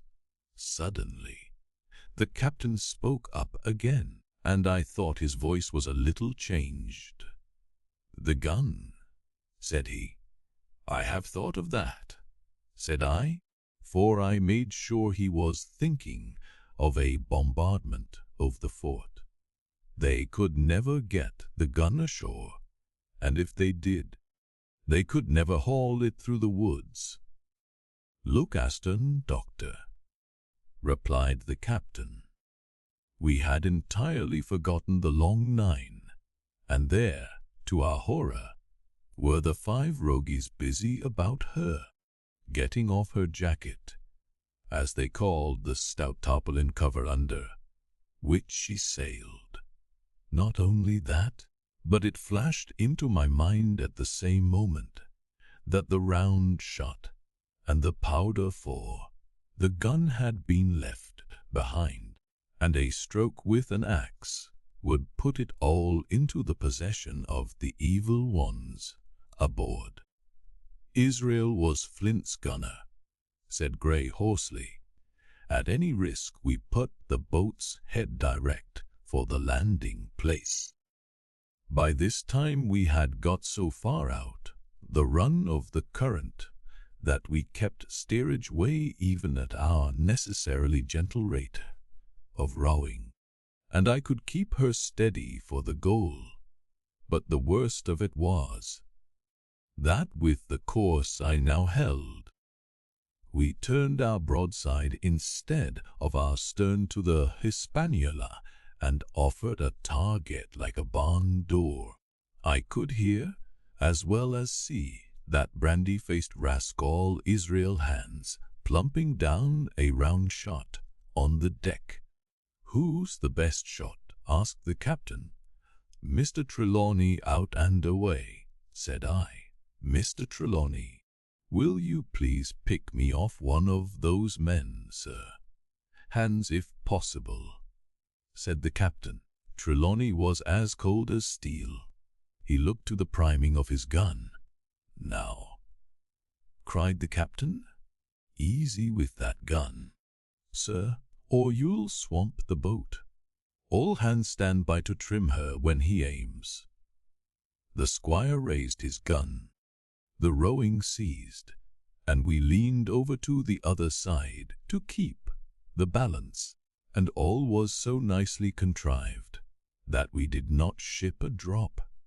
They had the gun by this time slewed around upon the swivel, and Hands, who was at the muzzle with the rammer, was, in consequence, the most exposed. However, we had no luck, for just as Trelawney fired down he stooped, the ball whistling over him, and it was one of the other 4 who fell. The cry he gave was echoed, not only by his companions on board, but by a great number of voices from the shore. And looking in that direction, I saw the other pirates trooping out from among the trees, and tumbling into their places in the boats. "Here come the gigs, sir," said I. "Give way, then," said the captain. "We mustn't mind if we swamp her now. If we can't get ashore Allsup, only one of the gigs is being manned, sir," I added. "The crew other is most likely going around by shore to cut us off." "They'll have a hot run," returned the captain. "Jack ashore, you know. It's not them I mind. It's the round shot. Carpet bowls my lady's maid couldn't miss. Tell us, squire, when you see the match, and we'll hold water." In the meantime we had been making headway at a good pace for a boat so overloaded, and we had shipped but little water in the process. We were now close in, 30 or 40 strokes, and we should beach her, for the ebb had already disclosed a narrow belt of sand below the clustering trees. The gig was no longer to be feared. The little point had already concealed it from our eyes. The Ebb-Tide, which had so cruelly delayed us, was now making reparation and delaying our assailants. The one source of danger was the gun.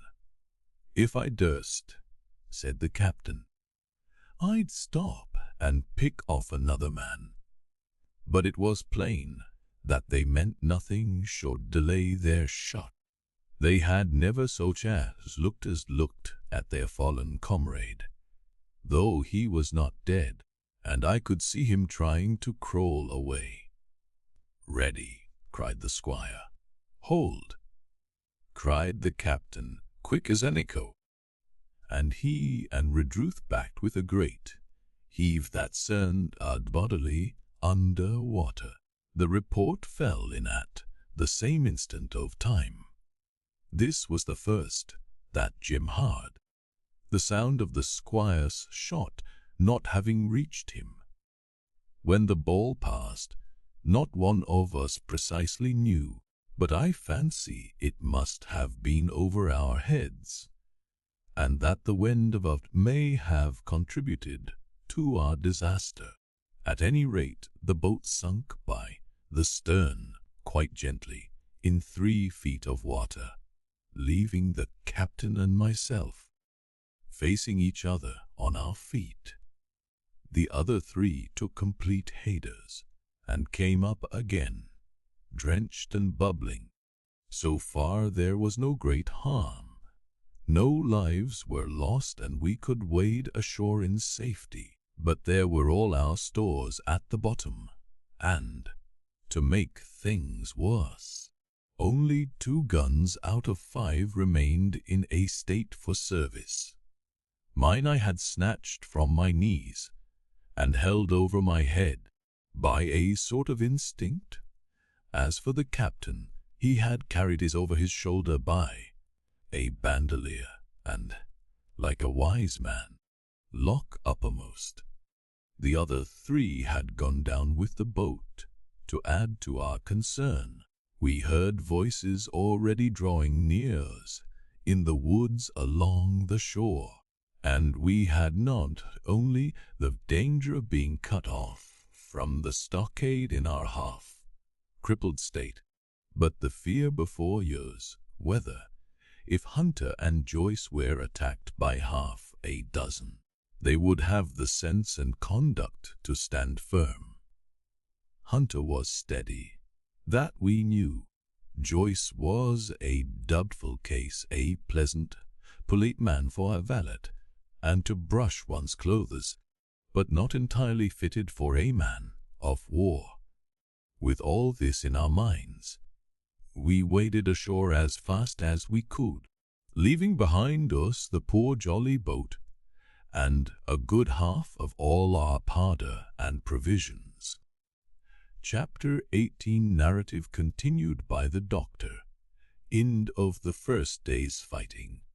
We made our best speed across the strip of wood that now divided us from the stockade, and at every step we took, the voices of the buccaneers rang nearer. Soon we could hear their footfalls as they ran, and the cracking of the branches as they breasted across a bit of thicket. I began to see we should have a brush for it in earnest, and looked to my priming. "Captain," said I, "Trelawney is the dead shot. Give him your gun. His own is useless." They exchanged guns, and Trelawney, silent and cool as he had been since the beginning of the bustle, hung a moment on his heel to see that all was fit for service, at the same time observing Gray to be unarmed. I handed him my cutlass. It did all our hearts good to see him spit in his hand, knit his brows, and make the blade sing through the air. It was plain from every line of his body that our new hand was worth his salt. 40 paces farther we came to the edge of the wood and saw the stockade in front of us. We struck the enclosure about the middle of the south side, and, almost at the same time, 7 mutineers, Job Anderson, the boatswain, at their head, appeared in full cry at the southwestern corner. They paused as if taken aback, and before they recovered, not only the squire and I, but Hunter and Joyce from the blockhouse had time to fire. The 4 shots came in rather a scattering volley, but they did the business. One of the enemy actually fell, and the rest, without hesitation, turned and plunged into the trees. After reloading, we walked down the outside of the palisade to see to the fallen enemy. He was stone dead, shot through the heart. We began to rejoice over our good success, when just at that moment a pistol cracked in the bush. A ball whistled close past my ear, and poor Tom Redruth stumbled and fell his length on the ground. Both the squire and I returned the shot, but as we had nothing to aim at, it is probable we only wasted powder. Then we reloaded and turned our attention to poor Tom. The captain and Gray were already examining him, and I saw with half an eye that all was over. I believe the readiness of our return volley had scattered the mutineers once more, for we were suffered without further molestation to get the poor old gamekeeper hoisted over the stockade and carried, groaning and bleeding, into the log house. Poor old fellow, he had not uttered one word of surprise, complaint, fear, or even acquiescence from the very beginning of our troubles till now, when we had laid him down in the log house to die. He had lain like a Trojan behind his mattress in the gallery. He had followed every order silently, dogged and well. He was the oldest of our party by a score of years, and now, sullen old, serviceable servant, it was he that was to die. The squire dropped down beside him on his knees and kissed his hand, crying like a child. "Be I going?" he asked Tom. "My man," said I, "you going home?" "I wish I had had a lick at them the gun first," he replied. "Tom," said the squire, "say you forgive me one to you. Would that be respectful like from me to you, squire?" was the answer. "Howsoever, so be it. Amen." After a little while of silence, he said he thought somebody might read a prayer. "It's the custom," so he added, apologetically. And not long after, without another word, he passed away. In the meantime, the captain, whom I had observed to be wonderfully swollen about the chest and pockets, had turned out a great many various stores: the British colours, a Bible, a coil of Scottish rope, pen, ink, the log book, and pounds of tobacco. He had found a longish fir tree lying felled and cleared in the enclosure, and, with the help of Hunter, he had set it at the corner of the log house where the trunks crossed and made an angle. Then, climbing on the roof, he had with his own hand bent and run up the collars. This seemed mightily to relieve him. He entered the log house and set about counting up the stores, as if nothing else existed. But he had an eye on Tom's passage, for all that, and as soon as all was over came forward with another flag, and reverently spread it on the body. "Don't you take on, sir," he said, shaking the squire's hand. "I'll swell with him. No fear for a hand that's been shot down in his duty to captain and owner. It mayn't be good divinity, but it's a fact." Then he pulled me aside. "Dr. Livesey," he said, "in how many weeks do you and Squire expect the consort?"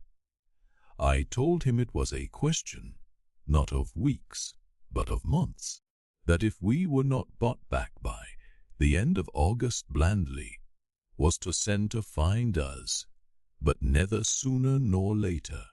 "You can calculate for yourself," I said. "Why, yes," returned the captain, scratching his head, and making a large allowance, "sir, for all the gifts of Providence. I should say we were pretty close-hauled." "How do you mean?" I asked. "It's a pity, sir, we lost that second load." "That's what I mean," replied the captain. "As for powder and shot, we'll do, but the rations are short." "Very so short, Dr. Livesey, that we perhaps as well without that extra mouth." And he pointed to the dead body under the flag. Just then, with a roar and a whistle, a round shot passed high above the roof of the log house and plumped far beyond us in the wood. "Oh ho," said the captain, "blaze away. You've little enough powder already, my lads." At the second trial the aim was better, and the ball descended inside the stockade, scattering a cloud of sand, but doing no further damage. "Chieftain," said the squire, "the house is quite invisible from the ship. It must be the flag they are aiming at. Would it not be wiser to take it in?" "Strike my colours," cried the captain. "No, sir, not I." And as soon as he had said the words, I think we all agreed with him.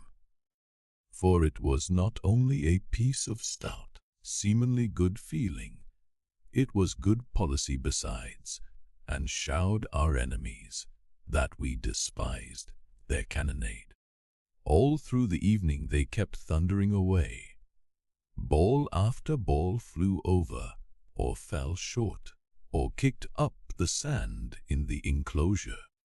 But they had to fire so high that the shot fell dead and buried itself in the soft sand. We had no ricochet to fear, and though one popped in through roof of the log house and out again through the floor, we soon got used to that sort of horse play and minded it no more than cricket. "There is one thing good about all this," observed the captain, The wood in front us is likely clear. The Ebby has made a good while. Our stores should be uncovered. Volunteers to go and bring in pork. Gray and Hunter were the first to come forward. Well armed, they stole out of the stockade, but it proved a useless mission. The mutineers were bolder than we fancied.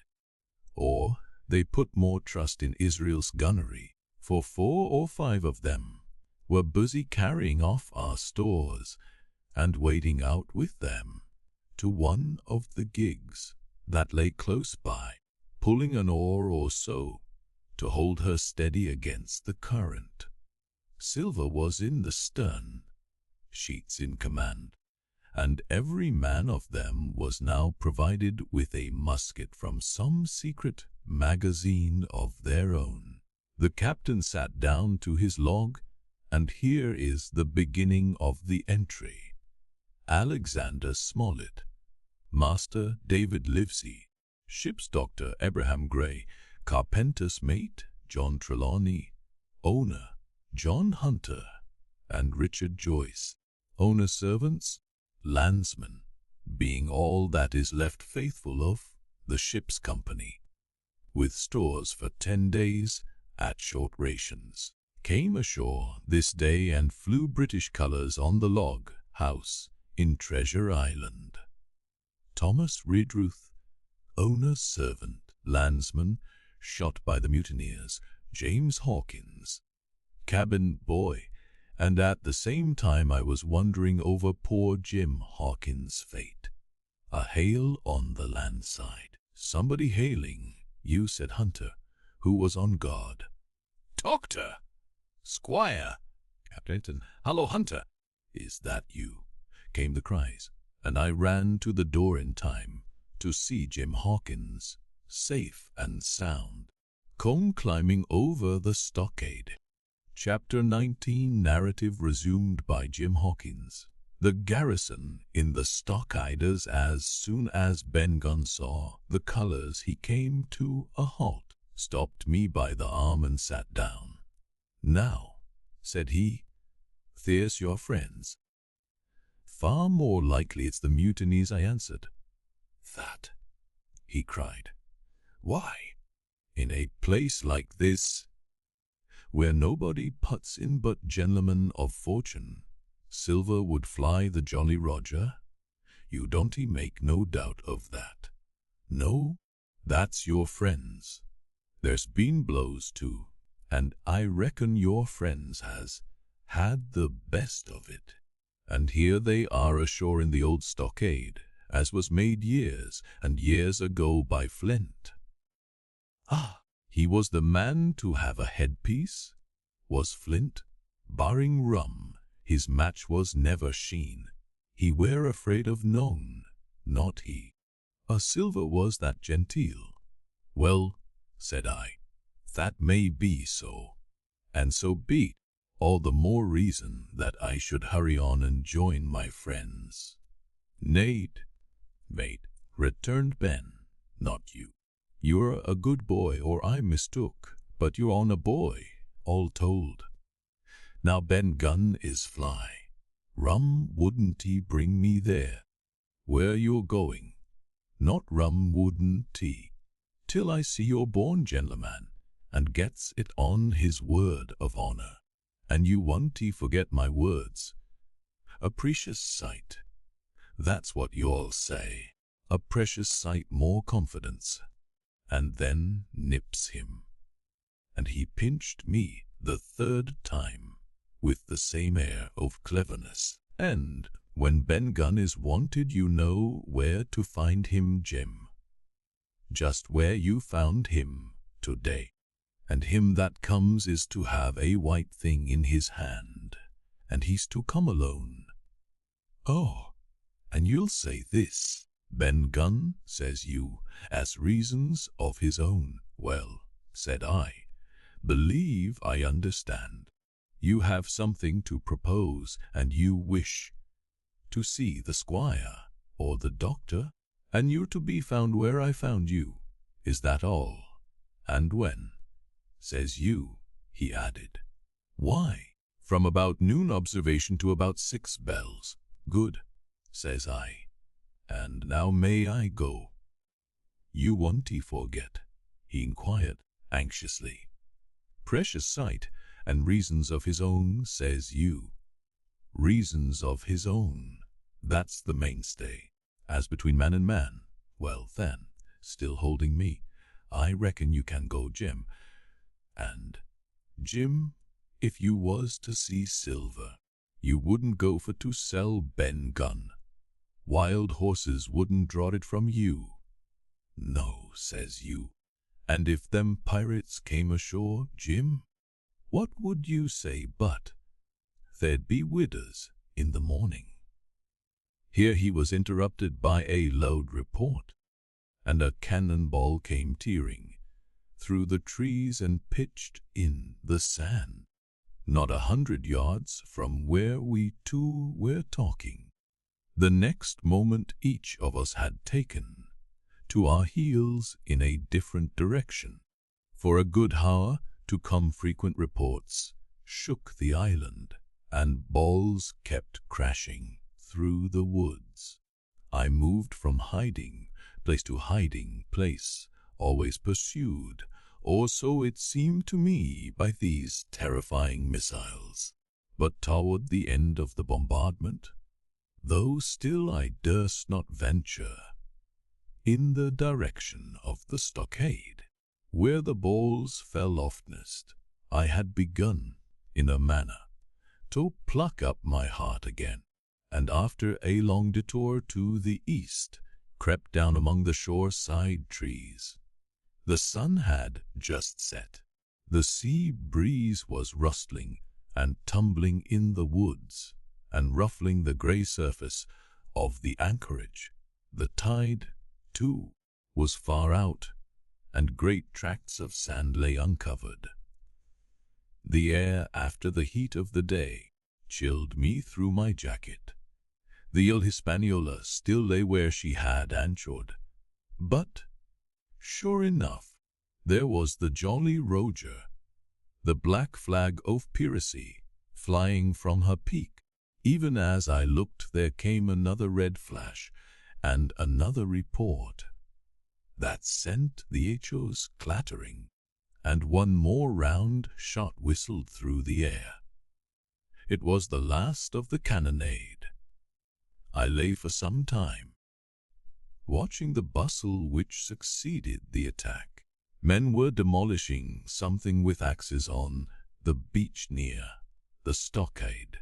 The poor jolly boat, I afterwards discovered, away near the mouth of the river, a great fire was glowing among the trees, and between that point and the ship one of the gigs kept coming and going the men, whom I had seen so gloomy, shouting at the oars like children. But there was a sound in their voices which suggested rum. At length I thought I might return towards the stockade. I was pretty far down on the low, sandy spit that encloses the anchorage to the east, and is joined at half water to Skeleton Island. And now, as I rose to my feet, I saw some distance farther down the spit, and rising from among low bushes, an isolated rock, pretty high and peculiarly white in color.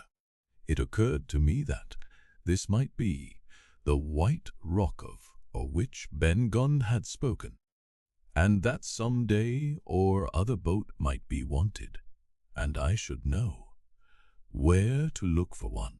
Then I skirted among the woods until I had regained the rear or shoreward side of the stockade, and was soon warmly welcomed by the faithful party. I had soon told my story, and began to look about me. The log house was made of unsquared trunks of pine, roof, walls, and floor. The latter stood in several places as much a foot or a foot and a half above the surface of the sand. There was a porch at the door, and under this porch, the little spring welled up into an artificial basin of a rather odd kind. No other than a great ship's kettle of iron, with the bottom knocked out and sunk to her bearings, as the captain said, among the sand. Little had been left beside the framework of the house, but in one corner there was a stone slab laid down by way of hearth, and an old rusty iron basket to contain the fire. The slopes of the knoll and all the inside of the stockade had been cleared of timber to build the house, and we could see by the stumps what a fine and lofty grove had been destroyed. Most of the soil had been washed away or buried in drift after the removal of the trees. Only where the streamlet ran down from the kettle a thick bed of moss and some ferns and little creeping bushes were still green among the sand. Very close around the stockade, too close for defense, they said. The woods still flourished high and dense, all of fir on the land side, but toward the sea with a large admixture of live oaks. The cold evening breeze, of which I have spoken, whistled through every chink of the rude building, and sprinkled the floor with a continual rain of fine sand. There was sand in our eyes, sand in our teeth, sand in our suppers, sand dancing in the spring at the bottom of the kettle, for all the world like porridge beginning to boil.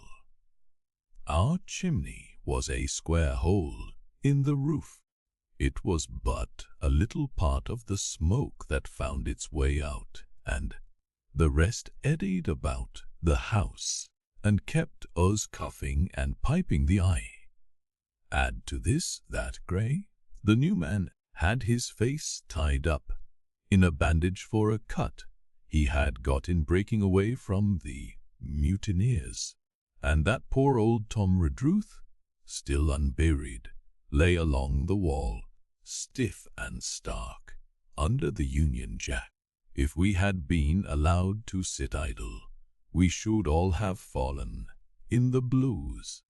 But Captain Smollett was never the man for that. All hands were called up before him, and he divided us into watches, the doctor and Gray, and I for one, the Squire Hunter, and Joyce upon the other. Tired as we all were, 2 were sent out for firewood, 2 more were sent to dig a grave for Redruth. The doctor was named cook, I was put sentry at the door, and the captain himself went from one to another, keeping up our spirits and lending a hand wherever it was wanted. From time to time the doctor came to the door for a little air and to rest his eyes, which were almost smoked out of his head, and whenever he did so, he had a word for me. "That man Smollett," he said once, "is a better man than I am, and when I say that it means a deal." Jim, another time he came and was silent for a while. Then he put his head on one side and looked at me. "Is this Ben Gunman?" he asked. "I do not know, sir," said I. "I am not very sure whether he's sane. If there's any doubt about the matter, he is," returned the doctor, "a man who has been 3 years biting his nails on a desert island, Jim. Can't expect to appear as sane as you or me. It doesn't lie in human nature. Was it cheese you said he had a fancy for?" "Wes, sir, cheese," I answered.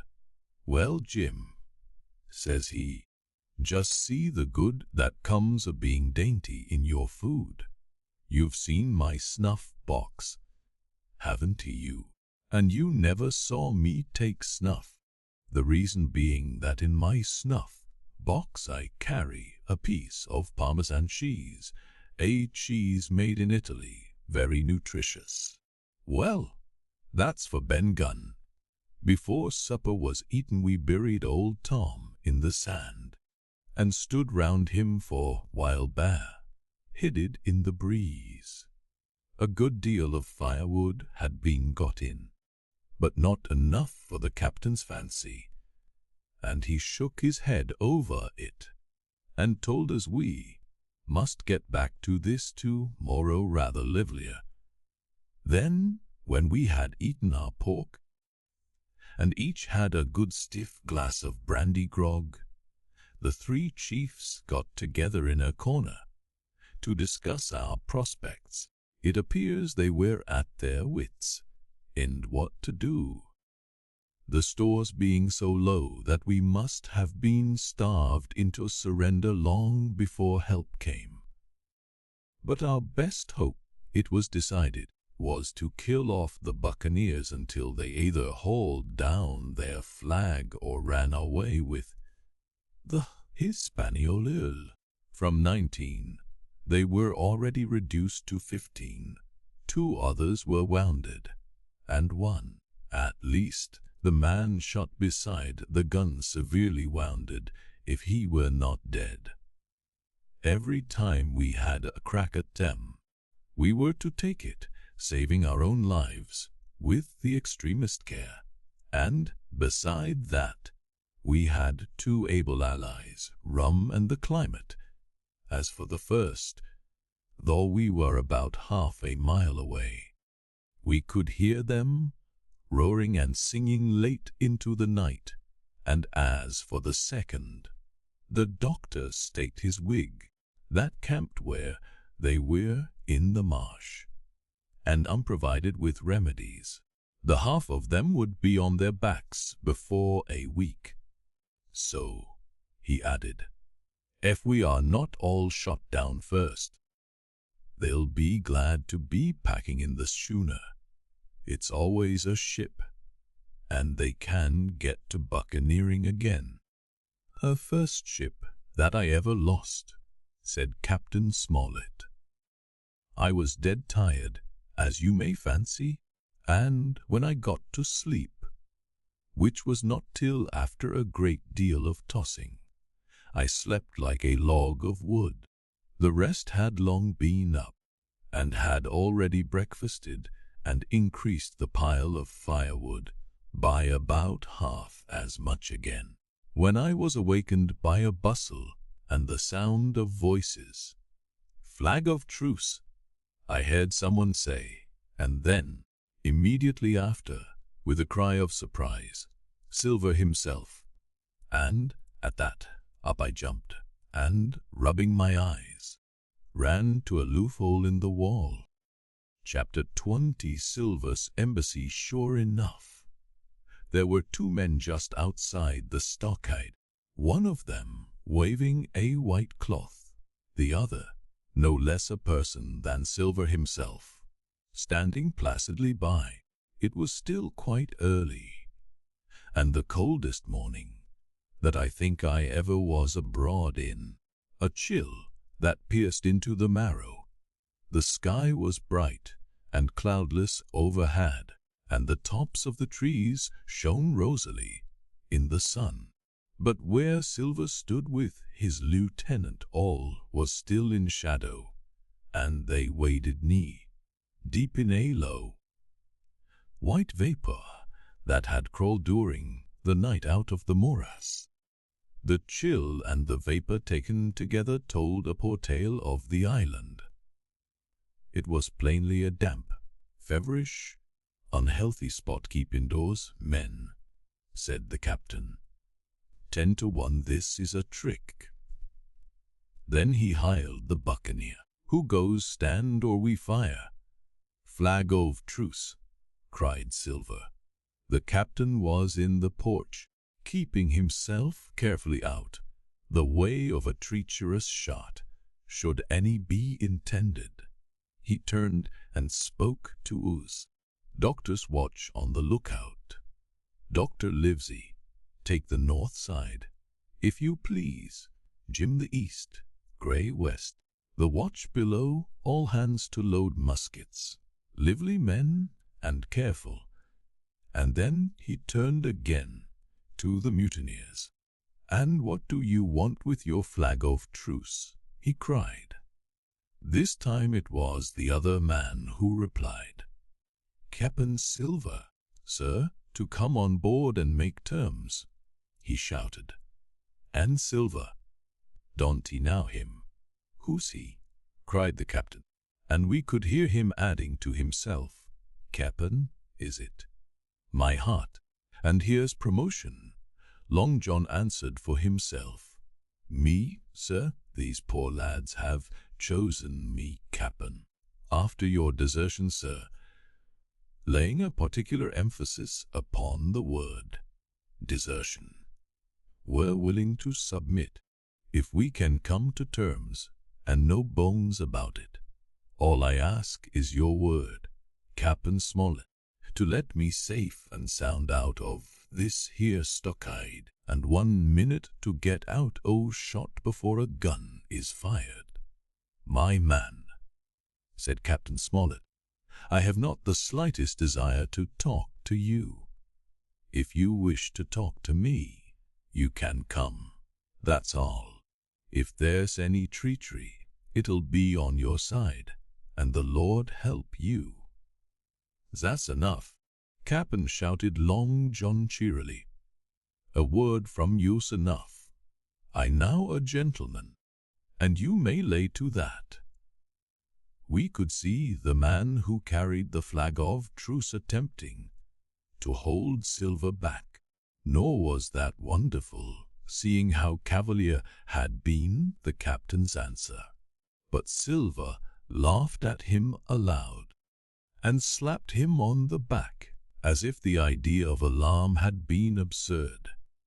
Then he advanced to the stockade, threw over his crutch, got a leg up, and with great vigor and skill succeeded in surmounting the fence and dropping safely to the other side. I will confess that I was far too much taken up with what was going on to be of the slightest use as sentry. Indeed, I had already deserted my eastern loofel and crept up behind the captain, who had now seated himself on the threshold, with his elbows on his knees, his head in his hands, and his eyes fixed on the water as it bubbled out of the old iron kettle in the sand. He was whistling to himself, "Come, lasses and lads." Silver had terrible hard work getting up the knoll. What with the steepness of the incline, the thick tree stumps, and the soft sand, he and his crutch were as helpless as a ship in stays. But he stuck to it like a man in silence, and at last arrived before the captain, whom he saluted in the handsomest style. He was tricked out in his best. An immense blue coat, thick with brass buttons, hung as low as to his knees, and a fine laced hat was set on the back of his head. "Here you are, my man," said the captain, raising his head. "You had better sit down. You ain't going to let me inside, Cap'n?" complained Long John. "'Tes a main cold morning, to be sure, to sit outside upon the sand." "Why, Silver," said the captain, "if you had pleased to be an honest man, you might have been sitting in your galley. It's your own doing. You're either my ship's cook, and then you were treated handsome, or Cap Silver, a common mutineer and pirate, and then you can go hang." Well, Cap'n," returned the sea cook, sitting down as he was bidden on the sand. "You'll have to give me a hand up again, that's all." A sweet, pretty place you have of it here. Ah, there's Jim. The top of the morning to you, Jim. Doctor, here's my service. Why, there you all are together like a happy family, in a manner of speaking. If you have anything to say, my man, better say it, said the captain. Right you are, Captain Smollett, replied Silver. Duty is duty, to be sure. Well now, you look here. That was a good lay of yours last night. I don't deny it was a good lay. Some of you pretty handy with a handspike. And I'll not deny neither. But what some of my people was shook.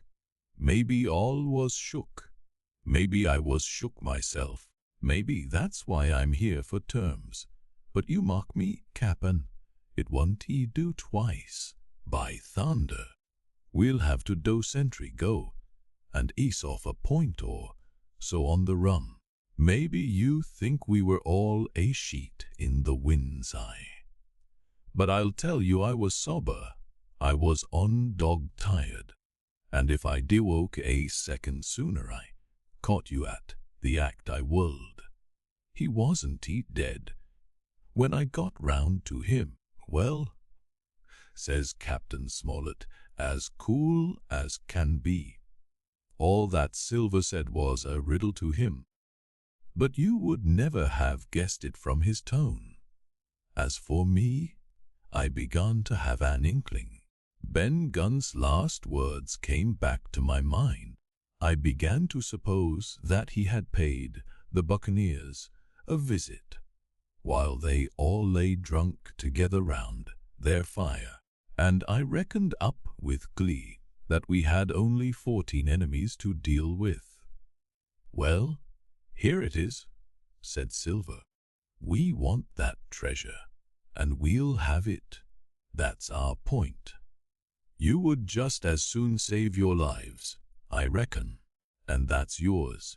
You have a chart, haven't you? That's as may be, replied the captain. Oh, well, you have. I know that, returned Long John. You needn't be so husky with a man. There ain't a particle of service in that, and you may lay to it. What I mean is, we want your chart. Now, I never meant you no harm. Myself, that won't he do with me, my man, interrupted the captain. We know exactly what you meant to do, and we don't care, for now you see, you can't do it. And the captain looked at him calmly, and proceeded to fill a pipe. If Abe Gray, Silver broke out. Avast there, cried Mr. Smollett.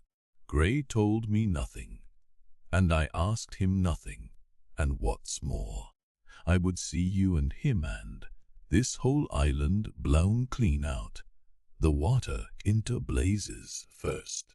So there's my mind for you, my man, on that. This little whiff of temper seemed to cool Silver down. He had been growing nettled before, but now he pulled himself together. Like enough, said he, I would set no limits to what gentlemen might consider shipshape or might not, as the case were. And, seeing as how you are about to take a pipe, Cap, I'll make so free as do likewise. And he filled a pipe and lighted it, and the two men sat silently smoking for quite a while, now looking each other in the face, now stopping their tobacco, now leaning forward to spit. It was as good as the play to see them. Now, resumed Silver, here it is. You give us the chart, get the treasure by, and drop shooting poor seamen, and stuving of their heads in while asleep. You do that, and we'll offer you a choice.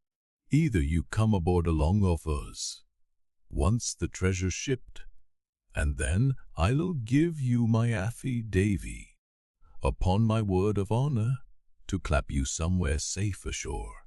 Or, if that ain't to your fancy, some of my hands being rough and having old scores on account of hazing, then you can stay here, you can. We'll divide stores with you, man for man, and I'll give my affidavy, as before, to speak the first ship I sight, and send here to pick you up. Now you'll own that's talking. Handsomer you couldn't he look to get, not you. And I hope, raising his voice, that all hands in this here blockhouse will overhaul my words. For what is spoke to one is spoke to all.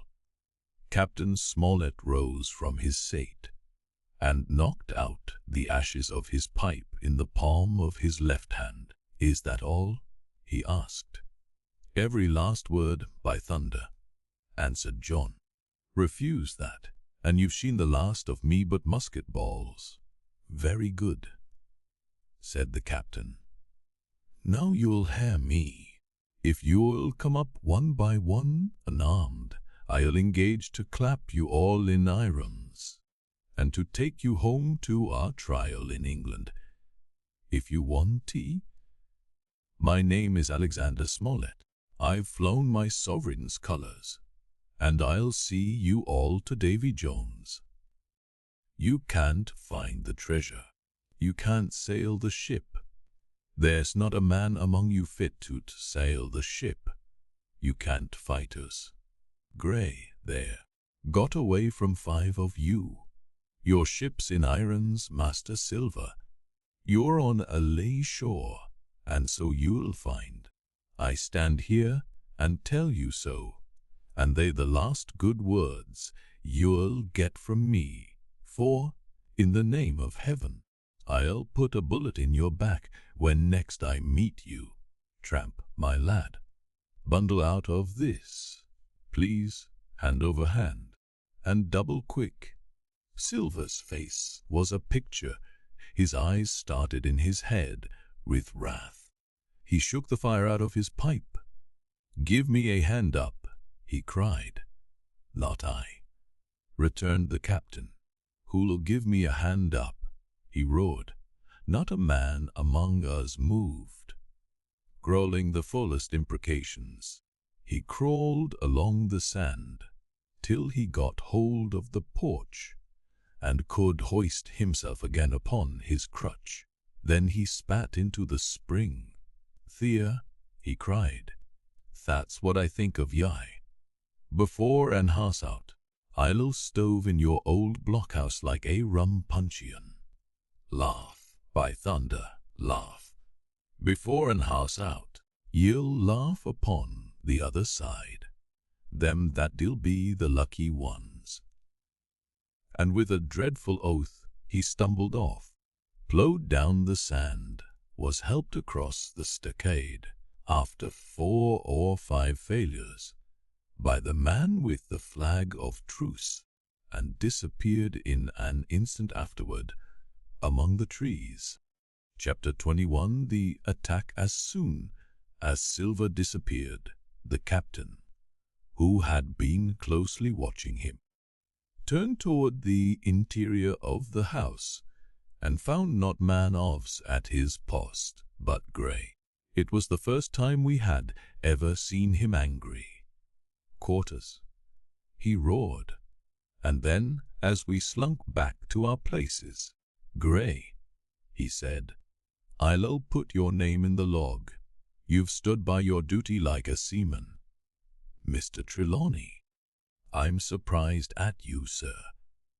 Doctor, I thought you had worn the king's coat. If that was how you served at Fontenoy, sir, you'd have been better in your berth. The doctor's watch were all back at their loopholes. The rest were busy loading the spare muskets, and everyone with a red face, you may be certain, and a fleal in his ear, as the saying is. The captain looked on for a while in silence. Then he spoke. My lads, he said, I've given Silver a broadside. I pitched it in red, hot on purpose, and before the heart's out, as he said, we shall be boarded. We're outnumbered, I needn't tell you that, but we fight in shelter, and a minute ago I should have said we fought with discipline. I've no manner of doubt that we can drub them if you choose. Then he went the rounds and saw, as he said, that all was clear on the two short sides of the house. East and west there were only two loopholes. On the south side, where the porch was, two again, and on the north side, 5. There was a round score of muskets for the 7 of us. The firewood had been built into 4 piles, tables, you might say, one about the middle of each side, and on each of these tables some ammunition and 4 loaded muskets were laid ready to the hand of the defenders. In the middle the cutlasses lay ranged. "Toss out the fire," said the captain. "The chill is past, and we mustn't have smoke in our eyes." The iron fire basket was carried bodily out by Mr. Trelawney, and the embers smothered among sand. "Hawkins hasn't had his breakfast. Hawkins, help yourself, and back to your post to eat it," continued Captain Smollett. "Lively. Now, my lad, you'll want it before you've done. Hunter, serve out a round of brandy to all hands." And while this was going on, the captain completed, in his own mind, the plan of the defense. "Doctor, you will take the door," he resumed. "See and don't expose yourself. Keep within and fire through the porch. Hunter, take the east side there. Joyce, you stand by the west, my man. Mr. Trelawney, you are the best shot. You and Gray will take this long north side, with the 5 loopholes. It's there the danger is, if they can get up to it, and fire in upon us through our own ports. Things would begin to look dirty. Hawkins, neither you nor I are much account at the shooting. We'll stand by to load and bear a hand." As the captain had said, the chill was past. As soon as the sun had climbed above our jodel oak trees, it fell with all its force upon the clearing, and drank up the vapors at a draught. Soon the sand was baking, and the resin melting in the logs of the blockhouse. Jackets and coats were flung aside, shirts were thrown open at the neck, and rolled up to the shoulders, and we stood there, each at his post, in a fever of heat and anxiety.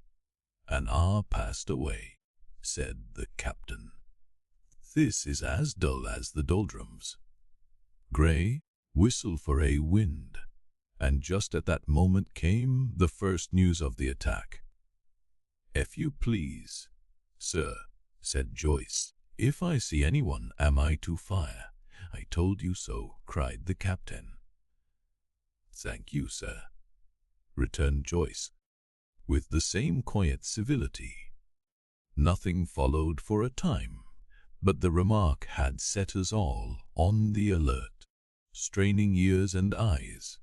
The musketeers, with their pieces balanced in their hands, the captain out in the middle of the blockhouse, with his mouth very tight, and a frown on his face. So some seconds passed, till suddenly Joyce whipped up his musket and fired. The report had scarcely died away ere it was repeated, and repeated from without in a scattering volley, shot behind shot, like a string of geese, from every side of the enclosure. Several bullets struck the log house, but not one entered, and as the smoke cleared away and vanished, the stockade and the woods around it looked as quiet and empty as before. Not a buff waved, not the gleam of a musket barrel betrayed the presence of our foes. "Did you hit your man?" asked the captain. "No, sir," replied Joyce. "I believe not, sir." "Next best thing to tell the truth," muttered Captain Smollett. "Load his gun, Hawkins. How many should you say there were on your side?" "I do precisely," said Dr. Livesey. "3 shots were fired on this side.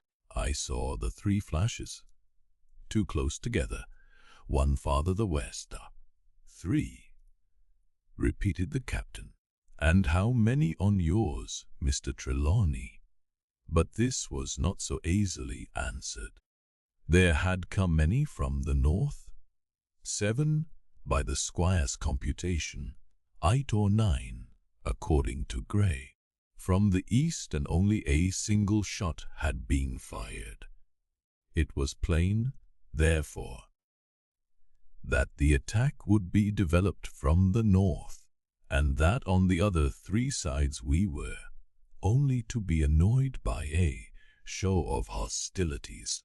But Captain Smollett made no change in his arrangements. If the mutineers succeeded in crossing the stockade, he argued, they would take possession of any unprotected loophole and shoot us down like rats in our own stronghold. Nor had we much time left to us for thought. Suddenly, with a loud huzza, a little cloud of parrots leaped from the woods on the north side and ran straight on the stockade. At the same moment, the fire was once more opened from the woods, and a rifle ball sang through the doorway and knocked the doctor's musket into bits. The boarders swarmed over the fence like monkeys. Squire and Gray fired again, and yet again. 3 men fell, 1 forward into the enclosure, 2 back on the outside. But of these, 1 was evidently more frightened than hurt, for he was on his feet again in a crack, and instantly disappeared among the trees. 2 had bit the dust, 1 had fled, 4 had made good their footing inside our defences, while from the shelter of the woods 7 or 8 men, each evidently supplied with several muskets, kept up hot though useless fire on the log house. The 4 who had boarded made straight before them for the building, shouting as they ran, and the men among the trees shouted back to encourage them. Several shots were fired, but such was the hurry of the marksmen that not one appeared to have taken effect. In a moment the 4 pirates had swarmed up the mound and were upon us. The head of Job Anderson, the boatswain, appeared at the middle loophole. "At 'em, all hands, all hands," he roared in a voice of thunder. At the same moment another pirate grasped Hunter's musket by the muzzle, wrenched it from his hands, plucked it through the loophole, and, with 1 stunning blow, laid the poor fellow senseless on the floor. Meanwhile a 3rd, running unharmed all round the house, appeared suddenly in the doorway and fell with his cutlass on the doctor. Our position was utterly reversed. A moment since we were firing under cover at an exposed enemy. Now it was we who lay uncovered and could not return a blow. The log house was full of smoke, to which we owed our comparative safety. Cries and confusion, the flashes and reports of pistol shots, and one loud groan rang in my ears. "Out, lads! Out and fight in the open! Cutlasses!" cried the captain.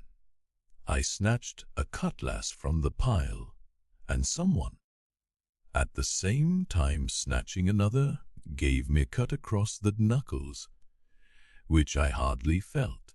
I dashed out of the door into the clear sunlight. Someone was close behind, I knew not whom.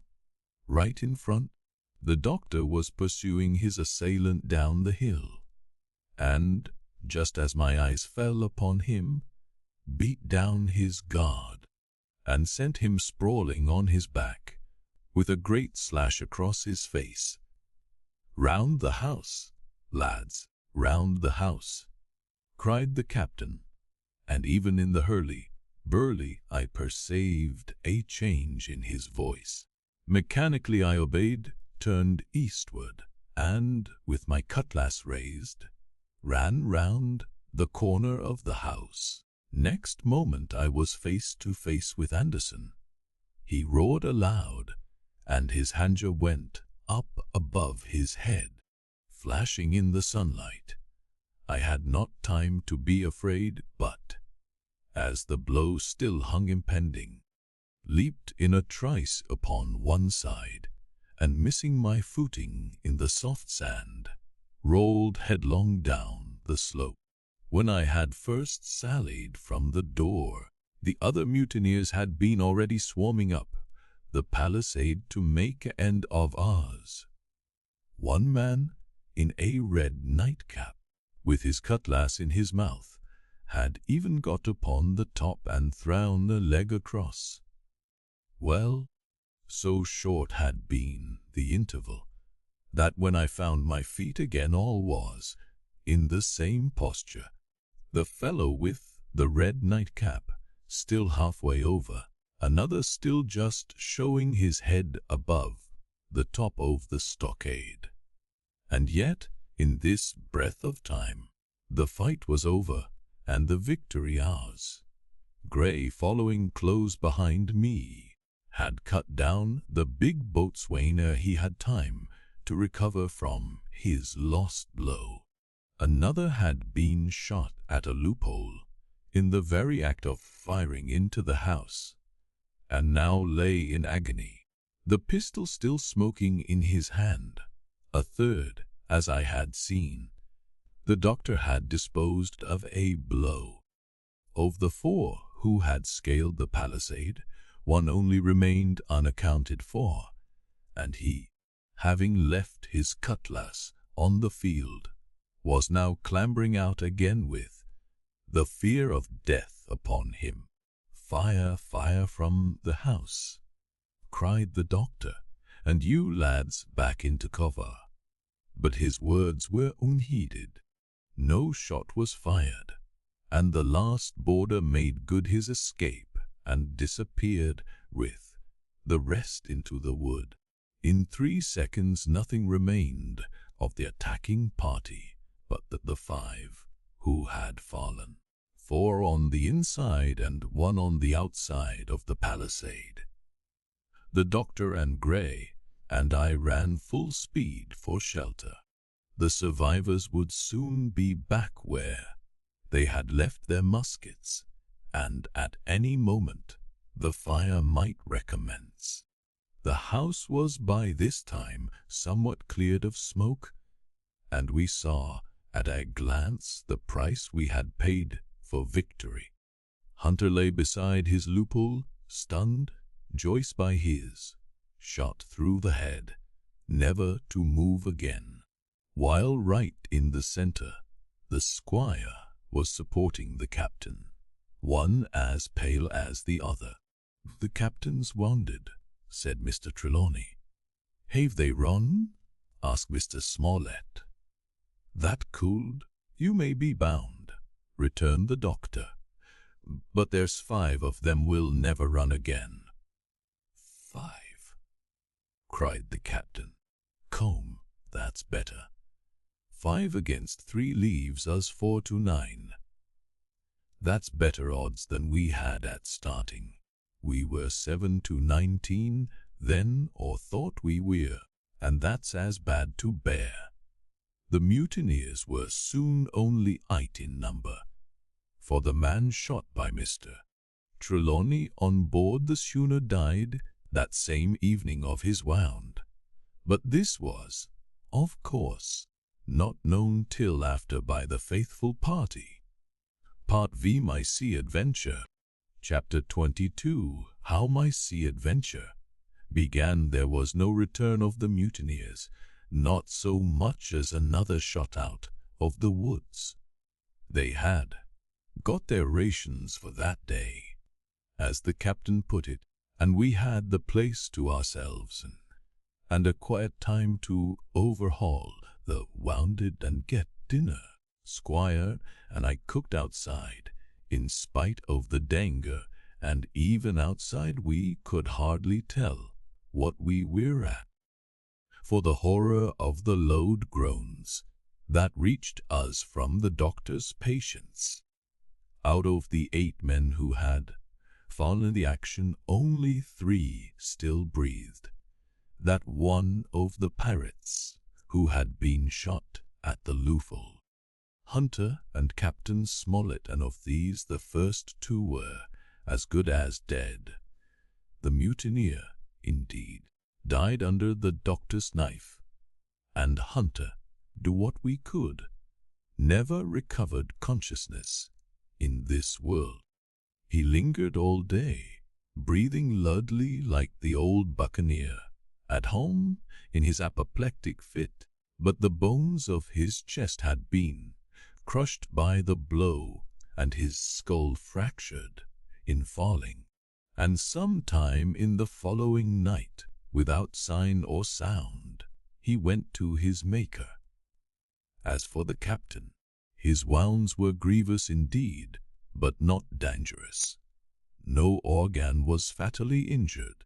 Anderson's ball, for it was Job that shot him first, had broken his shoulder blade and touched the lung, not badly. The second had only torn and displaced some muscles in the calf. He was sure to recover, the doctor said, but in the meantime, and for weeks to come, he must not walk nor move his arm, nor so much as speak when he could help it. My own accidental cut across the knuckles was a flea bite. Dr. Livesey patched it up with plaster, and pulled my ears for me into the bargain. After dinner the squire and the doctor sat by the captain's side while in consultation, and when they had talked to their heart's content, it being then a little past noon, the doctor took up his hat and pistols, girt on a cutlass, put the chart in his pocket, and with a musket over his shoulder, crossed the palisade on the north side and set off briskly through the trees. Gray and I were sitting together at the far end of the blockhouse, to be out of earshot of our officers, consulting, and Gray took his pipe out of his mouth and fairly forgot to put it back again. So thunderstruck he was at this occurrence.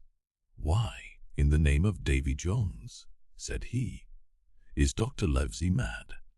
"Why, no," says I, "he's about the last of this crew for that, I take it, but—" "Well, shipmate," said Gray, "mad he may not be, but if has not knocked my words, I damn, I take it," replied I. "The doctor has his idea, and if I am right, he's going now to see Ben Gunn." I was right, as appeared later, but in the meantime, the house being stifling hot, and the little patch of sand inside the palisade ablaze with midday sun, I began to get another thought into my head, which was not by any means so right. What I began to do was to envy the doctor, walking in the cool shadow of the woods, with the birds about him and the pleasant smell of the pines, while I sat grilling, with my clothes stuck to the hot resin, and so much blood about me, and so many poor dead bodies lying all around, that I took a disgust of the place out was almost as strong as fear. All the time I was washing out the blockhouse, and then washing up the things from dinner, this disgust and envy kept growing stronger and stronger, till at last, being near bread-bag, and no one then observing me, I took the first step toward my escapade, and filled both pockets of my coat with biscuit. I was a fool, if you like, and certainly I was going to do a foolish, over-bold act, but I was determined to do it with all the precautions in my power.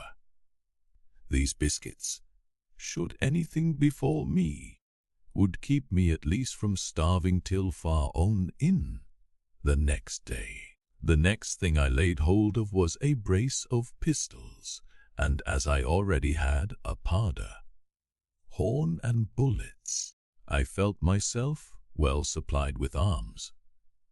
As for the scheme I had in my head, it was not a bad one in itself. It was to go down the sandy spit that divides the anchorage on the east from the open sea, find the white rock I had observed last evening, and ascertain whether it was there or not that Ben Gunn had hidden his boat, a thing quite worth doing, as I still believe, but as I was certain I should not be allowed to leave the enclosure, my only plan was to take French leave and slip out when nobody was watching, and that was so bad a way, or as doing the thing itself wrong. But I was only a boy, and I had made my mind up. Well, as things at last fell out, I found an admirable opportunity. The squire and Gray were busy helping the captain with his bandages. The coast was clear. I made a bolt for it over the stockade and into thickest of the trees, and before my absence was observed I was out of cry of my companions.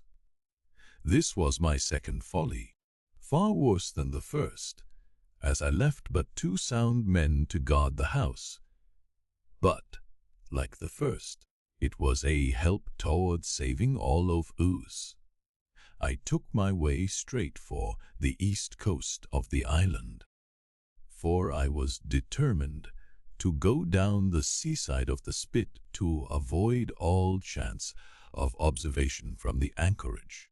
It was already late in the afternoon, although still warm and sunny. As I continued to thread the tall woods, I could hear far before me not only the continuous thunder of the surf, but a certain tossing of foliage and grinding of boughs, which showed me the sea breeze set in higher than usual.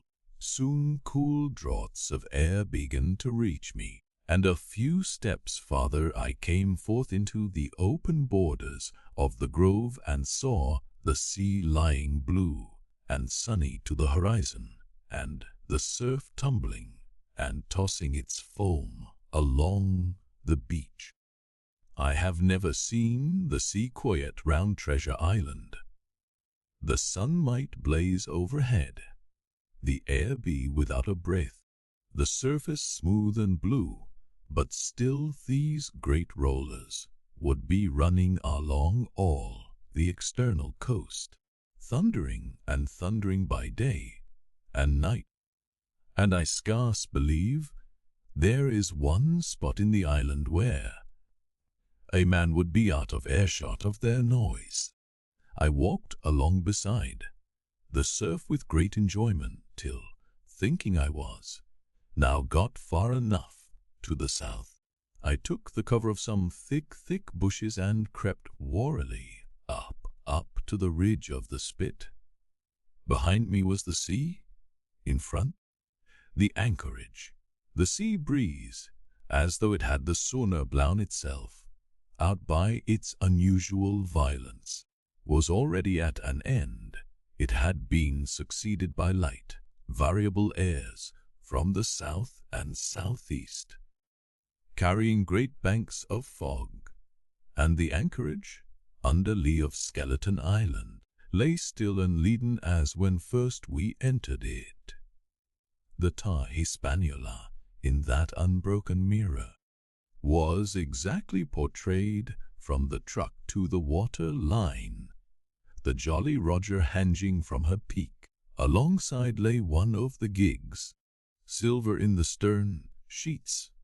Him I could always recognize, while a couple of men were leaning over the stern bulwarks, one of them with a red cap, the very rogue that I had seen some hours before stride legs upon the palisade.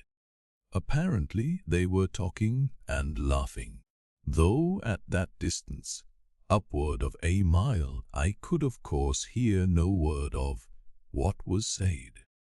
All at once there began the most horrid, unearthly screaming, which at first startled me badly, though I had soon remembered the voice of Captain Flint, and even thought I could make out the bird by her bright plumage as she sat perched upon her master's wrist. Soon after, the jolly boat shoved off and pulled for shore, and the man with the red cap and his comrade went below by the cabin companion. Just about the same time, the sun had gone down behind the spy-glass, and as the fog was collecting rapidly, it began to grow dark in earnest.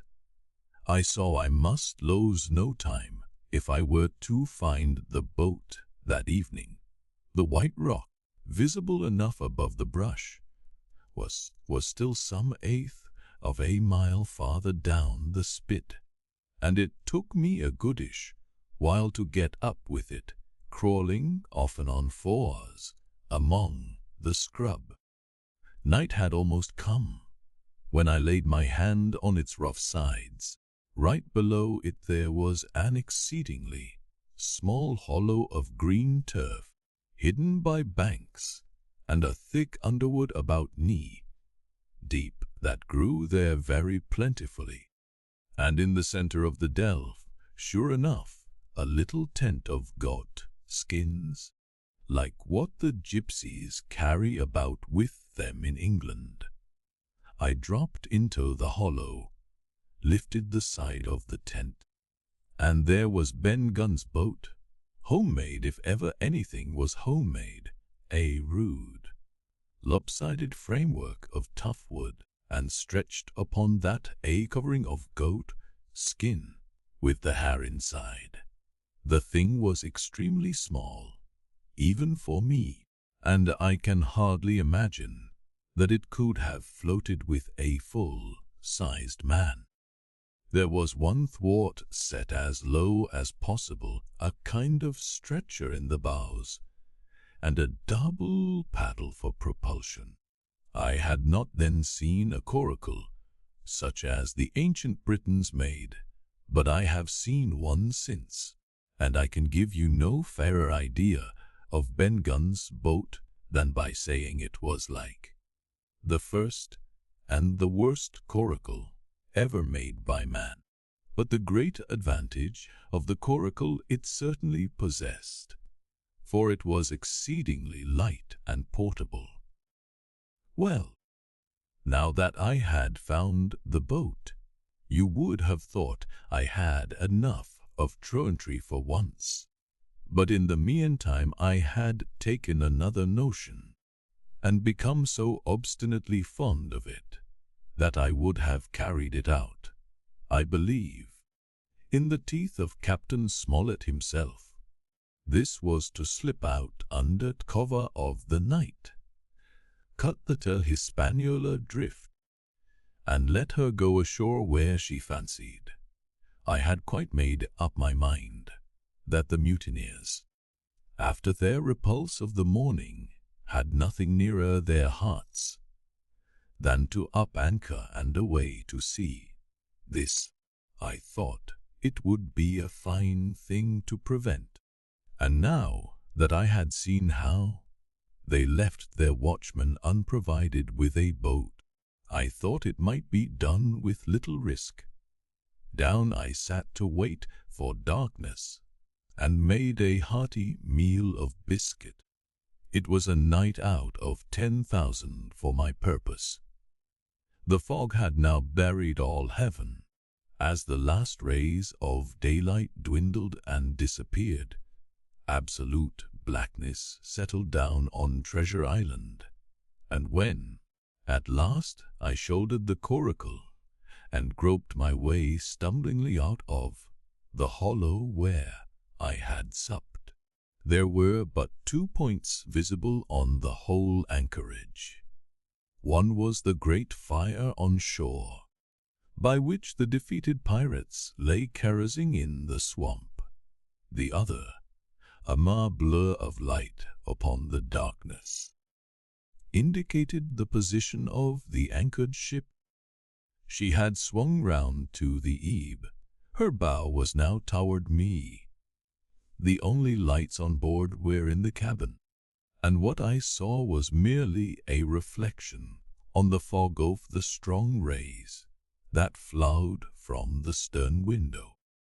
The ebb had already run some time, and I had to wade through a long belt of swampy sand, where I sank several times above the ankle before I came to the edge of the retreating water, and wading a little way in, with some strength and dexterity, set my coracle keel downward on the surface. Chapter 23. The Ebb-Tide runs the Coracle, as I had ample reason to know before I was done with her, was a very safe boat for a person of my height and weight, both buoyant and clever in a sea way, but she was the most cross-grained, lopsided craft to manage. Do as you pleased, she always made more leeway than anything else, and turning round and round was the maneuver she was best at. Even Ben Gunn himself has admitted that she was queer to handle till you knew her way. Certainly I did not know her way. She turned in every direction but the one I was bound to go. The most part of the time we were broadside on, and I am very sure I never should have made the ship all but for the tide. By good fortune, paddle as I pleased, the tide was still sweeping me down, and there lay the Hispaniola right the fairway, hardly to be missed. First she loomed before me like a blot of something yet blacker than darkness. Then her spars and hull began to take shape, and the next moment, as it seemed, for the further I went brisk grew the current of the ebb. I was alongside of her hawser, and had laid hold. The hawser was as taut as a bowstring, and the current so strong she pulled up on her anchor. All round the hull, in the blackness, the rippling current bubbled and chattered like a little mountain stream. One cut with my sea gully, and the Hispaniola would go humming down the tide. So far so good. But it next occurred to my recollection that a taut hawser, suddenly cut, is a thing as dangerous as a kicking horse. 10 to 1, if I were so foolhardy as to cut the Hispaniola from her anchor, I and the Coracle would be knocked clean out of the water. This brought me to a full stop, and if fortune had not again particularly favored me, I should have had to abandon my design. But the light airs which had begun blowing from the southeast and south had hauled round after nightfall into the southwest. Just while I was meditating, a puff came, caught the Hispaniola, and forced her up into the current, and, to my great joy, I felt the hawser slacken in my grasp, and the hand by which I held it dip for a second under water. With that I made my mind up, took out my gully, opened it with my teeth, and cut one strand after another, till the vessel swung only by two. Then I lay quiet, waiting to sever these last, when the strain should be once more lightened by a breath of wind. All this time I had heard the sound of low voices from the cabin, but, to say truth, my mind had been so entirely taken up with other thoughts that I had scarcely given ear. Now, however, when I had nothing else to do, I began to pay more heed. One I recognized for the coxswain's Israel Hands, that had been Flint's gunner in former days. The other was, of course, my friend of the red nightcap. Both men were plainly the worse of drink, and they were still drinking, for, even while I was listening, one of them, with a drunken cry, opened the stern window and threw out something, which I divined to be an empty bottle. But they were not only tipsy, it was plain that they were furiously angry. Oaths flew like hailstones, and every now and then there came forth such an explosion as I thought was sure to end in blows. But each time the quarrel passed off, and the voices grumbled lower for a while, until the next crisis came, and, in its turn, passed away without result. On shore, I could see the glow of the great camp fire burning warmly through the shore side trees.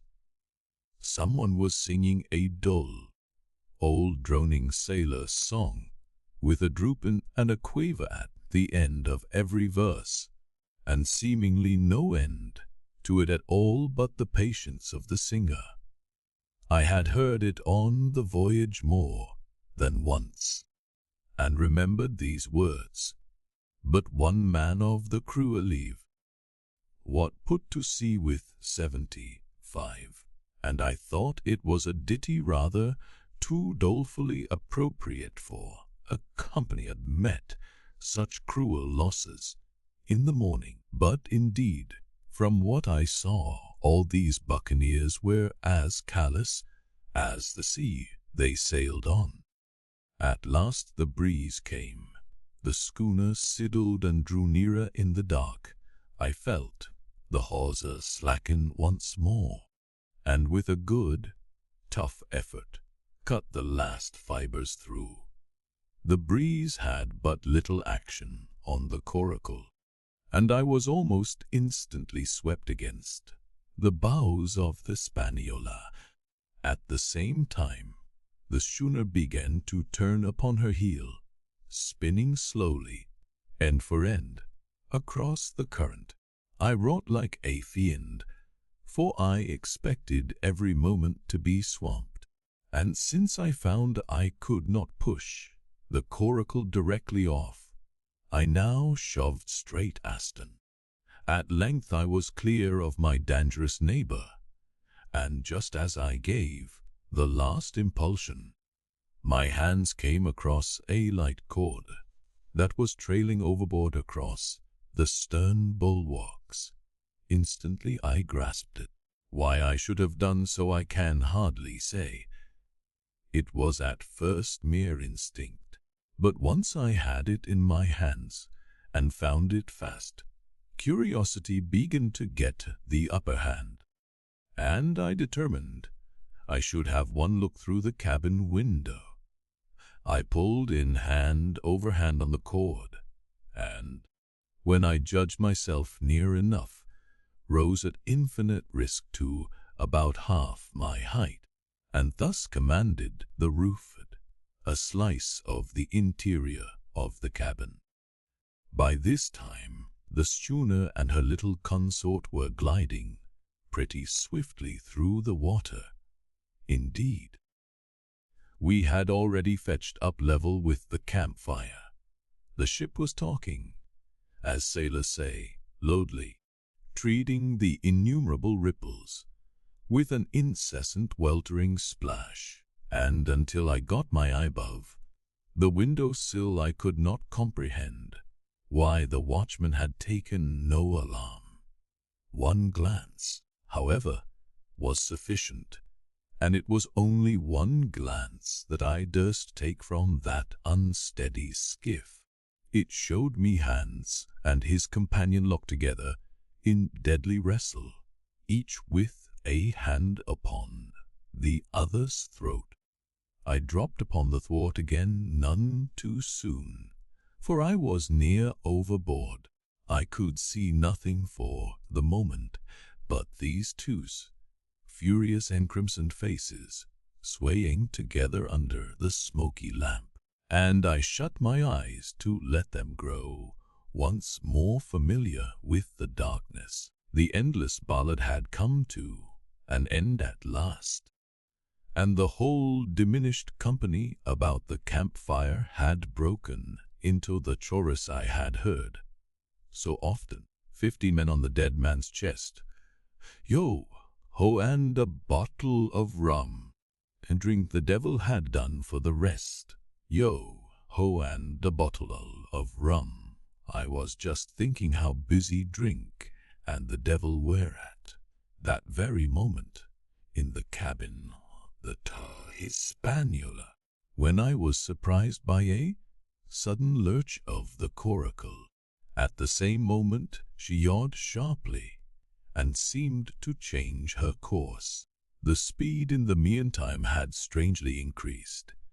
I opened my eyes at once.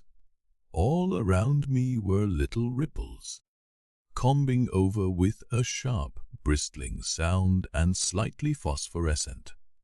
The Hispaniola herself, a few yards in whose wake I was billying whirled along, seemed to stagger in her course, and I saw her spars toss little against the blackness of the night. Nay, as I looked longer, I made sure she also was wheeling to the southward. I glanced over my shoulder, and my heart jumped against my ribs. There, right behind me, was the glow of the campfire. The current had turned at right angles, sweeping round along with it the tall schooner and the little dancing Coracle, ever quickening, ever bubbling higher, ever muttering louder. It went spinning through the narrows for the open sea. Suddenly the schooner in front of me gave a violent yaw, turning, perhaps, through 20 degrees, and almost at the same moment, one shout followed another from on board. I could hear feet pounding on the companion ladder, and I knew that the two drunkards had at last been interrupted in their quarrel and awakened a sense of their disaster. I lay down flat in the bottom of that wretched skiff and devoutly recommended my spirit to its maker. At the end of the straits I made sure we must fall into some bar of raging breakers, where all my troubles would be ended speedily, and though I could perhaps bear to die, I could not bear to look upon my fate as it approached. So I must have lain for hours, continually beaten to and fro upon the billows, now and again wetted with flying sprays, and never ceasing to expect death at the next plunge. Gradually weariness grew upon me, a numbness, an occasional stupor, fell upon my mind even in the midst of my terrors, until sleep at last intervened. And in my sea-tossed coracle I lay and dreamed of home, and the old Admiral Benbow. Chapter 24. The cruise of the Coracle. It was broad day when I awoke and found myself tossing at the southwest end of Treasure Island. The sun was up, but was still hid from me behind the great bulk of the spyglass, which on this side descended almost to the sea in formidable cliffs. Hull, bowline, head, and mizzen mast hill were at my elbow, the hill bare and dark, the head bound with cliffs 40 or 50 feet high, and fringed with great masses of fallen rock. I was scarce a quarter of a mile to seaward, and it was my first thought to paddle in and land. That notion was soon given over. Among the fallen rocks the breakers spouted and bellowed loud reverberations.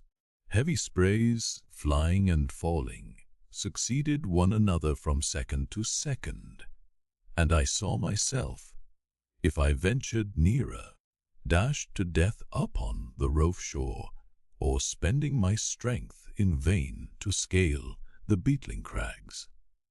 Nor was that all, for crawling together on flat tables of rock, or letting themselves drop into the sea with loud reports, I beheld huge slimy monsters, soft snails as it were, of incredible bigness, 2 or 3 score of them together, making the rocks to echo with their barkings. I have understood since that they were sea lions, and entirely harmless, but the look of them, added to the difficulty of the shore and the high running of the surf, was more than enough to disgust me of that landing place. I felt willing rather to starve at sea than to confront such perils. In the meantime I had a better chance, as I supposed, before me. North of Holboline Head the land runs in a long way, leaving, at low tide, a long stretch of yellow sand. To the north of that, again, there comes another cape, Cape of the Woods, as it was marked upon the chart, buried in tall green pines, which descended to the margin of the sea. I remembered what Silver had said about the current that sets northward along the whole west coast of Treasure Island, and seeing from my position that I was already under its influence, I preferred to leave Holboling Head behind me, and reserve my strength for an attempt to land upon the kindlier looking Cape of the Woods. There was a great, smooth swell upon the sea, the wind blowing steady and gentle from the south. There was no contrariety between that and the current, and the billows rose and fell unbroken. Had it been otherwise, I must long ago have perished, but as it was, it is surprising how easily and securely my little light boat could ride. Often, as I still lay at the bottom, and kept no more than an eye above the gunwale, I would see a big blue summit heaving close above me. Yet the Coracle would but bounce a little, dance as if on springs, and subside on the other side into the trough as lightly as a bird. I began after a little to grow very bold, and sat up to try my skill at paddling.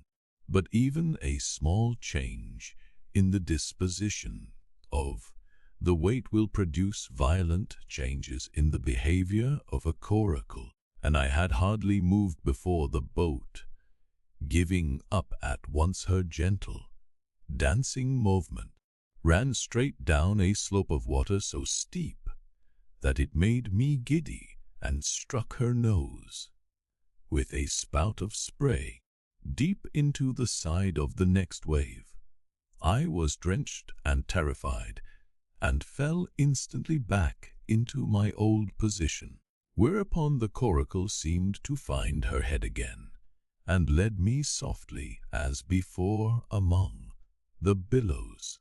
It was plain she was not to be interfered with, and at that rate, since I could in no way influence her course, what hope had I left of reaching land? I began to be horribly frightened, but I kept my head for all that. First, moving with all care, I gradually bailed out the Coracle with my sea cap. Then, getting my eye once more above the gunwale, I set myself to study how it was she managed to slip so quietly through the rollers. I found each wave, instead of the big, smooth, glossy mountain it looks from shore or from a vessel's deck, was for all the world like any range of hills on the dry land, full of peaks and smooth places and valleys. The Coracle, left to herself, turning from side to side, threaded, so to speak, her way through these lower parts, and avoided the steep slopes and higher toppling summits of the wave. Well, now, thought I to myself, it is plain I must lie where I am, and not disturb the balance, but it is plain, also, that I can put the paddle over the side, and from time to time, in smooth places, give her a shove or two towards land. No sooner thought upon than done. There I lay on my elbows, in the most trying attitude, and every now and again gave a weak stroke or two to turn her head to shore. It was very tiring and slow work, yet I did visibly gain ground, and as we drew near the Cape of the Woods, though I saw I must infallibly miss that point, I had still made some 100 yards of easting. I was, indeed, close in.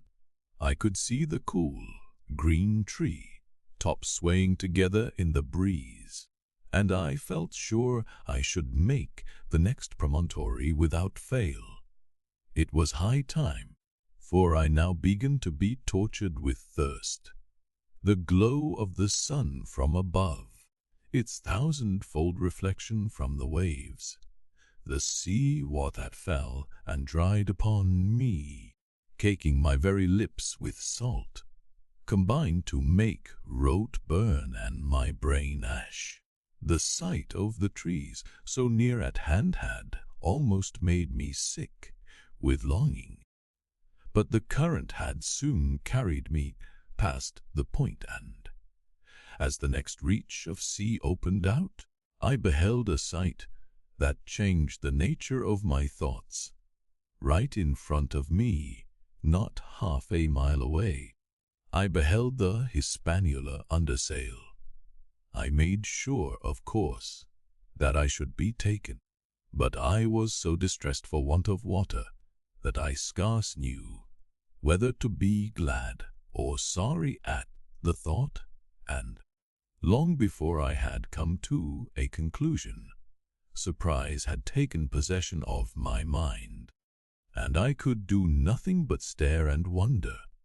The tow Hispaniola was under her mainsail and 2 jibs, and the beautiful white canvas shone in the sun like snow or silver. When I first sighted her, all her sails were drawing. She was laying a course about northwest, and I presumed the men on board were going round the island on their way back to the anchorage. Presently she began to fetch more and more to the westward, so that I thought they had sighted me and were going about in chase. At last, however, she fell right into the wind's eye, was taken dead aback, and stood there, awhile helpless, with her sails shivering. "Clumsy fellows," said I, "thee must still be drunk as oles." And I thought how Captain Smollett would have set them skipping. Meanwhile the schooner gradually fell off, and filled again upon another tack, sailed swiftly for a minute or so, and brought up once more dead in the wind's eye. Again and again was this repeated. To and fro, up and down, north, south, east, and west, the Etoile Hispaniola sailed by swoops and dashes, and at each repetition ended as she had begun, with idly flapping canvas. It became plain to me that nobody was steering. And, if so, where were the men? Either they were dead drunk, or had deserted her, I thought. And perhaps if I could get on board, I might return the vessel to her captain. The current was bearing Coracle and schooner southward at an equal rate. As for the latter sailing, it was so wild and intermittent, and she hung each time so long in irons, that she certainly gained nothing if she did not even lose. If I only dared to sit up and paddle, I made sure that I could overhaul her. The scheme had an air of adventure that inspired me, and the thought of the water breaker beside the fore-companion doubled my growing courage. Up I got, was welcomed almost instantly by another cloud of spray, but this time stuck to my purpose and set myself with all my strength and caution to paddle after the unsteered Hispaniola.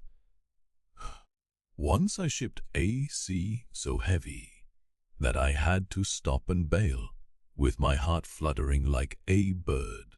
But gradually I got into the way of the thing and guided my coracle among the waves, with only now and then a blow upon her bows and a dash of foam in my face. I was now gaining rapidly on the schooner. I could see the brass glisten on the tiller as it banged about, and still no soul appeared upon her decks. I could not choose but suppose she was deserted. If not, the men were lying drunk below, where I might batten them down, perhaps, and do what I chose with the ship. For some time she had been doing the worst thing possible for me. Standing still, she headed nearly due south, yawing, of course, all the time. Each time she fell off her sails, partly filled, and these brought her, in a moment, right to the wind again. I have said this was the worst thing possible for me, for, helpless as she looked in this situation, with the canvas crackling like cannon, and the blocks trundling and banging on the deck, she still continued to run away from me, not only with the speed of the current, but by the whole amount of her leeway, which was naturally great. But now, at last, I had my chance. The breeze fell for some seconds, very low, and the current gradually turning her.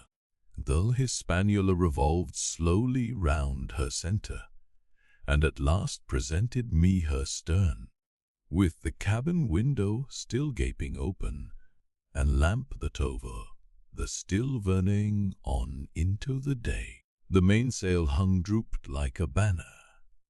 She was stock still but for the current, for the last little, while I had even lost. But now, redoubling my efforts, I began once more to overhaul the chase. I was not 100 yards from her, when the wind came again in a clap. She filled on the port tack, and was off again, stooping and skimming like a swallow. My first impulse was one of despair, but my second was towards joy. Round she came, till she was broadside onto me, round still till she had covered a half, and then 2/3, and then 3/4 of the distance that separated us. I could see the waves boiling white under her forefoot. Immensely tall she looked to me from my low station in the Coracle.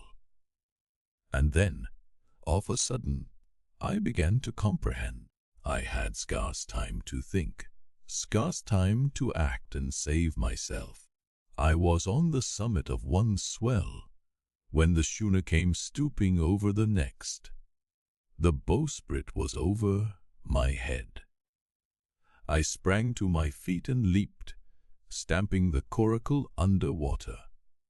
With one hand I caught the jib boom, while my foot was lodged between the stay and the brace, and as I still clung there panting, a dull blow told me that the schooner had charged down upon and struck the Coracle, and that I was left without retreat on the Hispaniola L. Chapter 25. I strike the Jolly Roger. I had scarce gained the posisprit ons when the flying jib flapped and filled upon the other tack with a report like a gun. The schooner trembled to her keel under the reverse, but next moment, the other sails still drawing, the jib flapped back again and hung idle. This had nearly tossed me off into the sea, and now I lost no time, crawled back along the bowsprit, and tumbled headforemost on the deck. I was on the lee side of the forecastle, and the mainsail, which was still drawing, concealed from me a certain portion of the after deck. Not a soul was to be seen. The planks, which had not been swabbed since the mutiny, bore the print of many feet, and an empty bottle, broken by the neck, tumbled to and fro like a live thing in the scuppers. Suddenly, the Hispaniola came right into the wind. The jibs behind me cracked aloud. The rudder slammed to. The whole ship gave a sickening heave and shudder, and at the same moment, the main boom swung inboard, the sheet groaning in the blocks, and showed me the lee after deck, where the 2 watchmen, sure enough, red cap on his back, as stiff as handspike, with his arms stretched out like those of a crucifix, and his teeth showing through his open lips, his real hands propped against the bulwarks, his chin on his chest, his hands lying open before him on the deck, his face white under its tan as a tallow candle. For a while the ship kept bucking and sidling like a vicious horse, the sails filling, now on one tack, now on another, and the booms swinging to and fro till the mast groaned aloud under the strain. Now and again, too, there would come a cloud of light sprays over the bulwark, and a heavy blow of the ship's bows against the swell. So much heavier weather was made of it by this great-rigged ship than by my homemade, lopsided Coracle, now gone to the bottom of the sea.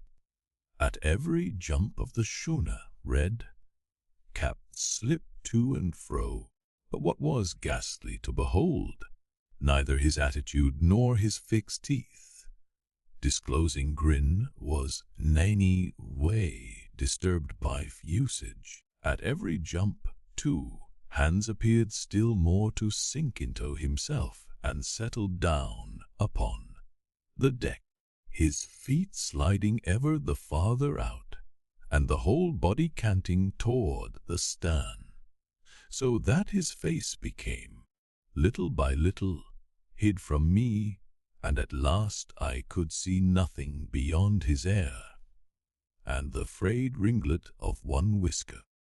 At the same time I observed, around both of them, splashes of dark blood upon the planks, and began to feel sure that they had killed each other in their drunken wrath. While I was thus looking and wondering, in a calm moment, when the ship was still, Israel Hands turned partly round, and with a low moan, writhed himself back to the position in which I had seen him first. The moan, which told of pain and deadly weakness, and the way in which his jaw hung open, went right to my heart. But when I remembered the talk I had overheard from the apple barrel, all pity left me. I walked aft until I reached the mainmast. "Come aboard, Mr. Hands," I said, ironically. He rolled his eyes round heavily, but he was too far gone to express surprise. All he could do was to utter one word: brandy. It occurred to me there was no time to lose, and dodging the boom as it once more lurched across the deck, I slipped aft and down the companion stairs into the cabin. It was such a scene of confusion as you can hardly fancy. All the lock-fast places had been broken open in quest of the chart. The floor was thick with mud, where the ruffians had sat down to drink or consult wading in the marshes round their camp. The bulkheads, all painted in clear white and beaded round with gilt, bore a pattern of dirty hands. Dozens of empty bottles clinked together in corners to the rolling of the ship. One of the doctor's medical books lay open on the table, half of the leaves gutted out, I suppose, for pipe lights. In the midst of all this, the lamp still cast a smoky glow, obscure and brown as umber. I went into the cellar. All the barrels were gone, and of the bottles a most surprising number had been drunk out and thrown away.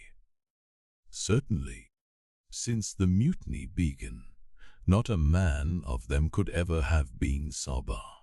Foraging about, I found a bottle with some brandy left for Hands, and for myself I rotted out some biscuit, some pickled fruits, a great bunch of raisins, and a piece of cheese.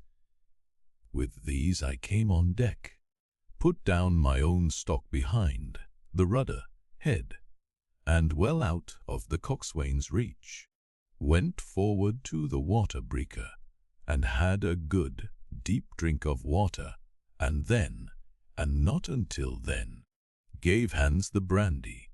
He must have drunk her before he took the bottle from his mouth. "Eh," said he, "by thunder, but I wanted some o' that." I had sat down already in my own corner and begun to eat. I asked him. He grunted, or rather I might say he barked.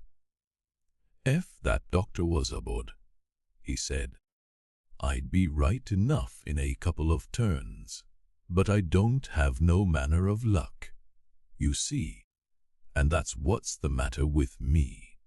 As for that swab, he's good and dead, he is," he added, indicating the man with the red cap. "He won't no seaman anyhow. And where mought you have come from?" "Well," said I, "I've come aboard to take possession of this ship, Mr. Hands, and you'll please regard me as your captain until further notice." He looked at me sorely enough, but said nothing. Some of the color had come back into his cheeks, though he still looked very sick, and still continued to slip out and settle down as the ship banged about. By the by, I continued. "I can't have these colors, Mr. Hands, and by your leave I'll strike him. Better none than these." And again dodging the boom, I ran to the color lines, hauled down their cursed black flag, and chucked it overboard. "God save the king," said I, waving my chap. And there's an end to Captain Silver. He watched me keenly and slyly, his chin all the while on his breast. "I reckon," he said at last, "Cap'n Hawkins, you'll kind-o want to get ashore now." "'Book, was I?" "Yes," says I, "with all my heart, Mr. Hands." And I went back to my meal with a good appetite. "This man," he began, nodding feebly at the corpse. O'Brien were his name, a rank Irelander. "This man and me got the canvas on her, meaning for to sail her back. Well, he's dead now, he is, as dead as bilge, and who's to sail this ship? I don't see. Without I give you a hint, you ain't that man, as far as I can tell. Now, look here, you gives me food and drink, and a old scarf or ankercher told time I wound up, you do, and I'll tell you how to sail her, and that's about square all round, I take it but. I'll tell you one thing," says I. "I'm not going back to Captain Kidd's anchorage. I mean to get into North Inlet and beach her quietly thereby." "To be sure you did," he cried. "Why, I ain't sich an infernal lubber. After all, I can see, can't I? I've tried my fling, I have, and I've lost, and it's you has the wind of me. North Inlet. Why, I haven't no cheese, not I'd help you sail her up to Execution Dock, by thunder. So I would. Well, as it seemed to me, there was some sense in this. We struck our bargain on the spot. In 3 minutes I had the Hispaniola sailing easily before the wind along the coast of Treasure Island, with good hopes of turning the northern point at noon, and beating down again as far as North Inlet before high water, when we might beach her safely and wait till the subsiding tide permitted us to land. Then I lashed the tiller and went below to my own chest, where I got a soft silk handkerchief of my mother's.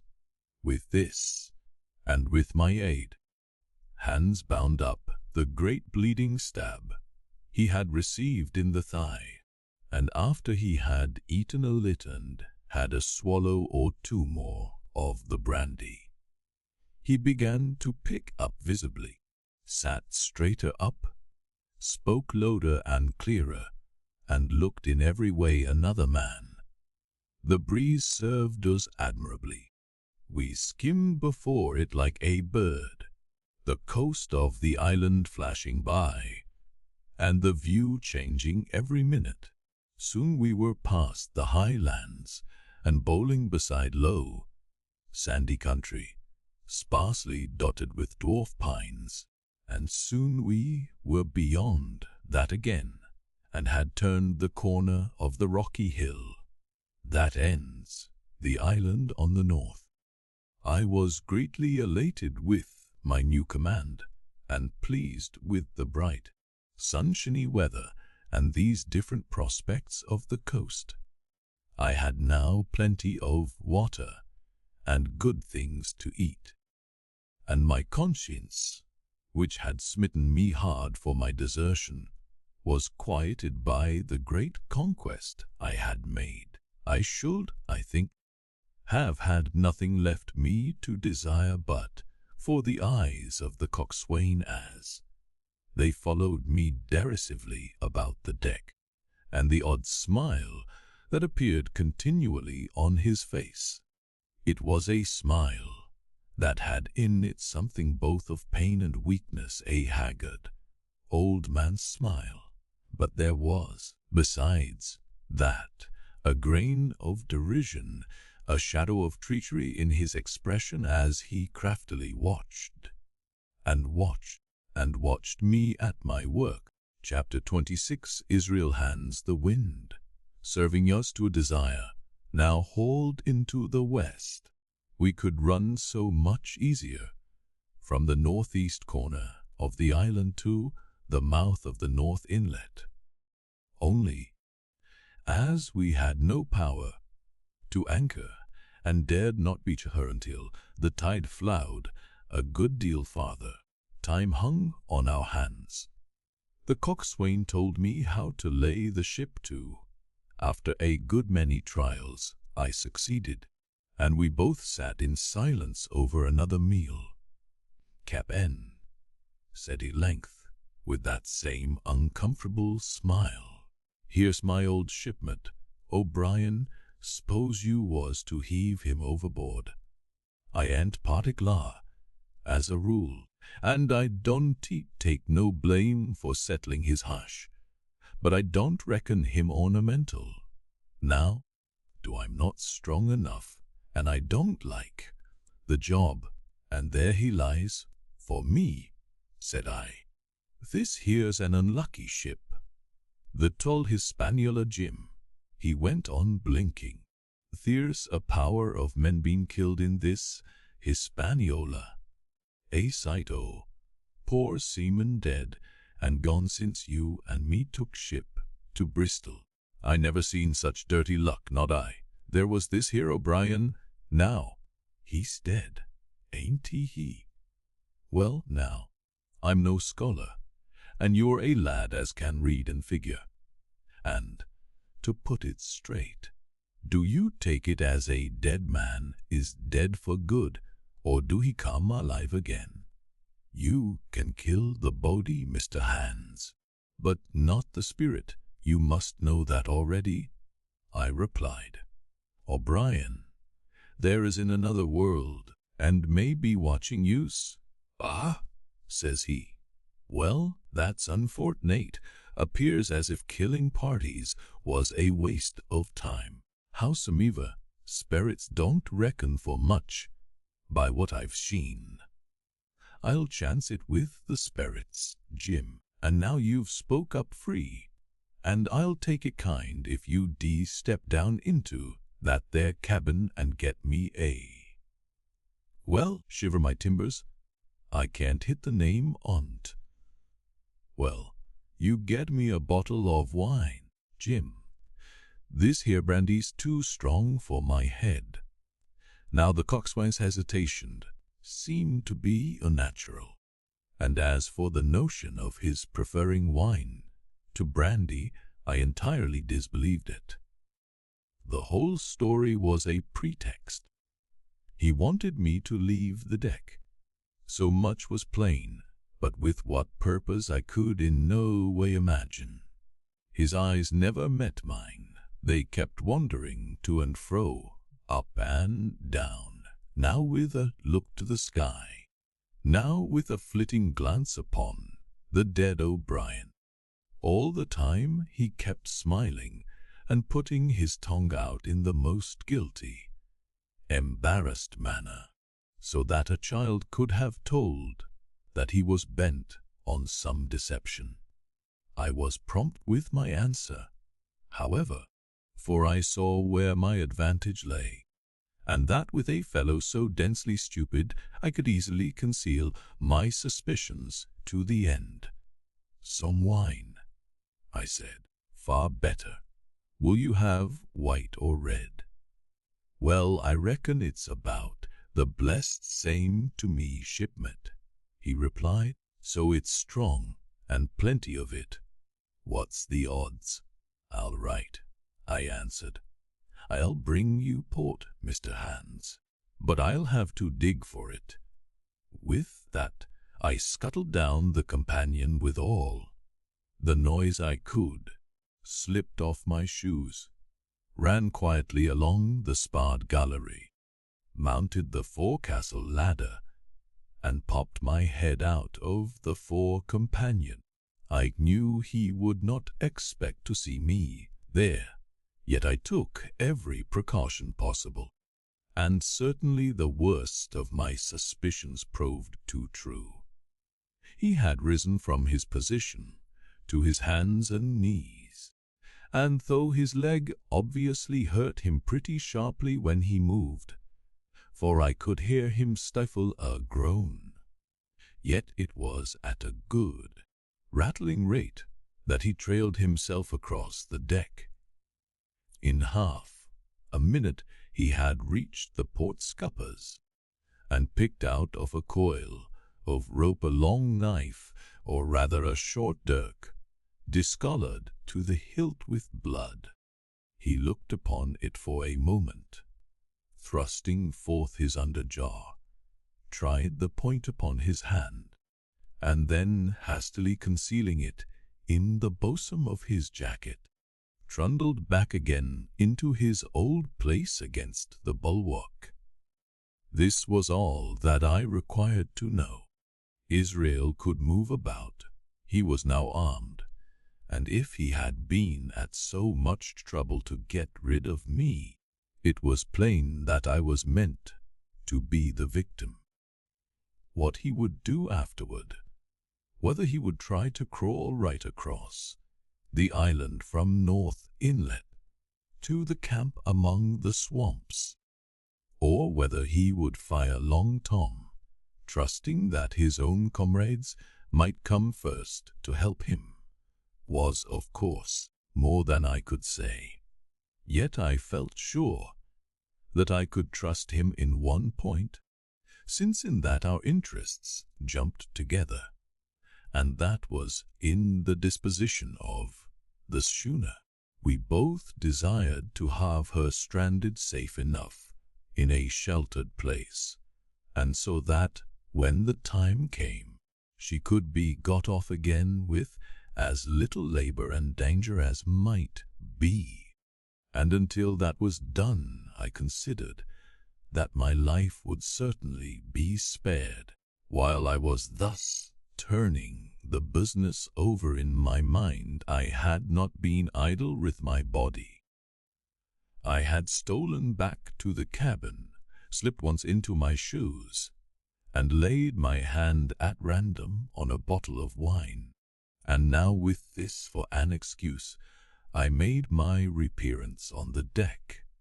Hans lay as I had left him, all fallen together in a bundle, and with his eyelids lowered as though he were too weak to bear the light. He looked up, however, at my coming, knocked the neck off the bottle like a man who had done the same thing often, and took a good swig with his favorite toast of "Here's luck." Then he lay quiet for a little, and then, pulling out a stick of tobacco, begged me to cut him a quid. "Cut me a junco, that," says he, "for I haven't no knife, and hardly strength enough, so be as I had." "Ah, Jim, I reckon I've missed stays. Cut me a quid as 'll likely be the last, lad, for I'm for my long home, and no mistake." "Well," said I, "I'll cut you some tobacco, but if I was you and myself so badly, I would go to my prayers." "Why?" said he. "Now you tell me why." "Why?" I cried. "You were asking me just now about the dead. You've broken your trust. You've lived in sin and lies and blood. There's a man you killed lying at your feet this moment, and you ask me why. For God's mercy, Mr. Hans, that's why." I spoke with a little heat, thinking of the bloody dirt he had hidden in his pocket and designed, in his ill thoughts, to end me with. He, for his part, took a great draught of the wine and spoke with the most unusual solemnity. "For 30 years," he said, "I've sailed the seas and seen good and bad, better and worse, fair weather and foal, provisions running out, knives going, and what not. Well, now I tell you, I never seen good comma goodness yet. Him as strikes first is my fancy, dead men don't bite, them's my views. Amen. So be it. And now, you look here, he added, suddenly changing his tone. We've had about enough of this foolery. The tide's made good enough by now. You just take my orders, Cap Hawkins, and we'll sail slap in and be done with it. All told, we had scarce 2 miles to run. But the navigation was delicate. The entrance to this northern anchorage was not only narrow and shoal, but lay east and west, so that the schooner must be nicely handled to be got in. I think I was a good, prompt subaltern, and I am very sure that Hans was an excellent pilot, for we went about and dodged in, shaving the banks, with a certainty and a neatness that were a pleasure to behold. Scarcely had we passed the head before the land closed around us. The shores of North Inlet were as thickly wooded as those of the southern anchorage, but the space was longer and narrow and more like what in truth it was, the estuary of a river. Right before us, at the southern end, we saw the wreck of a ship in the last stages of dilapidation. It had been a great vessel of 3 masts, but had lain so long exposed to the injuries, the weather, that it was hung about with great webs of dripping seaweed, and on the deck of it shore bushes had taken root, and now flourished thick with flowers. It was a sad sight, but it showed us that the anchorage was calm. "No," said Hans, "look there. There's a pet bit to beach a ship in. Fine flat sand, never a catspaw, trees all around of it, and flowers blowing like a guarding on that old ship. And, once beached," I inquired, "how shall we get her off again?" "Why so," he replied, "you take a line ashore there on the other side at low water, take a turn about one o' them big pines, bring it back, take a turn around the capstan and lay to for the tide. Come high water, all hands take a pull upon the line, and off she comes as sweet as natter. And now, boy, you stand by. We're near the bit now, and she's too much way on her. Starboard little, so. Steady, starboard, larboard, steady, steady."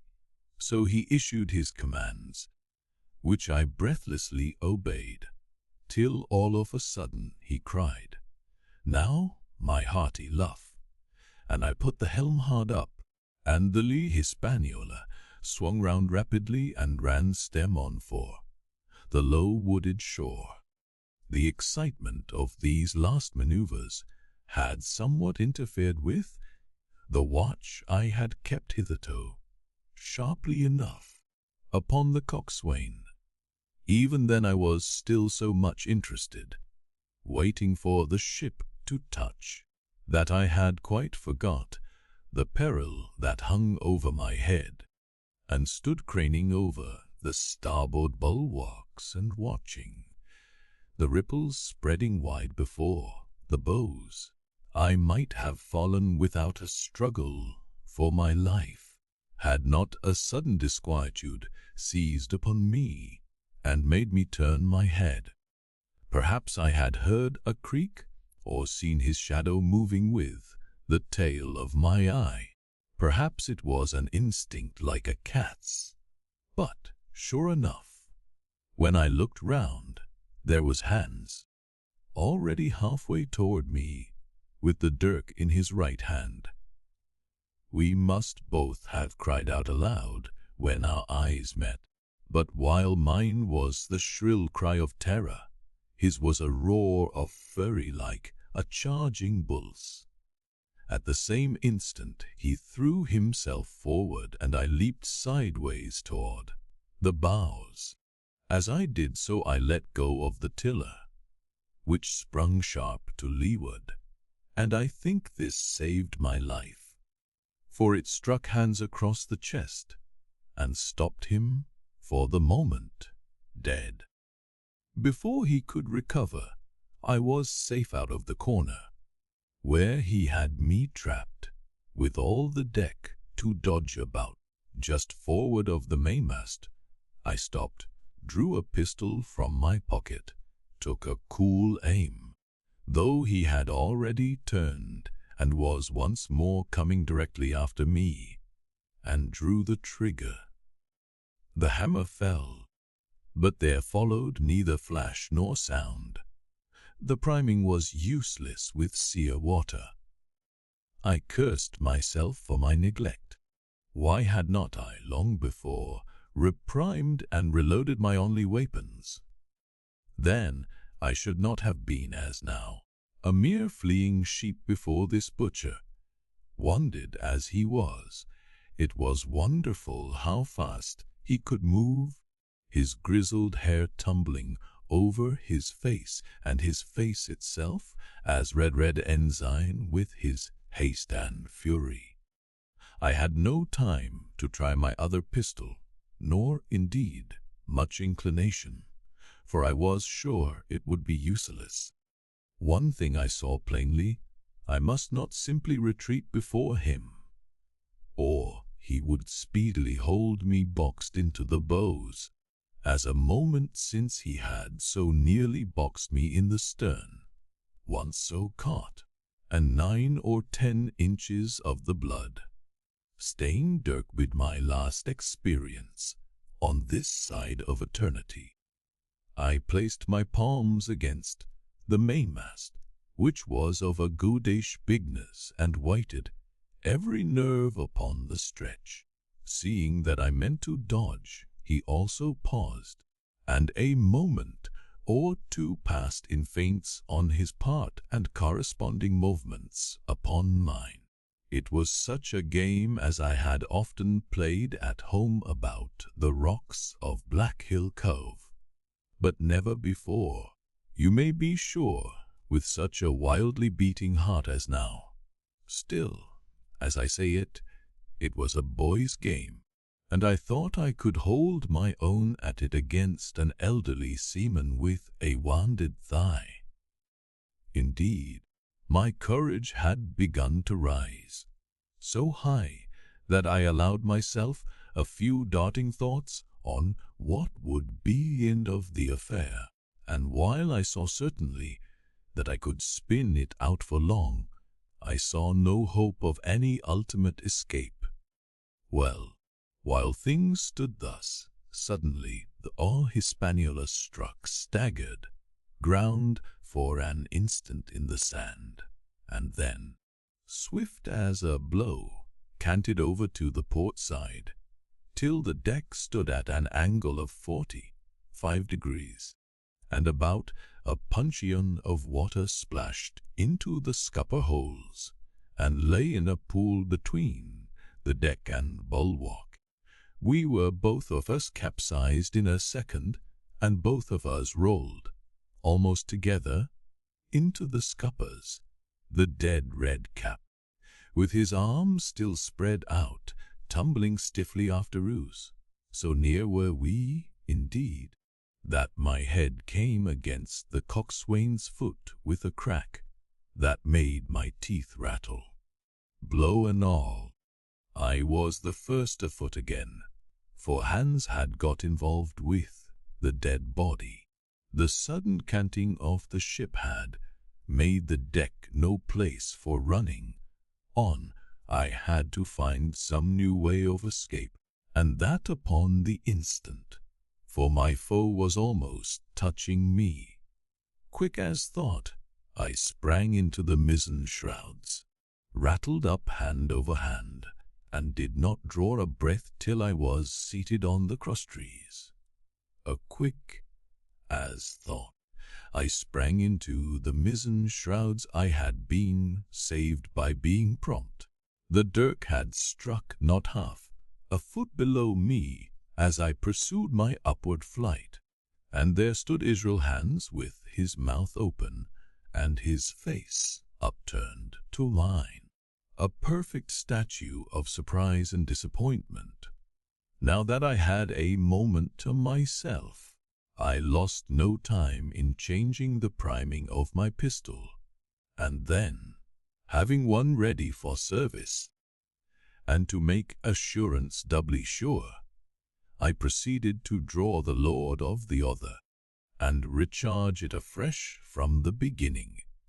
My new employments struck Hans all of a heap. He began to see the dice going against him, and after an obvious hesitation, he also hauled himself heavily into the shrouds and, with the dirk in his teeth, began slowly and painfully to mount. It cost him no end of time and groans to haul his wounded leg behind him, and I had quietly finished my arrangements before he were much more than a third of the way up. Then, with a pistol in either hand, I addressed him. "One more step, Mr. Hands," said I, "and I'll blow your brains out.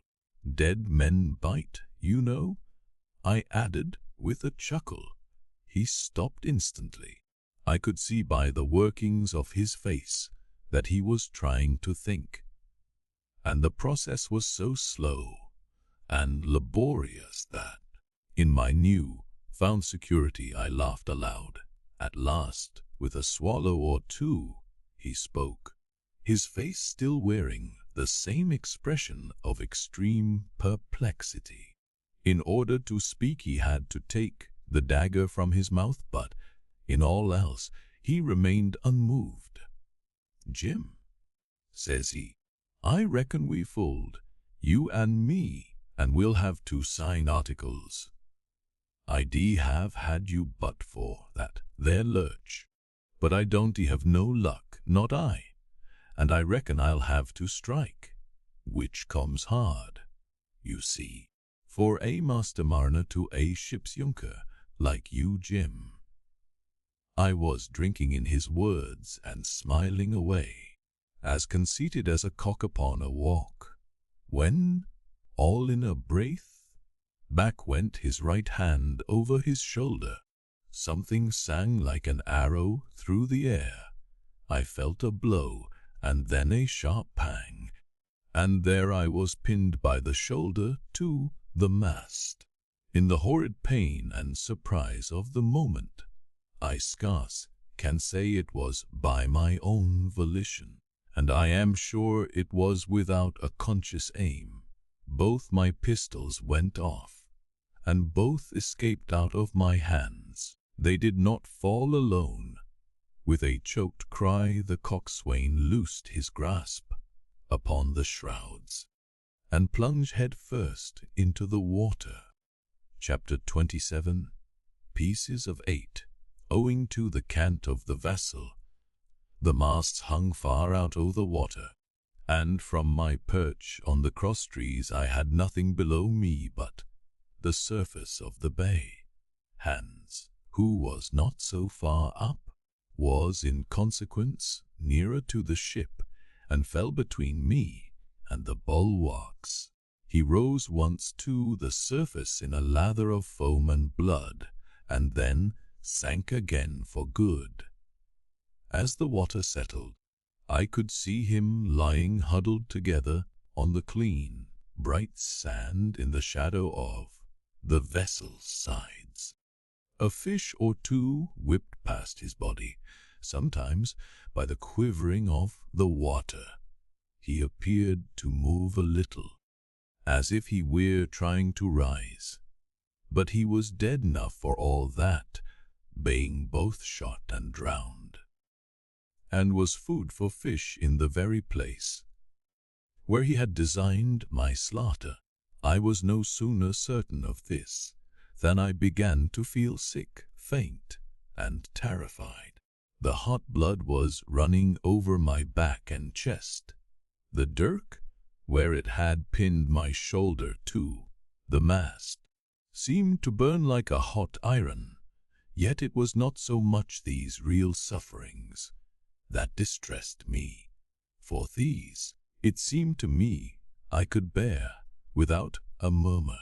It was the horror I had upon my mind of falling from Crustre into that still, green water beside the body of the coxswain. I clung with both hands till my nails ached, and I shut my eyes as if to cover up the peril. Gradually my mind came back again. My pulses quieted down to a more natural time, and I was once more in possession of myself. It was my first thought to pluck forth the dirk, but either it stuck too hard, or my nerve failed me, and I desisted with a violent shudder. Oddly enough, that very shudder did the business. The knife, in fact, had come the nearest in the world to missing me altogether. It held me by a mere pinch of skin, and this the shudder tore away. The blood ran down the faster, to be sure, but I was my own master again, and only tacked-toothed the mast by mout and shirt. These last I broke through with a sudden jerk, and then regained the deck by the starboard shrouds. For nothing in the world would I have again ventured, shaken as I was, upon the overhanging port shrouds, from which Israel had so lately fallen. I went below, and did what I could for my wound. It pained me a good deal, and still bled freely, but it was neither deep nor dangerous, nor did it greatly gall me when I used my arm. Then I looked around me, and as the ship was now, in a sense, my own, I began to think of clearing it from its last passenger, the dead man, O'Brien.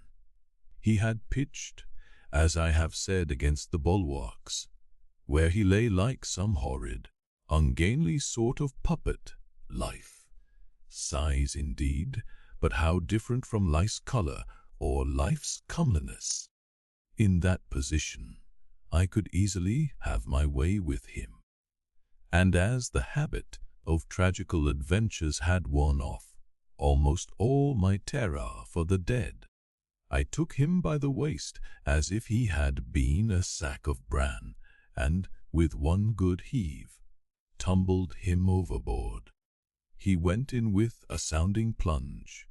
The red cap came off, and remained floating on the surface, and as soon as the splash subsided, I could see him and Israel lying side by side, both wavering with the tremulous movement of the water. O'Brien, though still quite a young man, was very bald. There he lay with that bald head across the knees of the man who killed him, and the quick fishes steering to and fro over both. I was now alone upon the ship. The tide had just turned. The sun was within so few degrees of setting that already the shadow of the pines upon the western shore began to ride across the anchorage and fall in patterns on the deck.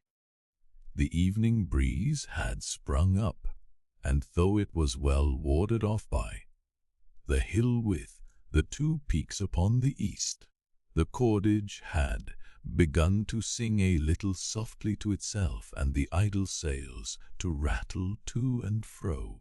I began to see a danger to the ship. The jibs I speedily doused and brought tumbling to the deck, but the mainsail was a harder matter. Of course, when the schooner canted over, the boom had swung outboard, and the cap of it and a foot or two sail hung even under water. I thought this made it still more dangerous, yet the strain was so heavy that I half feared to meddle. At last I got my knife and cut the halyards. The peak dropped instantly. A great belly of loose canvas floated broad upon the water, and since, pull as I liked, I could not budge the downhaul. That was the extent of what I could accomplish. For the rest, the Hispaniola must trust to luck, like myself. By this time, the whole anchorage had fallen into shadow. The last rays, I remember, falling through a glade of the wood and shining bright as jewels on the flowery mantle of the wreck. It began to be chill. The tide was rapidly fleeting seaward, the schooner settling more and more on her beam ends. I scrambled forward and looked over. It seemed shallow enough, and holding the cut hawser in both hands for a last security, I let myself drop softly overboard. The water scarcely reached my waist. The sand was firm and covered with ripple marks, and I waded ashore in great spirits, leaving the Hispaniola on her side, with her mainsail trailing wide upon the surface of the bay. About the same time, the sun went fairly down, and the breeze whistled low in the dusk among the tossing pines. At least and at last I was off the sea. Nor had I returned thence empty-handed. There lay the schooner, clear at last from buccaneers, and ready for our own men to board and get to sea again. I had nothing nearer my fancy than to get home to the Stockade and boast of my achievements. Possibly I might be blamed a bit for my truantry, but the recapture of the Hispaniola was a clinching answer, and I hoped that even Captain Smollett would confess I had not lost my time. So thinking, and in famous spirits, I began to set my face homeward for the blockhouse and my companions. I remembered that the most easterly of the rivers which drain into Captain Kidd's anchorage ran from the two-peaked hill upon my left, and I bent my course in that direction, that I might pass the stream while it was small. The wood was pretty open, and keeping along the lower spurs, I had soon turned the corner of that hill, and not long after waded to the mid-calf across the watercourse. This brought me near to where I had encountered Ben Gunn. The maroon and I walked more circumspectly, keeping an eye on every side. The dusk had come nigh hand completely, and, as I opened out the cleft between the two peaks, I became aware of a wavering glow against the sky, where, as I judged, the man of the island was cooking his supper before a roaring fire. And yet I wondered, in my heart, that he should show himself so careless. For if I could see this radiance, might it not reach the eye of Silver himself, where he camped upon the shore among the marshes? Gradually the night fell blacker. It was all I could do to guide myself, even roughly, toward my destination. The double hill behind me and the spy glass on my right hand loomed and fainter. The stars were few and pale, and in the low ground where I wandered I kept tripping among bushes and rolling into sandy pits. Suddenly a kind of brightness fell about me. I looked up. A pale glimmer of moonbeams had alighted on the summit of the spy-glass, and soon after I saw something broad and silvery moving down behind the trees and knew the moon had risen. With this to help me, I passed rapidly over what remained to me of my journey, and, sometimes walking, sometimes running, impatiently drew near to the stockade. Yet, as I began to thread the grove that lies before it, I was not so thoughtless but that I slacked my pace and went a trifle warily. It would have been a poor end of my adventures to get shot down by my own party in mistake. The moon was climbing higher and higher. Its light began to fall here and there in masses through the more open districts of the wood, and right in front of me a glow, a different color, appeared among the trees. It was red and hot, and now and again it was a little darkened, as it were embers of a bonfire smouldering. For the life of me I could not think what it might be. At last I came right down upon the borders of the clearing. The western end was already steeped in moon shine, the rest, and the blockhouse itself still lay in a black shadow, checkered with long, silvery streaks of light. On the other side of the house an immense fire had burned itself into clear embers and shed a steady, red reverberation, contrasting strongly with the mellow paleness of the moon. There was not a soul stirring, nor a sound beside the noises of the breeze. I stopped with much wonder in my heart, and perhaps a little terror also. It had not been our way to build great fires. We were, indeed, by the captain's orders, somewhat niggardly of firewood, and I began to fear that something had gone wrong while I was absent. I stole round by the eastern end, keeping close in shadow, and at a convenient place, where the darkness was thickest, crossed the palisade. To make assurance surer, I got upon my hands and knees, and crawled, without a sound, toward the corner of the house. As I drew nearer, my heart was suddenly and greatly lightened. It was not a pleasant noise in itself, and I have often complained of at other times, but just then it was like music to hear my friends snoring together, so loud and peaceful in their sleep. The sea cry of the watch, that beautiful owl's well, never fell more reassuringly on my ear.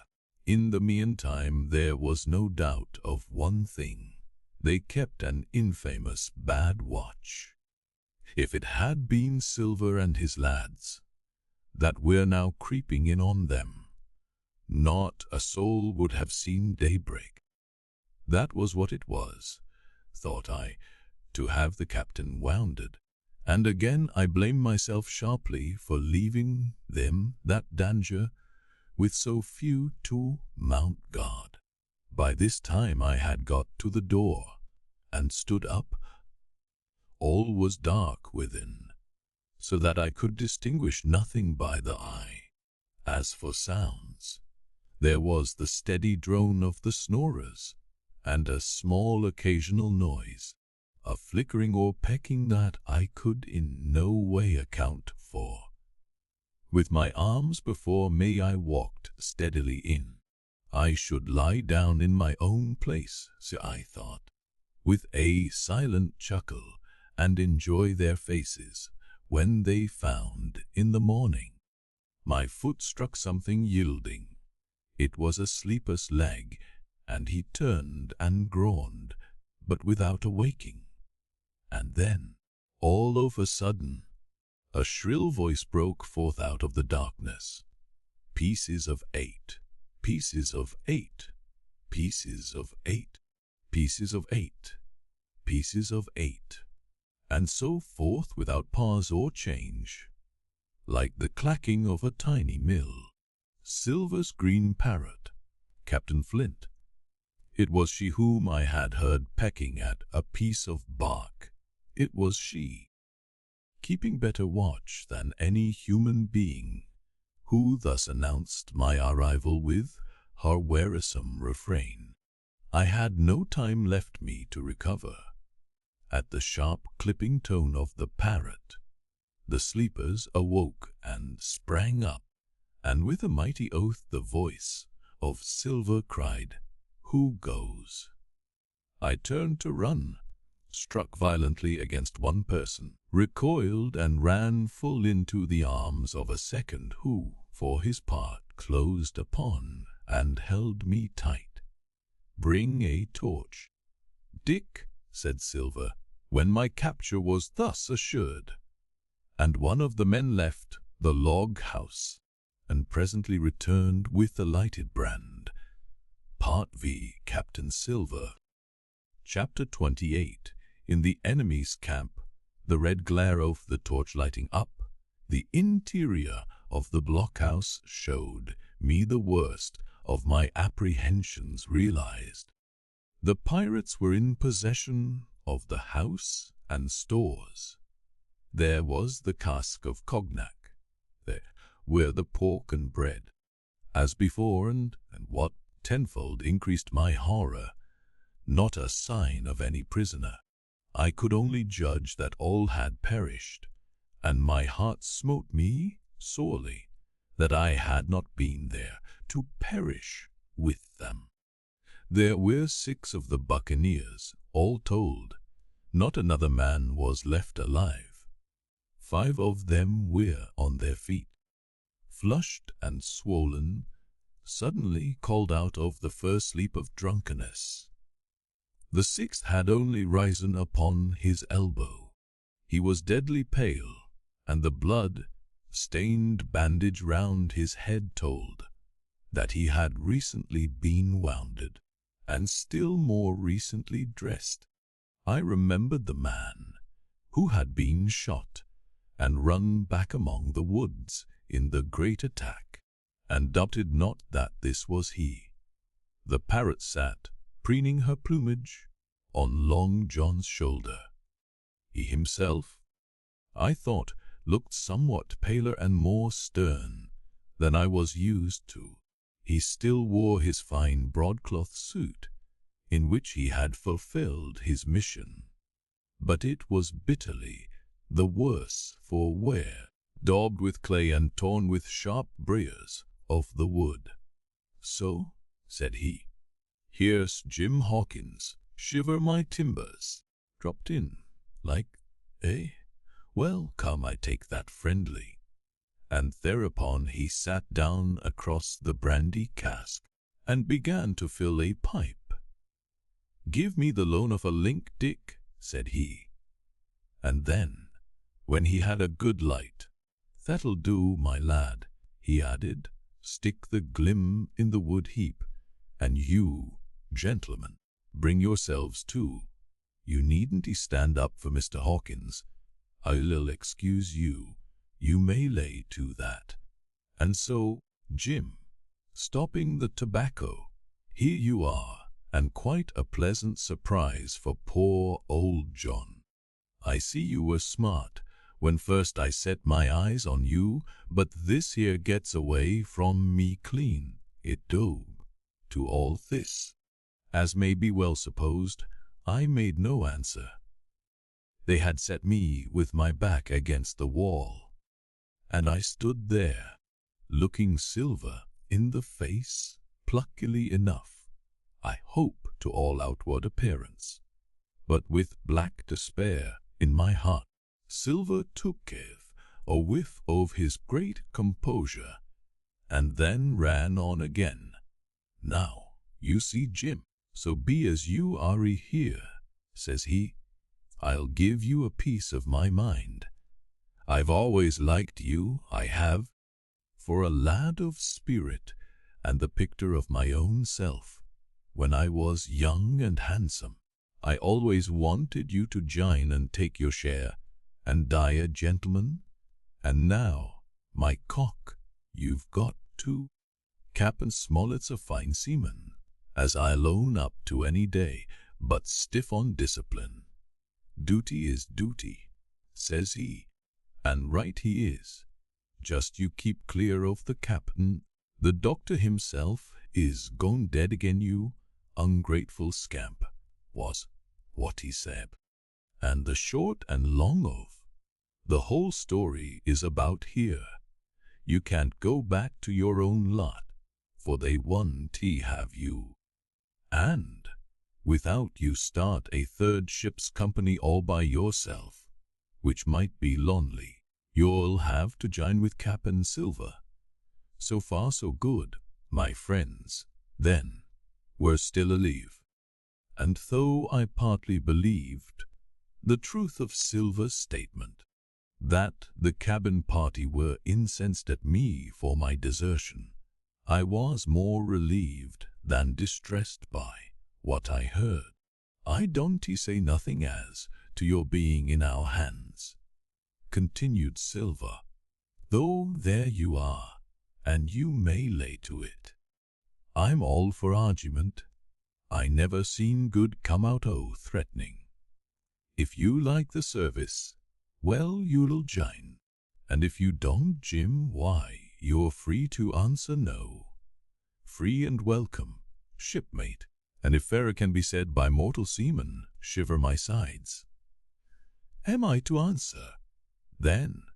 I asked, with a very tremulous voice.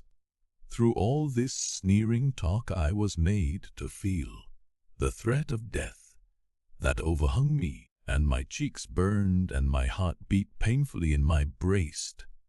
Lad, said Silver, no one's pressing of you. Take your bearings. None of us want hurry you, mate. Time goes so pleasant in your company, you see. Well, says I, growing a bit bolder, if I'm to choose, I declare I have a right to know what's what, and why you're here, and where my friends are. What's what? Repeated one of the buccaneers in a deep growl. He did be a lucky one as knowed that. You'll, perhaps, batten down your hatches till you're spoke to, my friend, cried Silver truculently to this speaker, and then, in his first gracious tones, he replied to me. Yesterday morning, Mr. Hawkins, said he, in the dog watch down came Dr. Livesey with a flag of truce. Says Hager, Cap'n Silver, you're sold out. Ship's gone. Well, maybe we'd been taking a glass and a song to help it round. I want to say no, leastways none of us had looked out. We looked out, and by thunder, the old ship was gone. I never seen a pack o' fools look fishier, and you may lay to that if I tells you that I looked the fishiest. Well, says the doctor, let's bargain. We bargained. Him, I'd here we are, stores, brandy blockhouse. The firewood you was thoughtful enough to cut, and, in a manner of speaking, the whole blessed boat, from Crosstrees to Kielson. As for them, they've tramped. I don't know where's they are. He drew again quietly at his pipe. And lest you should take into that head of yours, he went on, that you was included in the treaty. Here's the last word that was said. How many are you, says I, to leave? Far, says he, far, and one of us wanted. As for that boy, I don't know where he is, confound him, says he, nor I don't much care. We're about sick at him, these was his words. Is that all? I asked. Well, it's all you're to hear, my son, returned Silver, and now I am to choose. Now you are to choose, and you may lay to that, said Silver. Well, said I, I am not such a fool, but I know pretty well what I have to look for. Let the worst come to the worst. It's little I care. I've seen too many since I fell in with you. But there's a thing or two I have to tell you, I said, and by this time I was quite excited. And the first is this. Here you are, in a bad way. Ship lost, treasure men lost, your whole business gone to wreck. And if you want to know who did it, I was in the apple barrel the night we sighted land, and I heard you, John, and you, Dick Johnson, and Hans, who is now at the bottom of the sea, and told every word you said before the hour was out. And as for the schooner, it was I who cut her cable, and it was I who killed the men you had aboard of her, and it was I who brought her where. You'll never see her more, not one of you. The lass on my side, I've had the top of this business from the first. I no more fear you than I fear a fly. Kill me if you please, or spare me. But one thing I'll say, and no more. If you spare me, bygones are bygones. And when you fellows are in court for piracy, I'll save you all I can. It is for you to choose. Kill another and do yourselves no good, or spare me and keep a witness to save you from the gallows. I stopped, for I tell you I was out of breath, and, to my wonder, not a man of them moved, but all sat staring at me like as many sheep. And while they were still staring, I broke out again now. Mr. Silver, I said, I believe you're the best man here, and if things go to the worst, I'll take it kind of you to let Doctor know the way I took it. I'll bear it in mind, said Silver, with an accent so curious that I could not, for the life of me, decide whether he were laughing at my request or had been favorably affected by my courage. I'll put one to that, cried the old mahogany-faced seaman, Morgan by name, whom I had seen in Long John's public house upon the quays of Bristol. It was him that knowed Black Dog. Well, and see here, added the sea cook, I'll put another again to that, by thunder, for it was this same boy that faked the chart from Billy Bonds. First and last we've split upon Jim Hawkins. Then, here goes, said Morgan, with an oath, and he sprang up, drawing his knife as if he had been 20. Avast there, cried Silver. Who are you, Tom Morgan? Maybe you thought you were captain here, perhaps. By the powers, but I'll teach you better. Cross me and you'll go where many a man's gone before you, first and last. These 30 year back, some to the yardarm shiver my sides, and some by the board, and all to feed the fishes. There's never a man look me between the eyes, and seen a good day a tarward. Tom Morgan, you may lay to that. Morgan paused, but a hoarse murmur rose from the others. Tom's right, said one. I stood hazing long enough from one, added another. I'll be hanged if I'll be hazed by you, John Silver.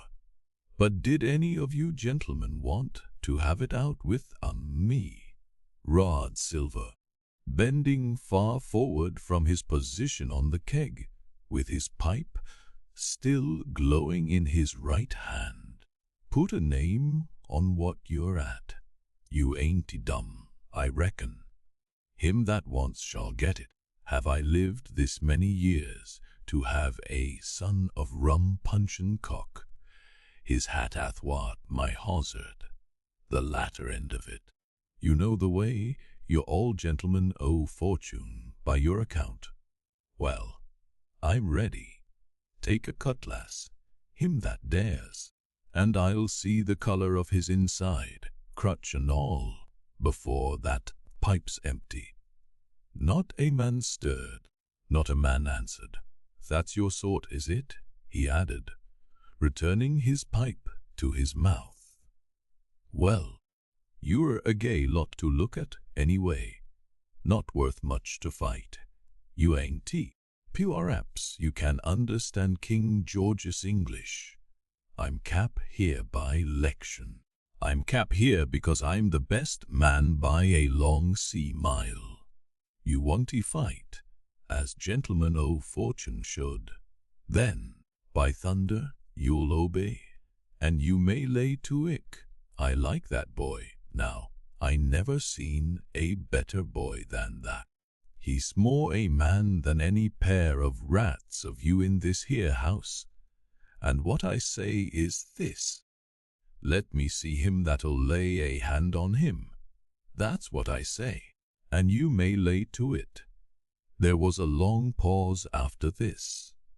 I stood straight up against the wall, my heart still going like a sledgehammer, but with a ray of hope now shining in my bosom. Silver leant back against the wall, his arms crossed, his pipe in the corner of his mouth, as calm as though he had been in church.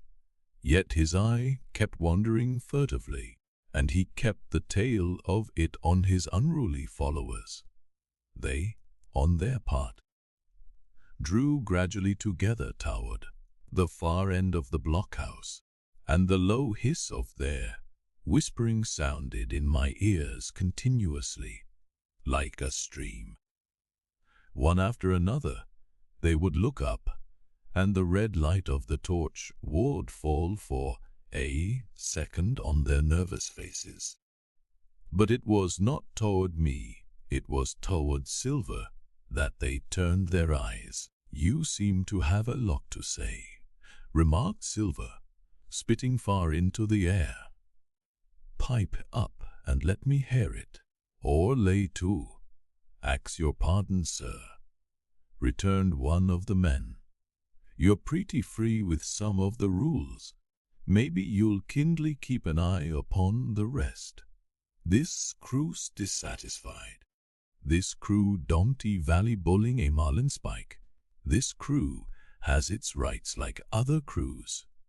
I'll make so free as that, and by your own rules I take it we can talk together.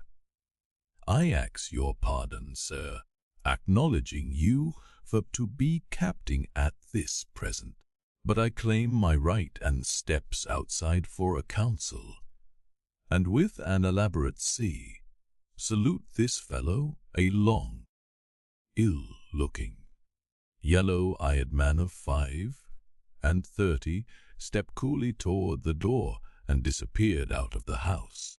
One after another, the rest followed his example, each making a salute as he passed, each adding some apology. According to rules, said one. A forecastle council, said Morgan. And so with one remark or another, all marched out and left Silver and me alone with the torch. The sea cook instantly removed his pipe. Now, look you here, Jim Hawkins, he said in a steady whisper that was no more than audible.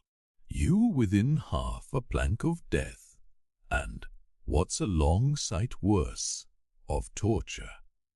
They're going to throw me off, but you mark, I stand by you through and thin. I didn't mean to, no, not till you spoke up.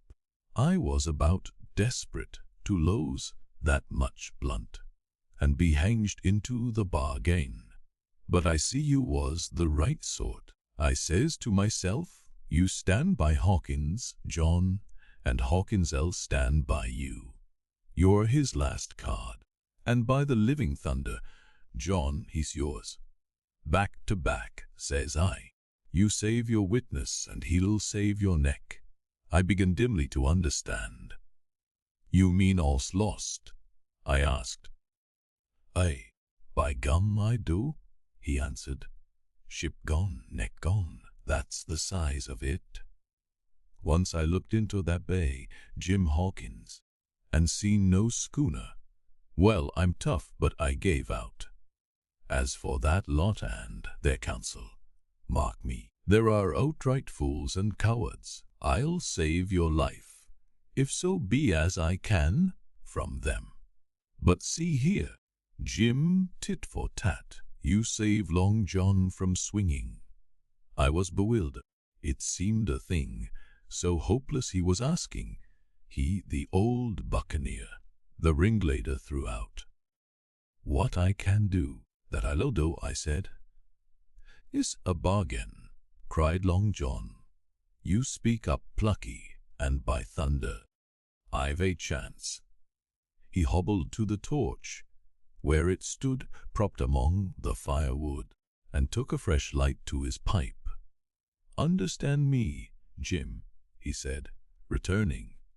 I've a head on my shoulders, I have. I'm on Squire's side now. I know you've got that ship safe somewheres.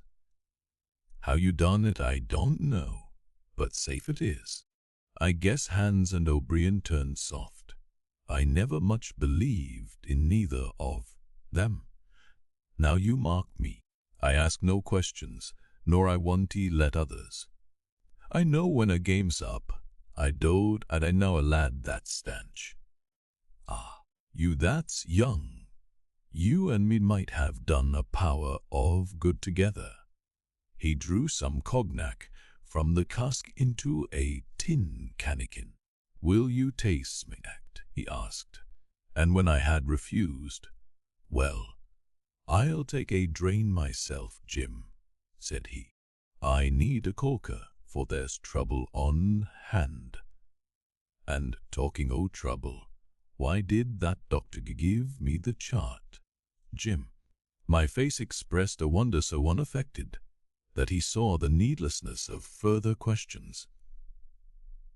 Well, he did, said he, and there's something under that. No dot? Something, surely, under that. Jim, bad or good? And he took another swallow of the brandy, shaking his great fair head like a man who looks forward to the worst. Chapter 29. The Black Spot Again. The council of the Buccaneers had lasted some time, when one of them re-entered the house, and with a repetition of the same salute, which had in my eyes an ironical air, begged for moments loan of the torch. Silver briefly agreed, and this emissary retired again, leaving us together in the dark. There's a breeze coming, Jim, said Silver, who had by this time adopted quite a friendly and familiar tone. I turned to the loophole nearest me and looked out. The embers of the great fighter had so far burned themselves out, and now glowed so low and duskily that I understood why these conspirators desired a torch. About halfway down the slope to the stockade, they were collected in a group. One held the light, another was on his knees in their midst, and I saw the blade of an open knife shine in his hand with varying colors in the moon and torchlight. The rest were all somewhat stooping, as though watching the maneuvers of this last. I could just make out that he had a book as well as a knife in his hand, and was still wondering how anything so incongruous had come in their possession, when the kneeling figure rose once more to his feet, and the whole party began to move together toward the house. Here they come, said I, and I returned to my former position, for it seemed beneath my dignity that they should find me watching them. "Well, let him come. Let him come," said Silver cheerily. "I've still a shot in my locker." The door opened, and the 5 men, standing huddled together just inside, pushed one of the number forward. In any other circumstances, it would have been comical to see his slow advance, hesitating as he set down each foot, but holding his closed right hand in front of him. "Step up, lad," cried Silver. "I want to eat you. Hand it over, lubber. I know the rules, I do. I won't hurt a deputation." Thus encouraged, the Buccaneer stepped forth more briskly, and having passed something to Silver, from hand to hand, slipped yet more smartly back again to his companions. The sea cook looked at what had been given him. "The black spot? I thought so," he observed. "Where might you have got the paper?" "Why, hello, look here. Now this and lucky. You've gone and cut this out a Bible. What fools cut a Bible?" "Ah, there," said Morgan Thea. "What did I say?" "No good L come, that I said." "Well, you've about fixed it now, among you," continued Silver. "You'll all swing now, I reckon. What soft-headed lubber had a Bible?" "It was Dick," said one. "Dick, was it? Then Dick can get to prayers," said Silver.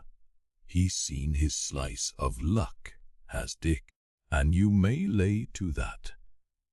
But here the long man with the yellow eyes struck in. "Belay that talk, John Silver," he said. "This crew has tipped you the black spot in full council, as in duty bound. Just you turn it over, as in duty bound, and see what's wrote there. Then you can talk." "Thank ye, George," replied the sea cook. "You always was brisk for business, and has the rules by heart, George, as I'm pleased to see.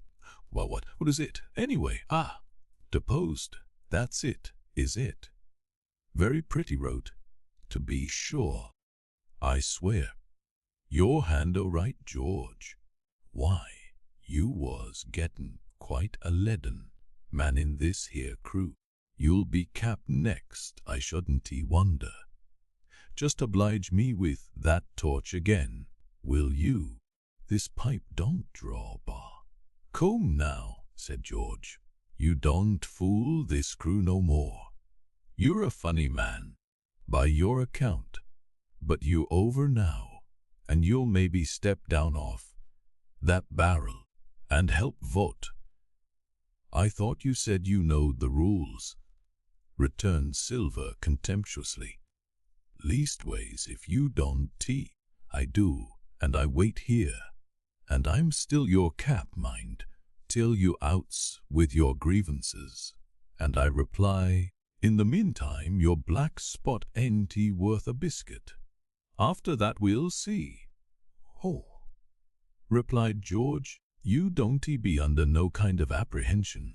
Awake all square, we are. First, you've made a hash of this cruise. You'll be a bold man to say no to that. Second, you let the enemy out this here trap for nothing. Why did they want out? I dunno, but it's pretty plain they want it. Third, you wouldn't let us go at them upon the march. We see through you, John Silver. You want to play booty. That's what's wrong with you. And then, fourth, that all?" asked Silver quietly. "Nuff, too," retorted George. "We'll all swing and sun dry for your bungling. Well now, look here. I'll answer these 4 pints. One after another I'll answer him. I made a hash o' this cruise, did I? Well, now you all know what I wanted, and you all know, if that had been done, that we deem aboard the Hispaniola, this night as ever was, every man of us alive and fit, and full of good plum duff, and the treasure in the hold of her, by thunder. Well, who crossed me? Who forced my hand, as was the lawful captain? Who tipped me the black spot the day we landed and began this dance?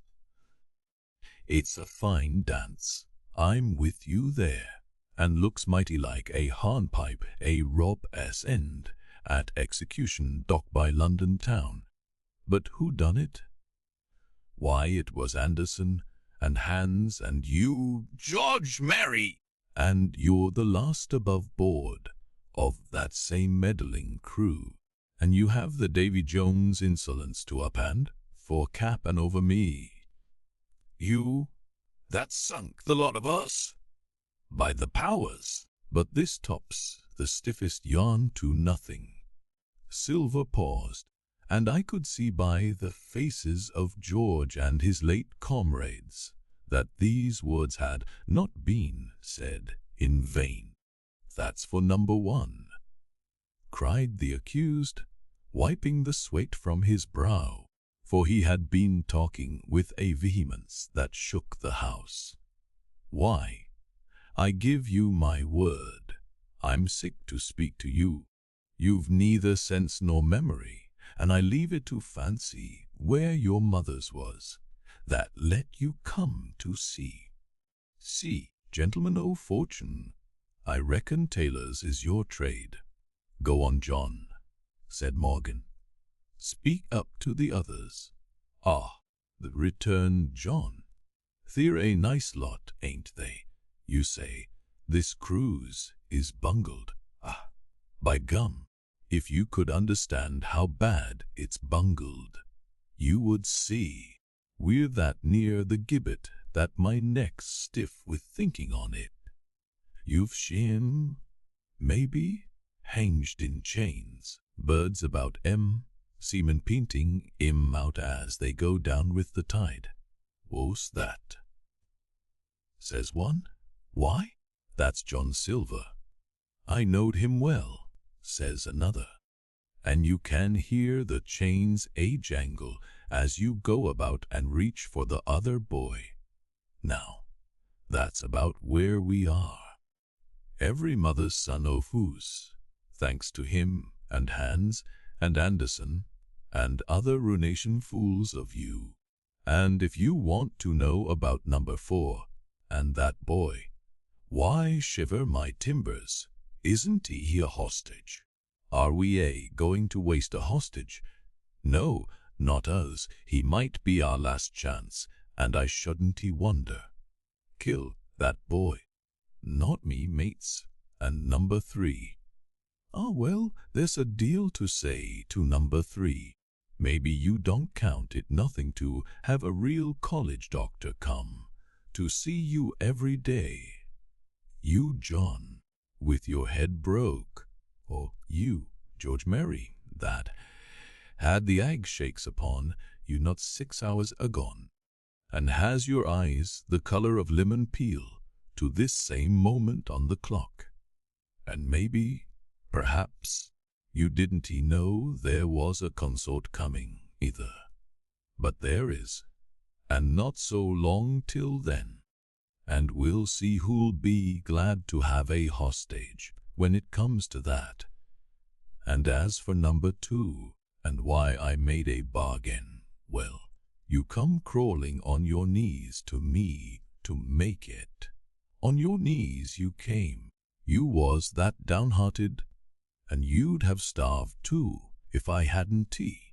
But that's a trifle. You look there, that's why. And he cast down upon the floor a paper that I instantly recognized, none other than the chart on yellow paper, with the 3 red crosses that I had found in the oilcloth at the bottom of the captain's chest. Why the doctor had given it to him was more than I could fancy. But if it were inexplicable to me, the appearance of the chart was incredible to the surviving mutineers. They leaped upon it like cats upon a mouse.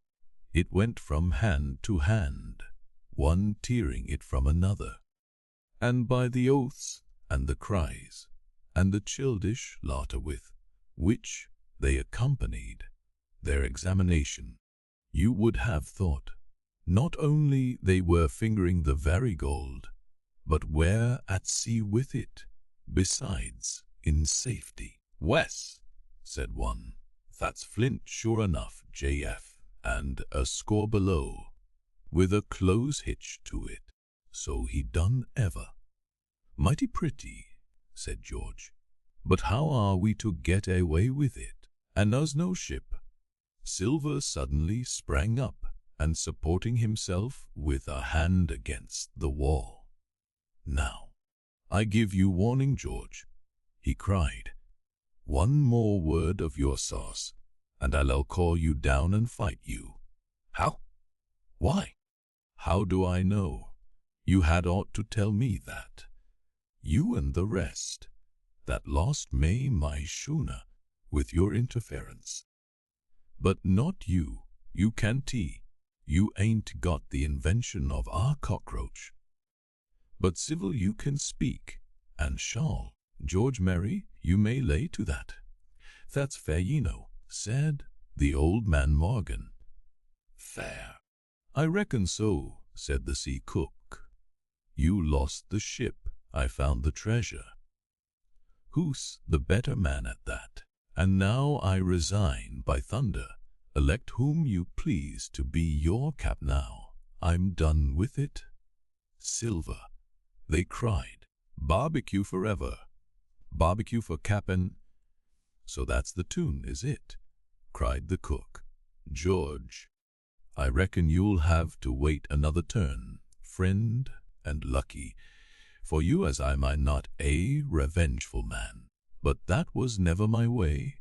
And now, shipmates, this black spot, 'tain't much good now, is it? Dick's crossed his luck and spoiled his Bible, and that's about all. It'll do to kiss the book on still, one tit." Growled Dick, who was evidently uneasy at the curse he had brought upon himself. "A Bible with it cut out," returned Silver, derisively. "Lot it. It don't been no more a ballad book." "Don't it, though?" cried Dick, with a sort of joy. "Well, I reckon that's worth having too. Here, Jim, here's a curiosity for you," said Silver, and he tossed me the paper. It was around about the size of a crown piece. One side was blank, for it had been the last leaf. The other contained a verse or two of Revelation, these words among the rest, which struck sharply home upon my mind. "Without our dogs and murderers." The printed side had been blackened with wood ash, which already began to come off and soil my fingers. On the blank side had been written with the same material the one word, "Deposed." I have that curiosity beside at this moment, but not a trace of writing now remains beyond a single scratch, such as a man might make with his thumb nail. That was the end of the night's business. Soon after, with a drink all round, we lay down to sleep, and the outside of Silver's vengeance was to pudge Mary up for sentinel, and threaten him with death if he should prove unfaithful. It was long ere I could close an eye, and heaven knows I had matter enough for thought in the man whom I had slain that afternoon, in my own most perilous position, and, above all, in the remarkable game that I saw Silver now engaged upon. keeping the mutineers together with one hand and grasping with the other after every means, possible and impossible, to make his peace and save his miserable life. He himself slept peacefully and snored aloud. Yet my heart was sore for him, wicked as he was, to think on the dark perils that environed, and the shameful gibbet that awaited him. Chapter 30. On Parole I wakened. Indeed, we were all wakened, for I could see even the sentinel shake himself together from where he had fallen against the doorpost, by a clear, hearty voice hailing us from the margin of the wood. "Blockhouse, ahoy!" it cried. "Here's the doctor," and the doctor it was, although I was glad to hear the sound. Yet my gladness was not without mixture. I remembered with confusion my insubordinate and stealthy conduct, and when I saw where it had brought me, among what companions and surrounded by what dangers, I felt ashamed to look him in the face. He must have risen in the dark, for the day had hardly come, and when I ran to a loophole and looked out, I saw him standing like silver once before, up to the meg in creeping vapor. "You, doctor!" "Top-o! The morning to you, sir," cried Silver, broad awake and beaming with good nature in a moment. "Bright and early, to be sure, and it's the early bird, as the saying goes, that gets the rations. George, shake up your timbers, son, and help Dr. Livesey over the ship's side. All doing well. Your patience was all well and merry." So he pattered on, standing on the hilltop, with his crutch under his elbow, and one hand upon the side of the log house. Quite the old John in voice, manner, and expression. "We've quite a surpriser too, sir," he continued. "We've a little stranger here. He, a new boarder and lodger, sir, and looking fit and taut as a fiddle. Slept like a supercargo, he did, right alongside of John. Stem to stem we was, all night. Dr. Livesey was by this time across the stockade and pretty near the cook, and I could hear the alteration in his voice as he said, 'Not Jim.'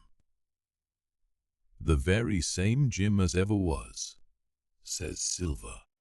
The doctor stopped outright, although he did not speak, and it was some seconds before he seemed able to move on. "Well, well," he said at last, "duty first and pleasure afterwards, as you might have said yourself, Silver. Let us overhaul these patients of yours." A moment afterwards he had entered the blockhouse, and, with one grim nod to me, proceeded with his work among the sick. He seemed under no apprehension, though he must have known that his life, among these treacherous demons, depended on a hair, and he rattled on to his patients. If he were paying an ordinary professional visit in a quiet English family, his manner, I suppose, reacted on the men, for they behaved to him as if nothing had occurred, as if he were still ship's doctor, and they still faithful hands before the mast. "You're doing well, my friend," he said to the fellow with the bandaged head, "and if ever any person had a close shave, it was you. Your head must be as hard as iron. Well, George, how goes it? You're a pretty collar, certainly. Why, your liver, man, is upside down. That medicine. Did he take that medicine, men?" "Aye, sir, he took it sure enough," returned Morgan. Because see, since I am mutineer's doctor, or prison doctor, as I prefer to call it, says Dr. Livesey in his pleasantest way, I make it a point of honor not to lose a man for King George, a God bless him, and the gallows. The rogues looked at each other, but swallowed the home thrust in silence. Dick, don't he feel well? Said one. Don't he? Replied the doctor. Well, step up here, Dick, and let me see your tongue. No, I should be surprised if he did. The man's tongue is fit to frighten the French. Another favor. Ah, there, said Morgan, that comed of spieling Bibles. That comed, as you call it, of baying arrant asses, retorted the doctor, and not hard having sense enough to know honest air from poison, and the dry land from a vile, pestiferous slough. I think it most probable, though of course it's only an opinion, that you'll all have the deuce to pay before you get that malaria out of your systems. Camp in a bog, would you? Silver, I'm surprised at you.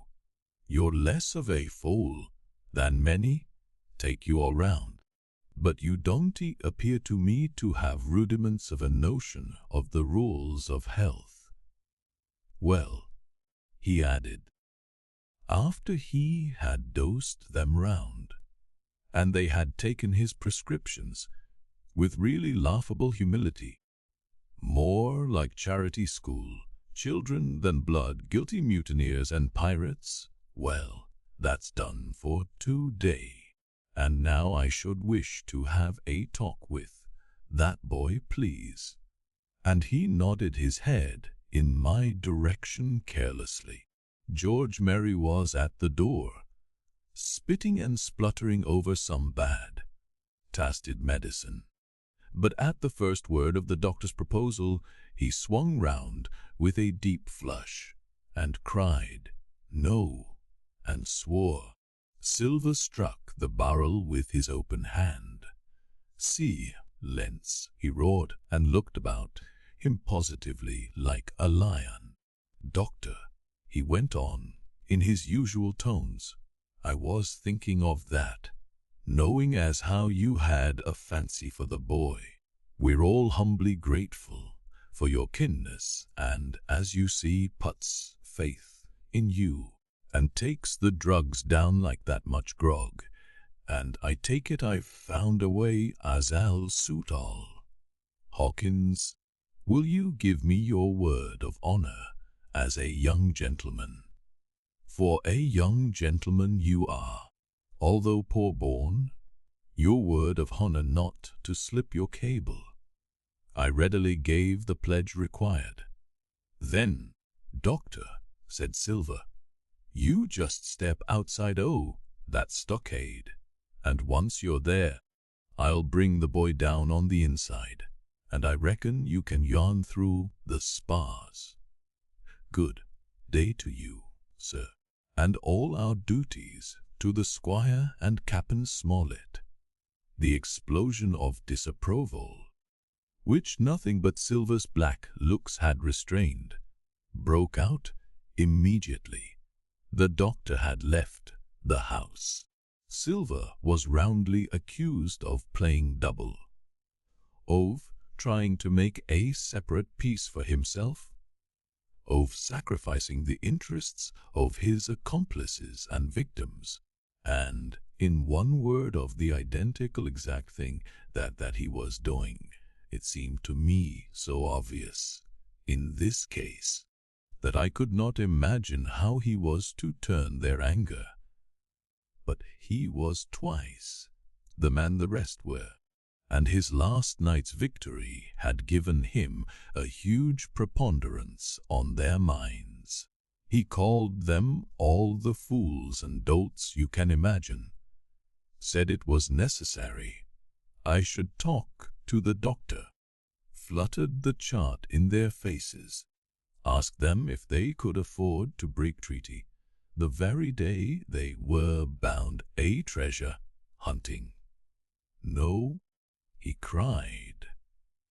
It's us must break the treaty when the time comes, and till then I'll gammon that doctor, if I have to oil his boots with brandy.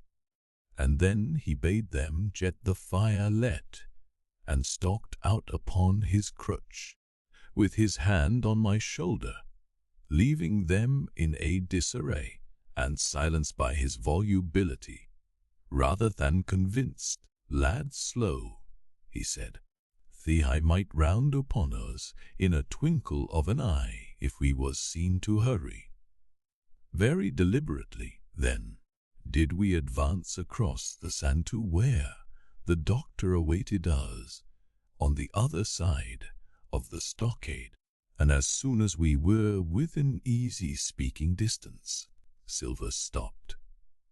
"You'll make a note of this here also, Doctor," said he, "and the boy'll tell you how I saved his life, and were deposed for it too, and you may lay to that, Doctor, when a man's steering as near to the wind as me playing chuck, farthing with the last breath in his body, like you wouldn't think it too much, mayhap, to give him one good word. You'll please bear in mind it's not my life only now. It's that boy's into the bargain, and you'll speak me fair, Doctor, and give me a bit hope to go on, for the sake of mercy." Silver was a changed man. Once he was out there and had his back to his friends and the blockhouse, his cheeks seemed to have fallen in. His voice trembled. Never was a soul more dead in earnest. "Why, John, you're not afraid?" asked Dr. Livesey. "Doctor, I'm no coward, I'm not, I'll so much," and he snapped his fingers. "If I was, I wouldn't say it.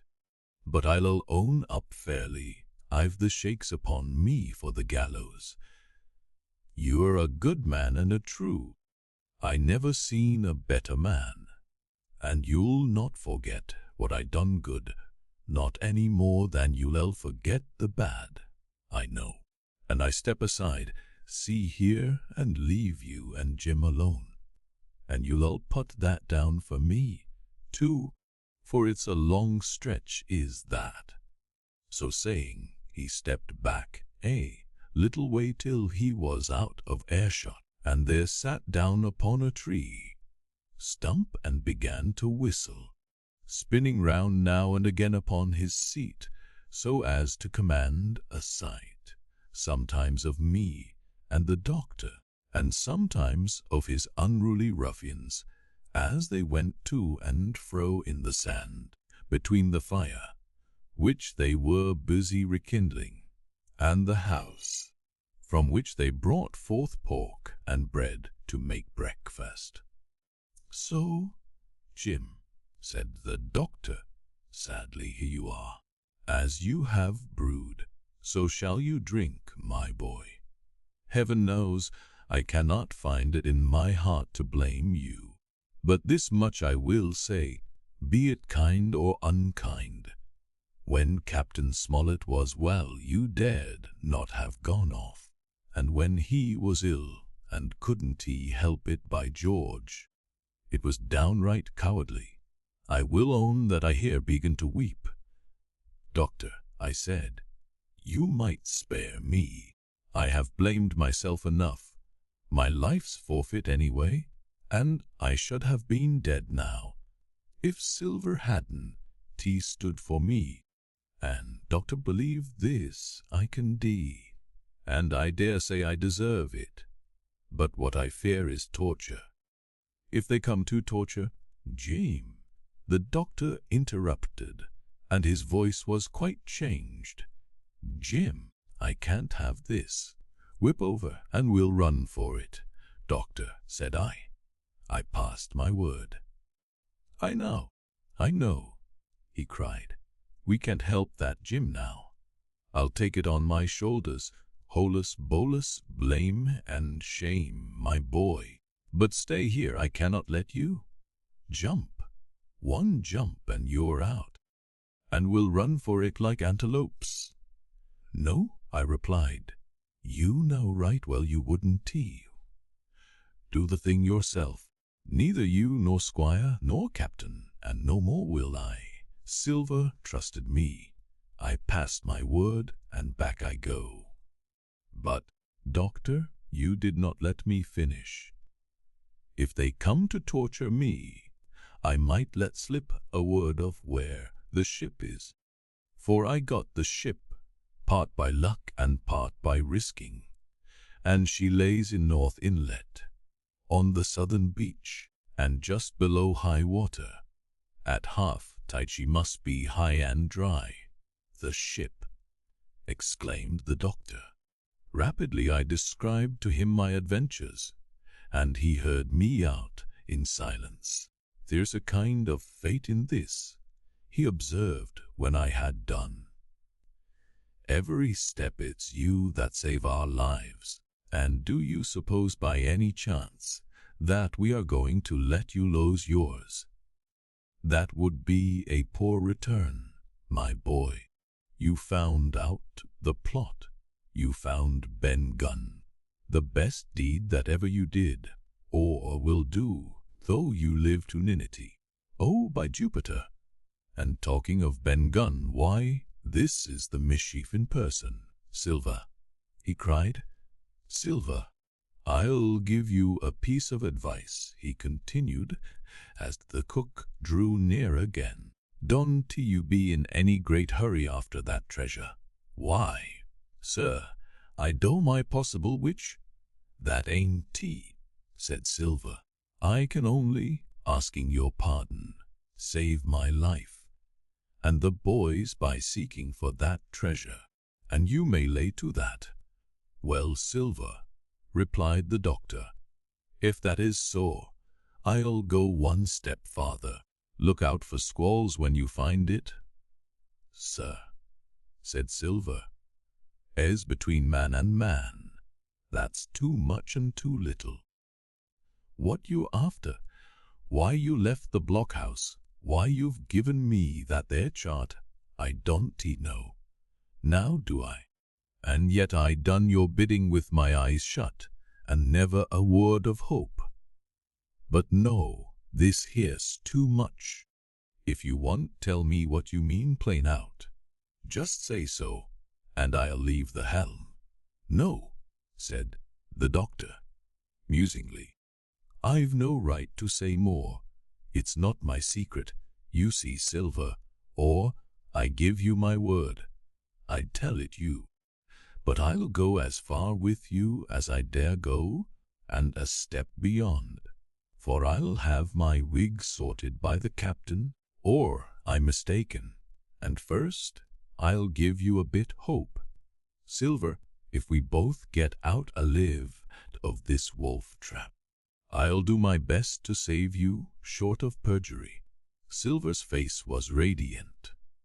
You couldn't say more, I am sure, sir.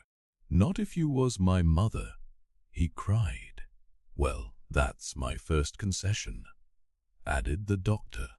My second is a piece of advice. Keep the boy close beside you, and when you need help, halloo. I'm off to seek it for you, and that itself will show you if I speak at random. Goodbye, Jim. And Dr. Livesey shook hands with me through the stockade, nodded to Silver, and set off at a brisk pace into the wood. Chapter 31, The Treasure Hunt. Flint's pointer, Jim, said Silver. When we were alone, if I saved your life, you saved mine, and I'll not forget it. I seen the doctor waving you to run for it, with the tail of my eye. I did, and I seen you say no, as plain as hearing. Jim, that's one to you. This is the first glint of hope I had since the attack failed, and I owe it to you. And now, Jim, we're to go in for this here treasure hunting with sealed orders, too, and I don't like it. And you and me must stick close, back to back like, and we'll save our necks in spite o' fate and fortune. Just then a man hailed us, the fire that breakfast was ready, and we were soon seated here and there about the sand over biscuit and fried junk. They had lighted a fire fit to roast an ox, and it was now grown so hot that they could only approach it from the windward, and even there not without precaution.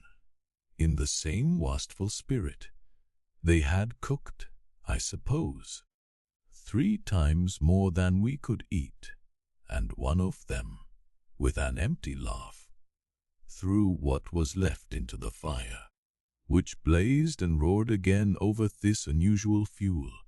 I never in my life saw men so careless of the morrow.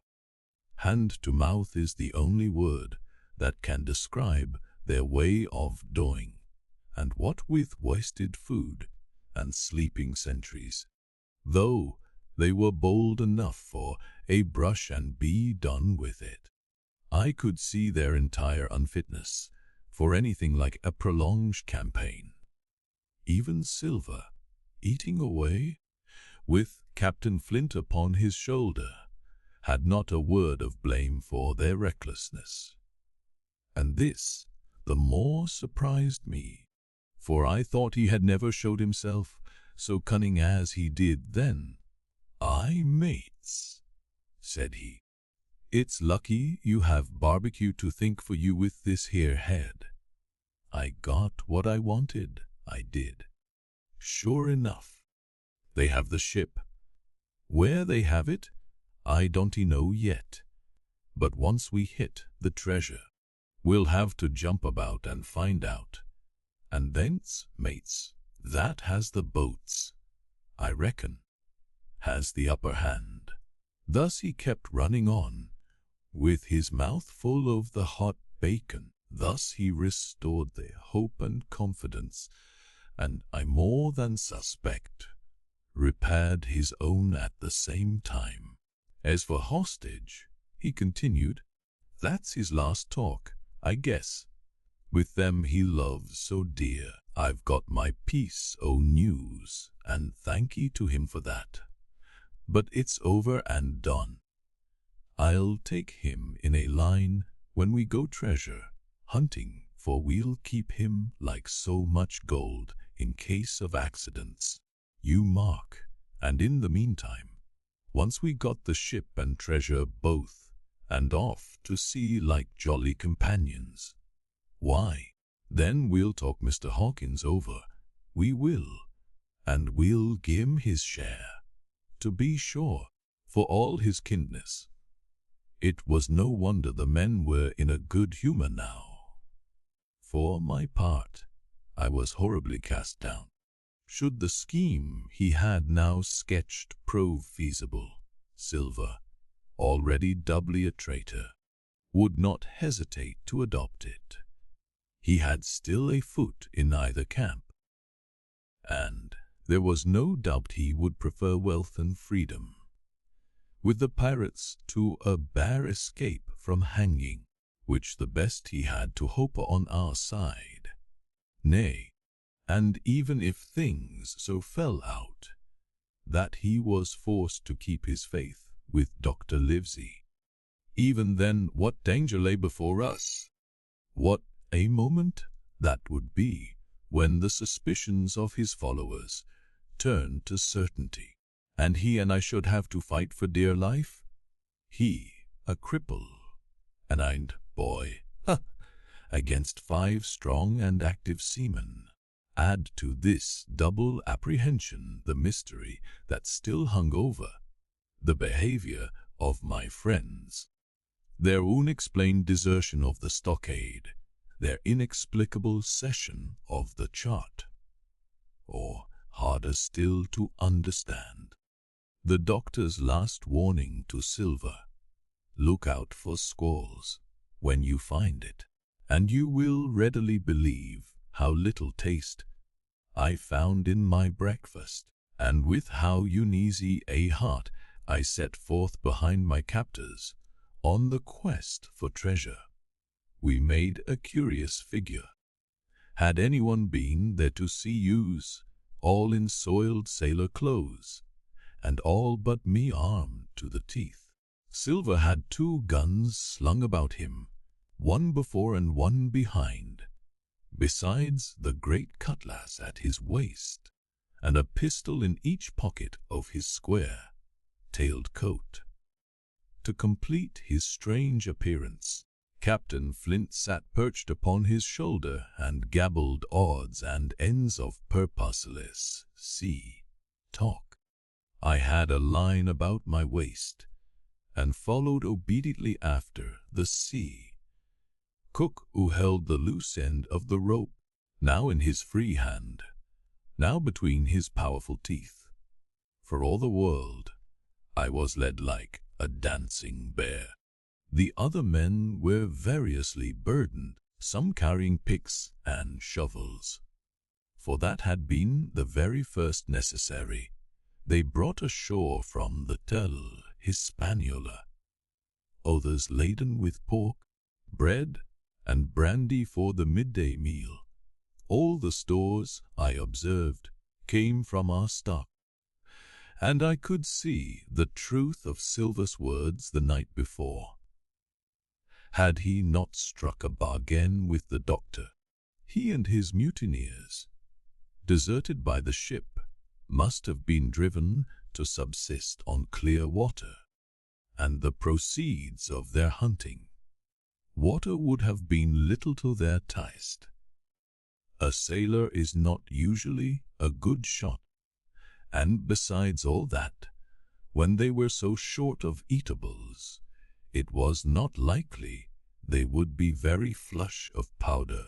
Well, thus equipped, we all set out, even the fellow with the broken head, who should certainly have kept in shadow, and straggled, one after another, to the beach, where the 2 gigs awaited us. Even these bore trace of the drunken folly of the pirates, one in a broken thwart, and both in their muddied and unbaled condition. Both were to be carried along with us, for the sake of safety, and so, with our numbers divided between them, we set forth upon the bosom of the anchorage. As we pulled over, there was some discussion on the chart. The Red Cross was, of course, far too large to be a guide, and the terms of the note on the back, as you will hear, admitted of some ambiguity. They ran, the reader may remember, thus: tall tree, spy, glass shoulder, bearing a point to the N of NE, Skeleton Island ESE, and by E, 10 feet. A tall tree was thus the principal mark.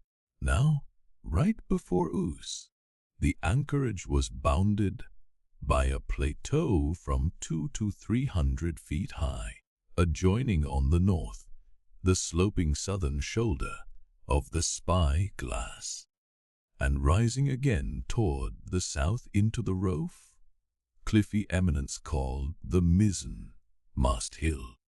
The top of the plateau was dotted thickly with pine trees of varying height, every here and there one of a different species rose 40 or 50 feet clear above its neighbors, and which of these was the particular tall tree of Captain Flint could only be decided on the spot and by the readings of the compass. Yet although that was the case, every man on board the boats had picked a favorite of his own ere we were halfway over, Long John Lone shrugging his shoulders and bidding them wait till they were there. We pulled easily, by Silver's directions, not to weary the hands prematurely, and after quite a long passage, landed at the mouth of the second river, that which runs down a woody cleft of the spy-glass. Thence, bending to our left, we began to ascend the slope towards the plateau.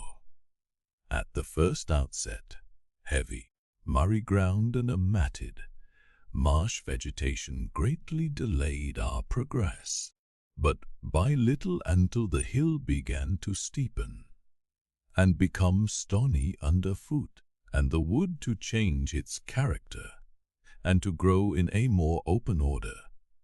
It was indeed a most pleasant portion of the island that we were now approaching. A heavy scented broom and many flowering shrubs had almost taken the place of grass. Thickets of green nutmeg trees were dotted here and there with the red columns and the broad shadow of the pines, and the first mingled their spice with the aroma of the others.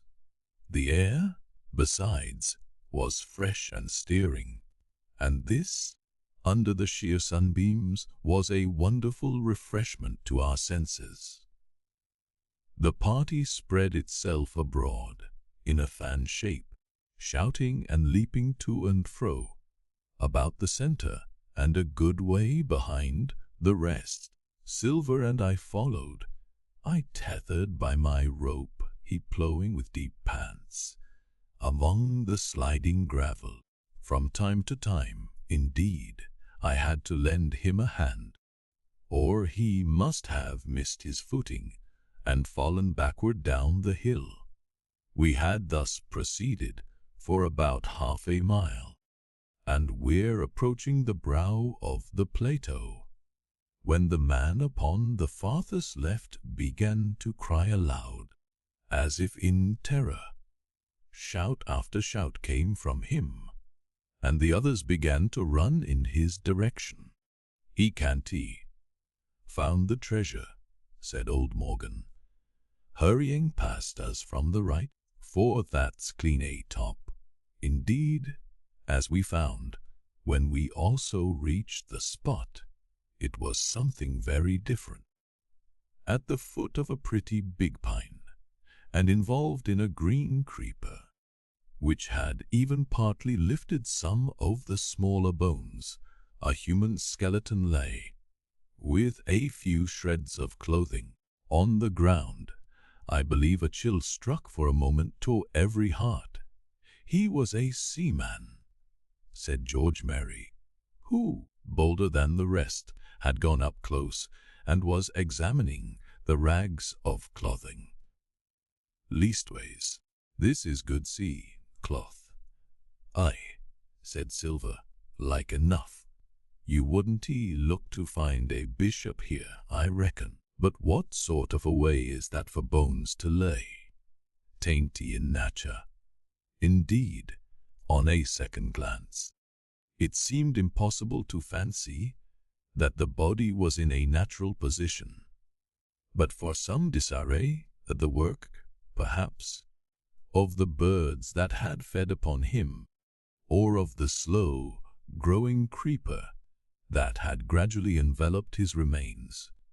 The man lay perfectly straight, his feet pointing in one direction, his hands raised above, his head like a diver's, pointing directly in the opposite. "I've taken a notion into my old numbskull," observed Silver. "Here's the compass. There's the tip-top pint of Skeleton Island sticking out like a tooth. Just take a bearing, will you, along the line of them bones." It was done.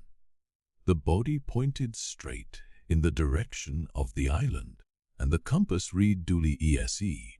"By ye, I thought so," cried the cook. "This here is a pint. Right up there is our line for the Pole Star and the Jolly Dollars. But, by sunder, if it don't make me cold inside to think of Flint. This is one of Vicey's jokes, and no mistake. Him and these 6 was alone here. He killed 'em, every man. And this one he hauled here, and laid down by compass. Shiver my timbers. They long bones, and the hair's been yellow. Aye, that would be Allardyce. You mind Allardyce? Ay, returned Morgan. I mind him. He owed me money. He did, and took my knife ashore with him. Speaking of knives, said another, why don't we find his'n lying round? Flint warned the man to pick a seaman's pocket, and the birds, I guess, beef, by the powers, and that's true, cried Silver. There ain't a thing left here, said Mary, still feeling round among the bones. Not copper doit nor a baxy box. It don't look now to me. No, by gum, it don't-y, agreed Silver. Not raw, nor not nice, says you. Great guns, messmates. But if Flint was living, this would be a hot spot for you and me. 6 they were, and 6 are we, and bones is what they are now. Saw him dead with these here deadlights, said Morgan. Billy took me in, with penny pieces on his eyes. Dead. Aye, sure enough he's dead and gone below, said the fellow with the bandage. But if ever spirit walked, it would be Flint's. Dear heart, but he died bad, did Flint. Ay, that he did, observed another. Now he raged, and now he hollered for the rum, and now he sang. 15 men were his only song, mates, and I tell you true, I never rightly liked to hear it since. It was main hot, and the windy was open, and I hear that old song comin' out as clear, and the death hole on the man already. Combe, said Silver, stow this talk. He's dead, and he don't-y walk. That I know, leastways he won't-y walk by day, and you may lay to that. Care killed a cat. Fetch ahead for the Dublins. We started, certainly, but in spite of the hot sun and the staring daylight, the pirates no longer ran separate and shouting through the wood, but kept side by side and spoke with bated breath. The terror of the dead Buccaneer had fallen on their spirits. Chapter 32. The Treasure Hunt. The voice among the trees, partly from the damping influence of this alarm, partly to rest Silver and the sick folk. The whole party sat down as soon they had gained the brow of the ascent, the plateau being somewhat tilted toward the west. This spot on which we had paused commanded a wide prospect on either hand. Before us, over the tree tops, we beheld the cape of the woods fringed with surf. Behind, we not only looked down upon the anchorage and Skeleton Island, but saw clear across the spit and the eastern lowlands a great field of open sea upon the east. Sheer above us rose the Spy Glass, here dotted with single pines, there black with precipices. There was no sound but that of the distant breakers mounting from all around, and the chirp of countless insects in the brush. Not a man, not a sail upon the sea. The very largeness of the view increased the sense of solitude. Silver, as he sat, took certain bearings with his compass. There are 3 tall trees, said he, about in the right line from Skeleton Island. Spy Glass shoulder, I take it, means that lower pint there. It's child's play to find the stuff now. I've half a mind to dine first. I don't feel sharp, growled Morgan. Thickin o' Flint, I think it were, as done met by. Well, my son, you praise your stars, he's dead, said Silver. He was an ugly devil, cried a third pirate, with a shudder. That blue in the face. That was how the rum took him, added Mary. Blue.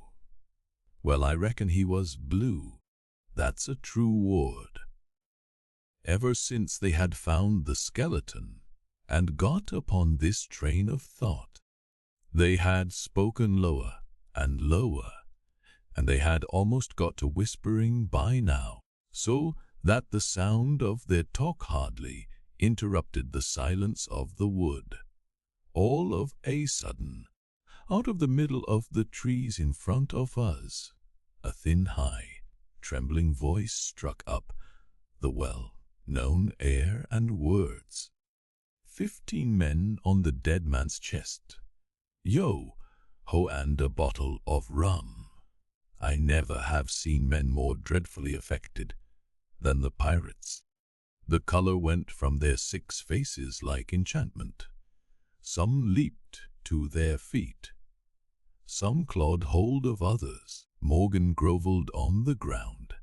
It's Flint by, cried Mary. The song had stopped as suddenly as it began, broken off. You would have said, in the middle of a note, as though someone had laid his hand upon the singer's mouth.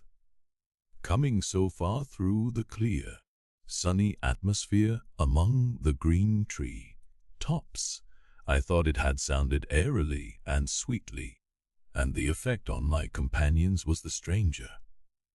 Come, said Silver, struggling with his ashen lips to get the word out, that one-tea dough. Stand by to go about.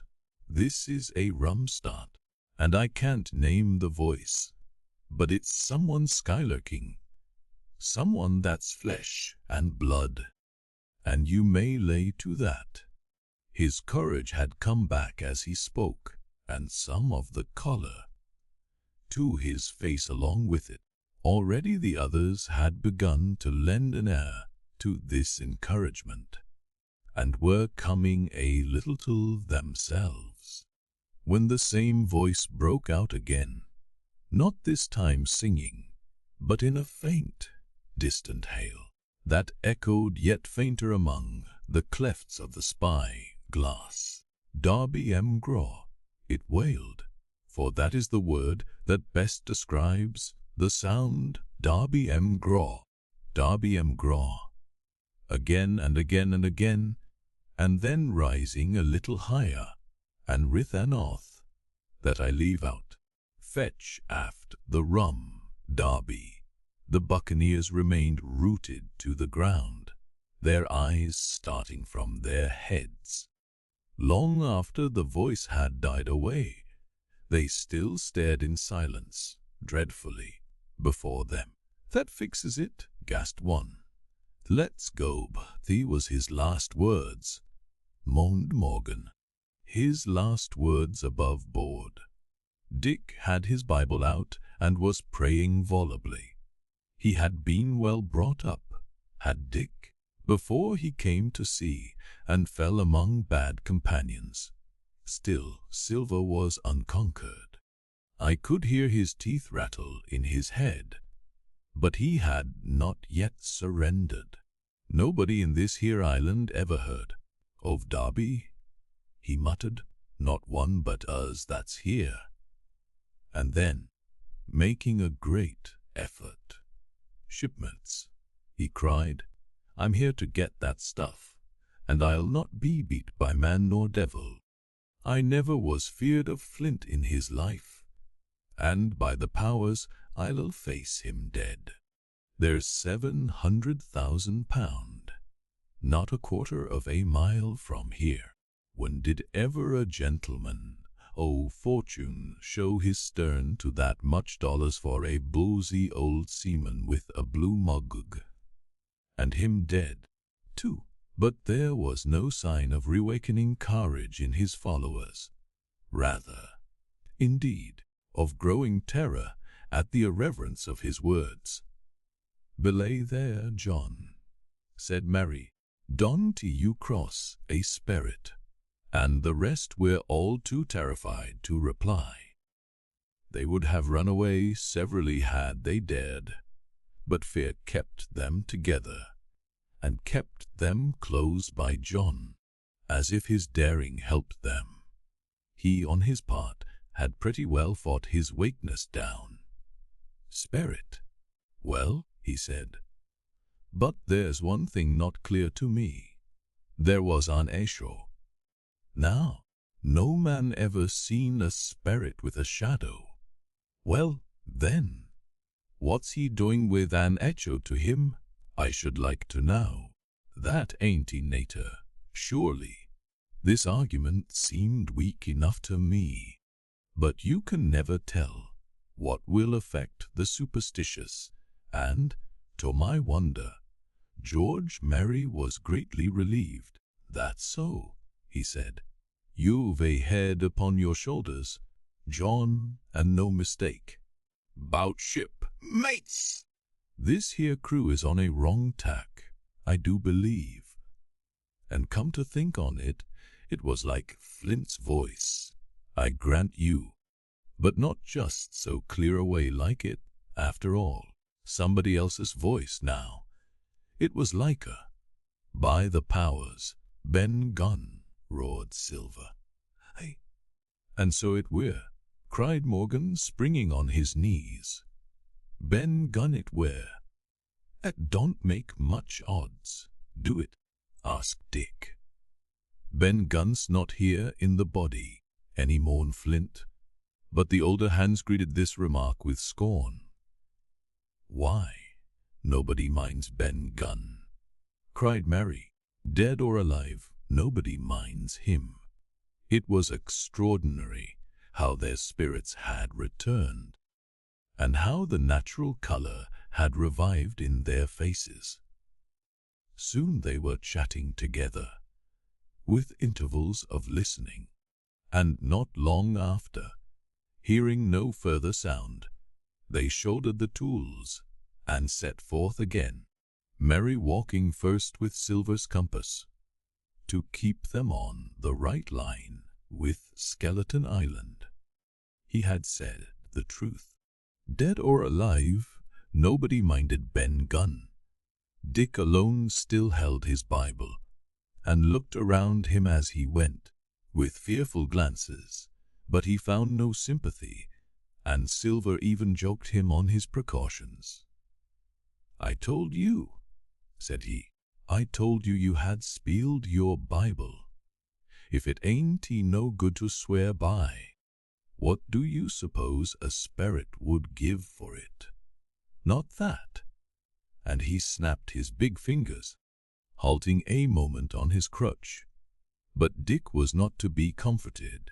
Indeed, it was soon plain to me that the lad was falling sick, hastened by heat, exhaustion, and the shock of his alarm. The fever, predicted by Dr. Livesey, was evidently growing swiftly higher. It was fine open walking here. Upon the summit, our way lay a little downhill, for, as I have said, the plateau tilted toward the west. The pines, great and small, grew wide apart, and even between the clumps of nutmeg and azalea, wide open spaces baked in the hot sunshine. Striking as we did, pretty near northwest across the island, we drew, on the one hand, ever nearer under the shoulders of the spy glass, and on the other, looked ever wider over that western bay, where I had once tossed and trembled, in the Coracle. The first of the tall trees was reached, and by the bearing proved the wrong one. So, with the second. The third rose nearly 200 feet into the air above a clump of underwood, a giant of a vegetable, with a red column as big as a cottage, and a wide shadow around, in which a company could have maneuvered. It was conspicuous far to sea, both on the east and west, and might have been entered as a sailing mark upon the chart. But it was not its size that now impressed my companions. It was the knowledge that 700,000 pounds in gold lay somewhere buried below its spreading shadow. The thought of the money, as they drew nearer, swallowed up their previous terrors. Their eyes burned in their heads, their feet grew speedier and lighter. Their whole soul was bound up in that fortune, that whole lifetime of extravagance and pleasure that lay waiting there for each of them. Silver hobbled, grunting, on his crutch. His nostrils stood out and quivered. He cursed like a madman when the flies settled on his hot and shiny countenance. He plucked furiously at the line that held me to him, and, from time to time, turned his eyes upon me with a deadly look. Certainly he took no pains to hide his thoughts, and certainly I read them like print. In the immediate nearness of the gold, all else had been forgotten. His promise and the doctor's warning were both things of the past, and I could not doubt that he hoped to seize upon the treasure, find and board the Hispaniola under cover of night, cut every honest throat about that island, and sail away as he had at first intended, laden with crimes and riches. Shaken as I was with these alarms, it was hard for me to keep up with the rapid pace of the treasure hunters. Now and again I stumbled, and it was then that Silver plucked so roughly at the rope and launched at me his murderous glances. Dick, who had dropped behind us and now brought up the rear, was babbling to himself both prayers and curses as his fever kept rising. This also added to my wretchedness, and, to crown all, I was haunted by the thought of the tragedy that had once been acted on that plateau, when that ungodly buccaneer with the blue face, he who had died at Savannah, singing and shouting for drink, had there with his own hand cut down his 6 accomplices. This grove, that was now so peaceful, must then have rung with cries, I thought, and even with the thought I could believe I heard it ringing still. We were now at the margin of the thicket. Huzza, altogether, shouted Mary, and the foremost broke into a run. And suddenly, not 10 yards farther, we beheld them stop. A low cry arose. Silver doubled his pace, digging away with the foot of his crutch like one possessed, and next moment he and I had come also to a dead halt. Before us was a great excavation, not very recent, for the sides had fallen in and grass had sprouted on the bottom. In this were the shaft of a pick broken in 2 and the boards of several packing cases strewn around. On one of these boards I saw branded with a hot iron the name Warsaw, the name of Flint's ship. All was clear to probation. The cacket had been found and rifled. The 700,000 pounds were gone. Chapter 33. The Fall of a Chieftain. There never was such an overturn in this world. Each of these 6 men was as though he had been struck. But with Silver the blow passed almost instantly. Every thought of his soul had been set full, stretched like a racer, on that money. Well, he was brought up in a single second, dead, and he kept his head, found his temper, and changed his plan before the others had had time to realize the disappointment. "Jim," he whispered, "take that, and stand by for trouble." And he passed me a double-barreled pistol. At the same time, he began quietly moving northward, and in a few steps had put the hollow between us two and the other 5. Then he looked at me and nodded, as much as to say, "Here is a narrow corner," as indeed I thought it was. His looks were now quite friendly, and I was so revolted at these constant changes that I could not forbear whispering, "So you've changed sides again." There was no time left for him to answer in. The buccaneers, with oaths and cries, began to leap one after another into the pit and to dig with their fingers, throwing the boards aside as they did so. Morgan found a piece of gold. He held it up with a perfect spout of oaths. It was a 2-guinea apiece, and it went from hand to hand among them for a quarter of a minute. 2 guineas, roared Mary, shaking it at Silver. "That's your 700,000 pounds, is it? You the man for bargains, ain't you? You're him that never bungled nothing, you wooden-headed lubber." "Dig away, boys," said Silver with the coolest insolence. "You'll find some pig nuts, and I shouldn't wonder." "Pig nuts?" repeated Mary in a scream. "Mates, do you hear that? I tell you now, that man there knew it all along. Look in the face of him, and you'll see it wrote there." "Mary," remarked Silver, standing for Cap'n again, "you're a pushing lad, to be sure." But this time every one was entirely in Mary's favor. They began to scramble out of the excavation, darting furious glances behind them. One thing I observed, which looked well for us. They all got out upon the opposite side from Silver.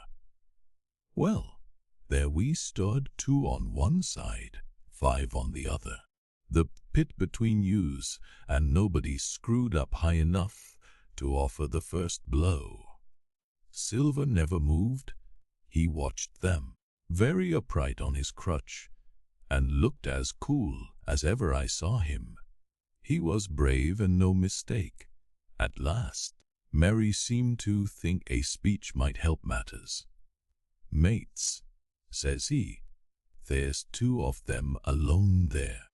One's the old cripple that brought us all here and blundered us down to this. The other's that cub that I mean to have the heart of. Now, mates." He was raising his arm and his voice, and plainly meant to lead a charge. But just then, crack, crack, crack, 3 musket shots flashed out of the thicket. Mary tumbled headforemost into the excavation. The man with the bandage spun round like a teetotum, and fell all his length upon his side, where he lay dead, but still twitching, and the other 3 turned and ran for it with all their might. Before you could wink, Long John had fired 2 barrels of a pistol into the struggling Mary, and as the man rolled up his eyes at him in the last agony, "George," said he, "I reckon I settled you." At the same moment the Dr. Gray and Ben Gunn joined us, with smoking muskets, from among the nutmeg trees. "Forward," cried the doctor. "Double quick, my lads. We must head 'em off the boats." And we set off at a great pace, sometimes plunging through the bushes to the chest. I tell you, but Silver was anxious to keep up with Ooze. The work that man went through, leaping on his crutch till the muscles of his chest were fit to burst, was work no sound man ever equaled, and so thinks the doctor. As it was, he was already 30 yards behind us, and on the verge of strangling when we reached the brow of the slope. Doctor hailed, "See there, no hurry." Sure enough, there was no hurry. In a more open part of the plateau we could see the 3 survivors still running in the same direction as they had started, right for Mizzenmast Hill. We were already between them and the boats, and so we 4 sat down to breathe, while Long John, mopping his face, came slowly up with Ooze. "Thank ye kindly, Doctor," says he. "You came in about the nick, I guess, for me and Hawkins, and so you Ben Gunn," he added. "Well, you are a nice one, to be sure." "I'm Ben Gunn, I am," replied the Maroon, wriggling like an eel in his embarrassment. He added, after a long pause, "How do, Mr. Silver?" "Pretty well, I thank ye," says you. "Ben." "Ben?" murmured Silver. "To think as you've done, ma'am." The doctor sent back Gray for one of the pickaxes deserted in their flight by the mutineers, and then as we proceeded leisurely downhill to where the boats were lying, related in a few words what had taken place. It was a story that profoundly interested Silver, and Ben Gunn, the half-idiot Maroon, was the hero from beginning to end. Ben, in his long, lonely wanderings about the island, had found the skeleton. It was he that had rifled it. He had found the treasure. He had dug it up. It was the haft of his pickaxe that lay broken in the excavation. He had carried it on his back in many weary journeys. From the foot of the tall pine to a cave he had on the 2-pointed hill at the northeast angle of the island, and there it had lain stored in safety since 2 months before the arrival of the Hispaniola.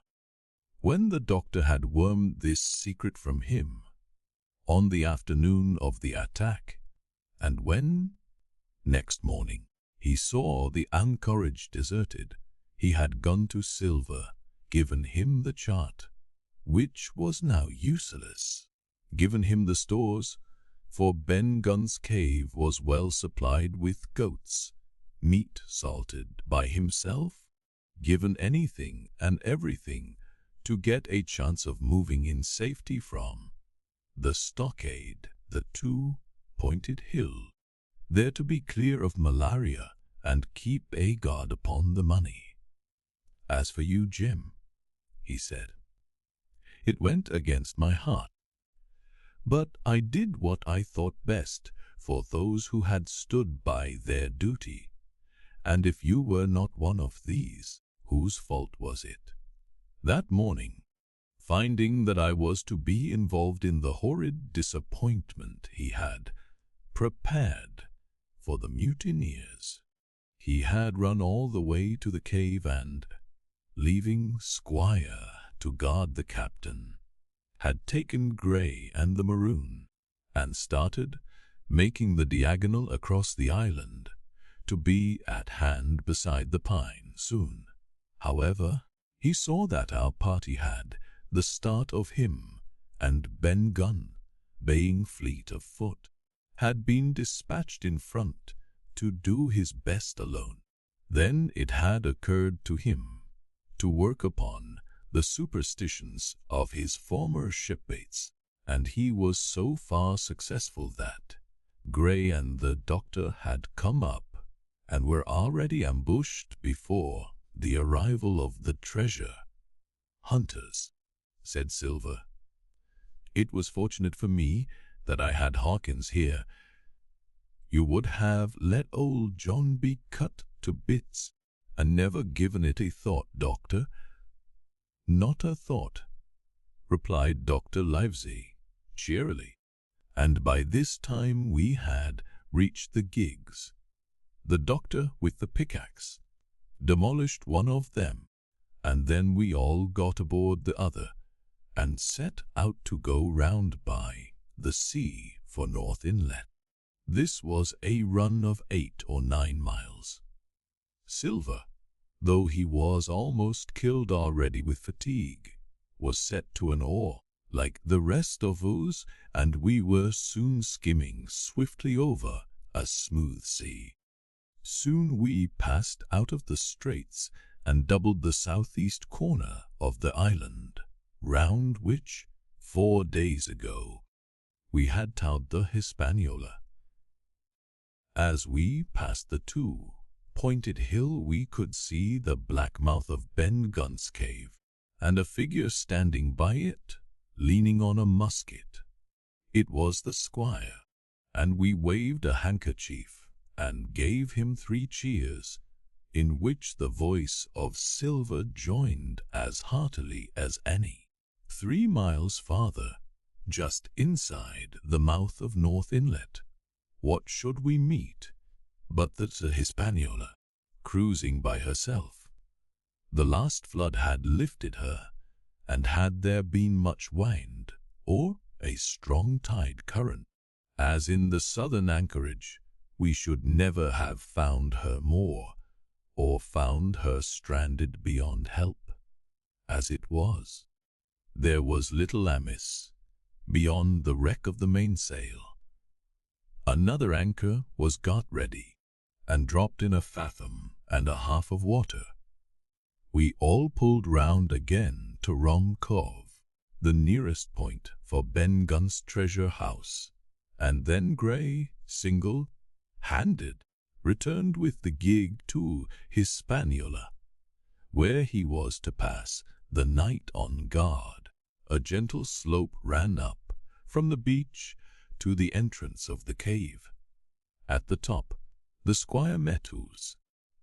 To me he was cordial and kind, saying nothing of my escapade, either in the way of blame or praise. At Silver's polite salute he somewhat flushed. "John Silver," he said, "you a prodigious villain and impostor, a monstrous impostor, sir. I am told I am not to prosecute you. Well, then I will not.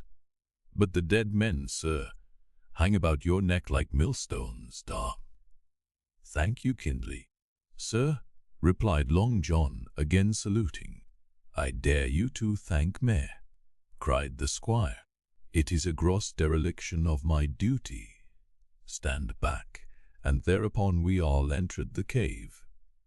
It was a large, airy place, with a little spring and a pool of clear water, overhung with ferns. The floor was sand. Before a big fire lay Captain Smollett, and in a far corner, only duskily flickered over by the blaze, I beheld great heaps of coin and quadrilaterals built of bars of gold. That was Flint's treasure, that we had come so far to seek, and that had cost already the lives of 17 men from the Hispaniola. How many it had cost in the amassing! What blood and sorrow! What good ships scuttled on the deep! What brave men walking the plank blindfold! What shot of cannon! What shame and lies and cruelty! Perhaps no man alive could tell. Yet there were still 3 upon that island, Silver and old Morgan and Ben Gunn, who had each taken his share in these crimes, as each had hoped in vain to share in the reward. "Come in, Jim," said the captain. "You're a good boy in your line, Jim, but I don't think you and me'll go to sea again. You're too much of the born favourite for me." "Is that you, John Silver? What brings you here, man?" "Come back to my duty, sir," returned Silver. "Aye," said the captain, and that was all he said. What a supper I had of it that night, with all my friends around me, and what a meal it was, with Ben Gunn's salted goat, and some delicacies and a bottle old wine from the O Hispaniola. Never, I am sure, were people gayer or happier. And there was Silver, sitting back almost out of the firelight, but eating heartily, prompt to spring forward when anything was wanted, even joining quietly in our laughter. The same bland, polite, obsequious seaman of the Voyage out. Chapter 34 and last. The next morning we fell early to work for the transportation of this great mass of gold near a mile by land to the beach, and thence 3 miles by boat to the Hispaniola, was a considerable task for so small a number of workmen. The 3 fellows still abroad upon the island did not greatly trouble use. A single sentry on the shoulder of the hill was sufficient to ensure use against any sudden onslaught, and we thought, besides, they had had more than enough of fighting. Therefore the work was pushed on briskly. Gray and Ben Gunn came and went with the boat, while the rest during their absences piled treasure on the beach. 2 of the bars, slung in a rope's end, made a good load for a ground man. One that he was glad to walk slowly with. For my part, as I was not much use at carrying, I was kept busy all day in the cave, packing the minted money into bread bags. It was a strange collection, like Billy Bones's hoard for the diversity of coinage, but so much larger and so much more varied that I think I never had more pleasure than in sorting them. English, French, Spanish, Portuguese, and Lobluises, and Dolguinis, and Moidors, and sequins. The pictures of all the kings of Europe for the last 100 years, strange oriental pieces stamped with what looked like wisps of string or bits of spider's web, round pieces and square pieces, and pieces bored through the middle, as if to wear them round your neck. Nearly every variety of money in the world must, I think, have found a place in that collection, and for number, I am sure they were like autumn leaves, so that my back ached with stooping, and my fingers with sorting them out. Day after day this work went on. By every evening a fortune had been stowed aboard, but there was another fortune waiting for the morrow, and all this time we heard nothing of the 3 surviving mutineers.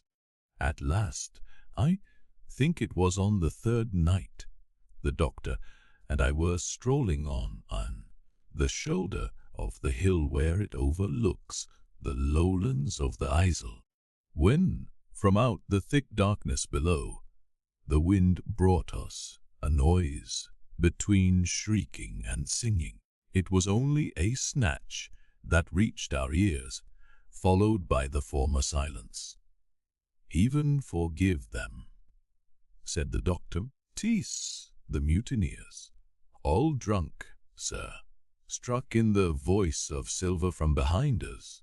Silver, I should say, was allowed his entire liberty, and in spite of daily rebuffs, seemed to regard himself once more as quite a privileged and friendly dependent. Indeed, it was remarkable how well he bore these slights, and with what unwearying politeness he kept trying to ingratiate himself with all. Yet, I think, none treated him better than a dog, unless it was Ben Gunn, who was still terribly afraid of his old quartermaster, or myself, who had really something to thank him for. Although for that matter, I suppose, I had reason to think even worse of him than anybody else, for I had seen him meditating a fresh treachery upon the plateau. Accordingly, it was pretty gruffly that the doctor answered him. "Drunk or raving?" said he. "Right you were, sir," replied Silver and Precious Little Odds, which, to you and Meg, I suppose you would hardly ask me to call you a humane man, returned the doctor with a sneer. "And so my feelings may surprise you, Master Silver. But if I were sure they were raving, as I am morally certain one, at least, of them is down with fever, I should leave this camp, and, at whatever risk to my own carcass, take them the assistance of my skill." "Ask your pardon, sir. You would be very wrong," quoth Silver. "You would lose your precious life, and you may lay to that. I'm on your side now, hand and glove, and I shouldn't wish for to see the party weakened, let alone yourself, seeing as I know what I owes you. But these men down there, they couldn't keep their word. No, not supposing they wished to. And what's more, they couldn't believe as you could." "No," said the doctor. "You're the man to keep your word. We know that."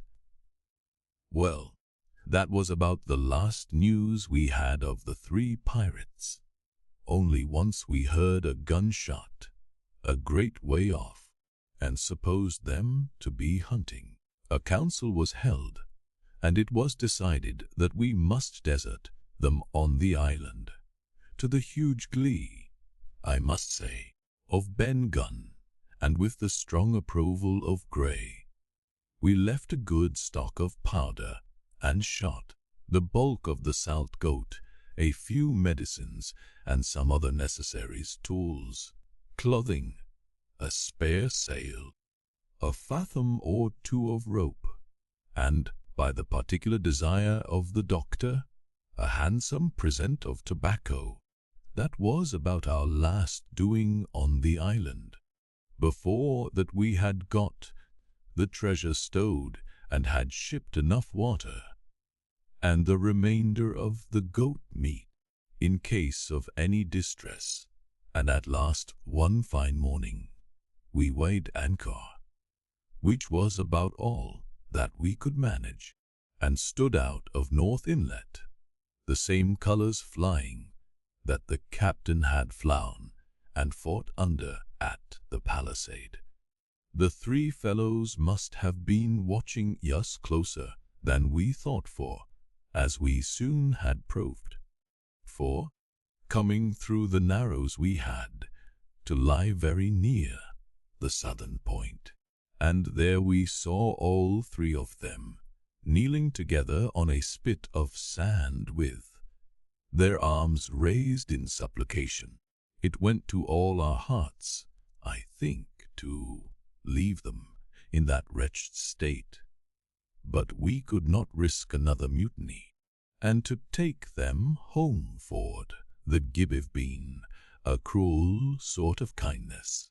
The doctor hailed them and told them of the stores we had left, and where to find them. But they continued to call us by name, and appeal to us for God's sake to be merciful, and not leave them in such a place. At last, seeing the ship still bore on her course, and was now swiftly drawing out of earshot, one of them, I know not which it was, leaped to his feet with a hoarse cry, whipped his musket to his shoulder, and sent a shot whistling over Silver's head and through the mainsail.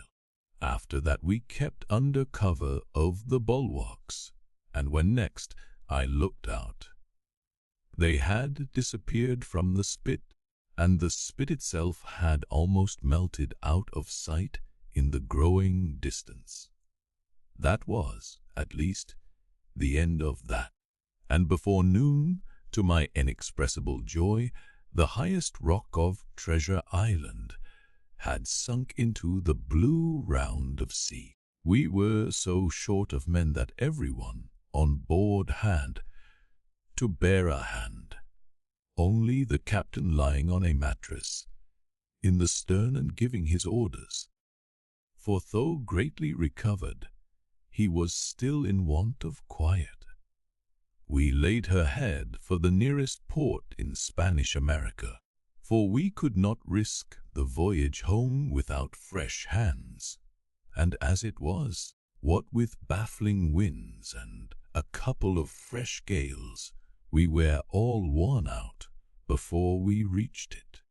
It was just at sundown when we cast anchor in a most beautiful landlocked gulf, and were immediately surrounded by shore boats full of Negroes and Mexican Indians and half-bloods, selling fruits and vegetables, and offering to dive for bits of money.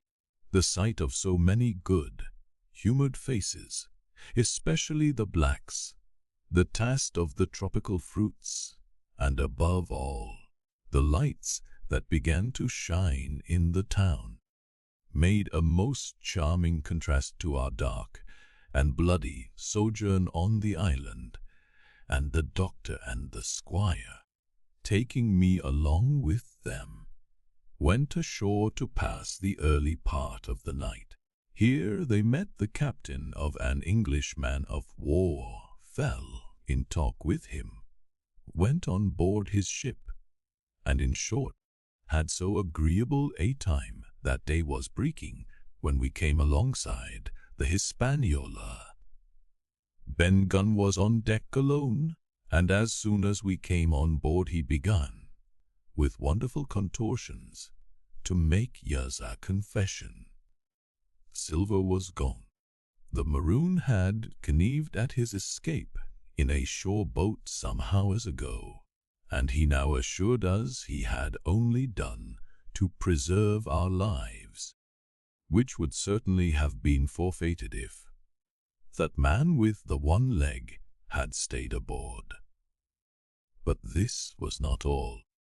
The sea cook had not gone empty-handed. He had cut through a bulkhead unobserved, and had removed one of the sacks of coin, worth, perhaps, 300 or 400 guineas, to help him on his further wanderings. I think we were all pleased to be so cheaply quit of him.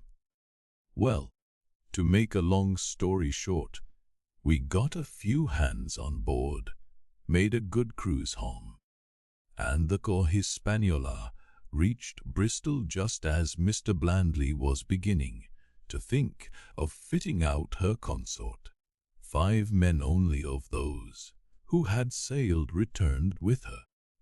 Drink and the devil had done for the rest, with a vengeance, although, to be sure, we were not quite in so bad a case that other ship they sang about, with 1 man of the crew alive. What put to sea with 75? All of us had an ample share of the treasure, and used it wisely or foolishly, according to our natures. Captain Smollett is now retired from the sea. Gray not only saved his money, but, being suddenly smit with the desire to rise, also studied his profession, and he is now mate and part owner of a fine full-rigged ship, married besides, and the father of a family. As for Ben Gunn, he got £1,000, which he spent or lost in 3 weeks, or, to be more exact, in 19 days, for he was back begging on the 20th. Then he was given a lodge to keep, exactly as he had feared upon the island, and he still lives, a great favourite, though something of a butt with the country boys, and a notable sinner in church on Sundays and saints' days. Of silver we have heard no more. That formidable seafaring man with one leg has at last gone clean out of my life. But I dare say he met his old negress, and perhaps still lives in comfort with her and Captain Flint. It is to be hoped so, I suppose, for his chances of comfort in another world are very small. The bar silver and the arms still lay, for all that I can know, where Flint buried them. And certainly they shall lay there for me. Opson and Wayne, Rops would not bring me back again to that accursed island, and the worst dreams that ever I have are when I hear the surf booming about its coasts, or start upright in bed, with the sharp voice of Captain Flint still ringing in my ears. Pieces of 8, pieces of 8.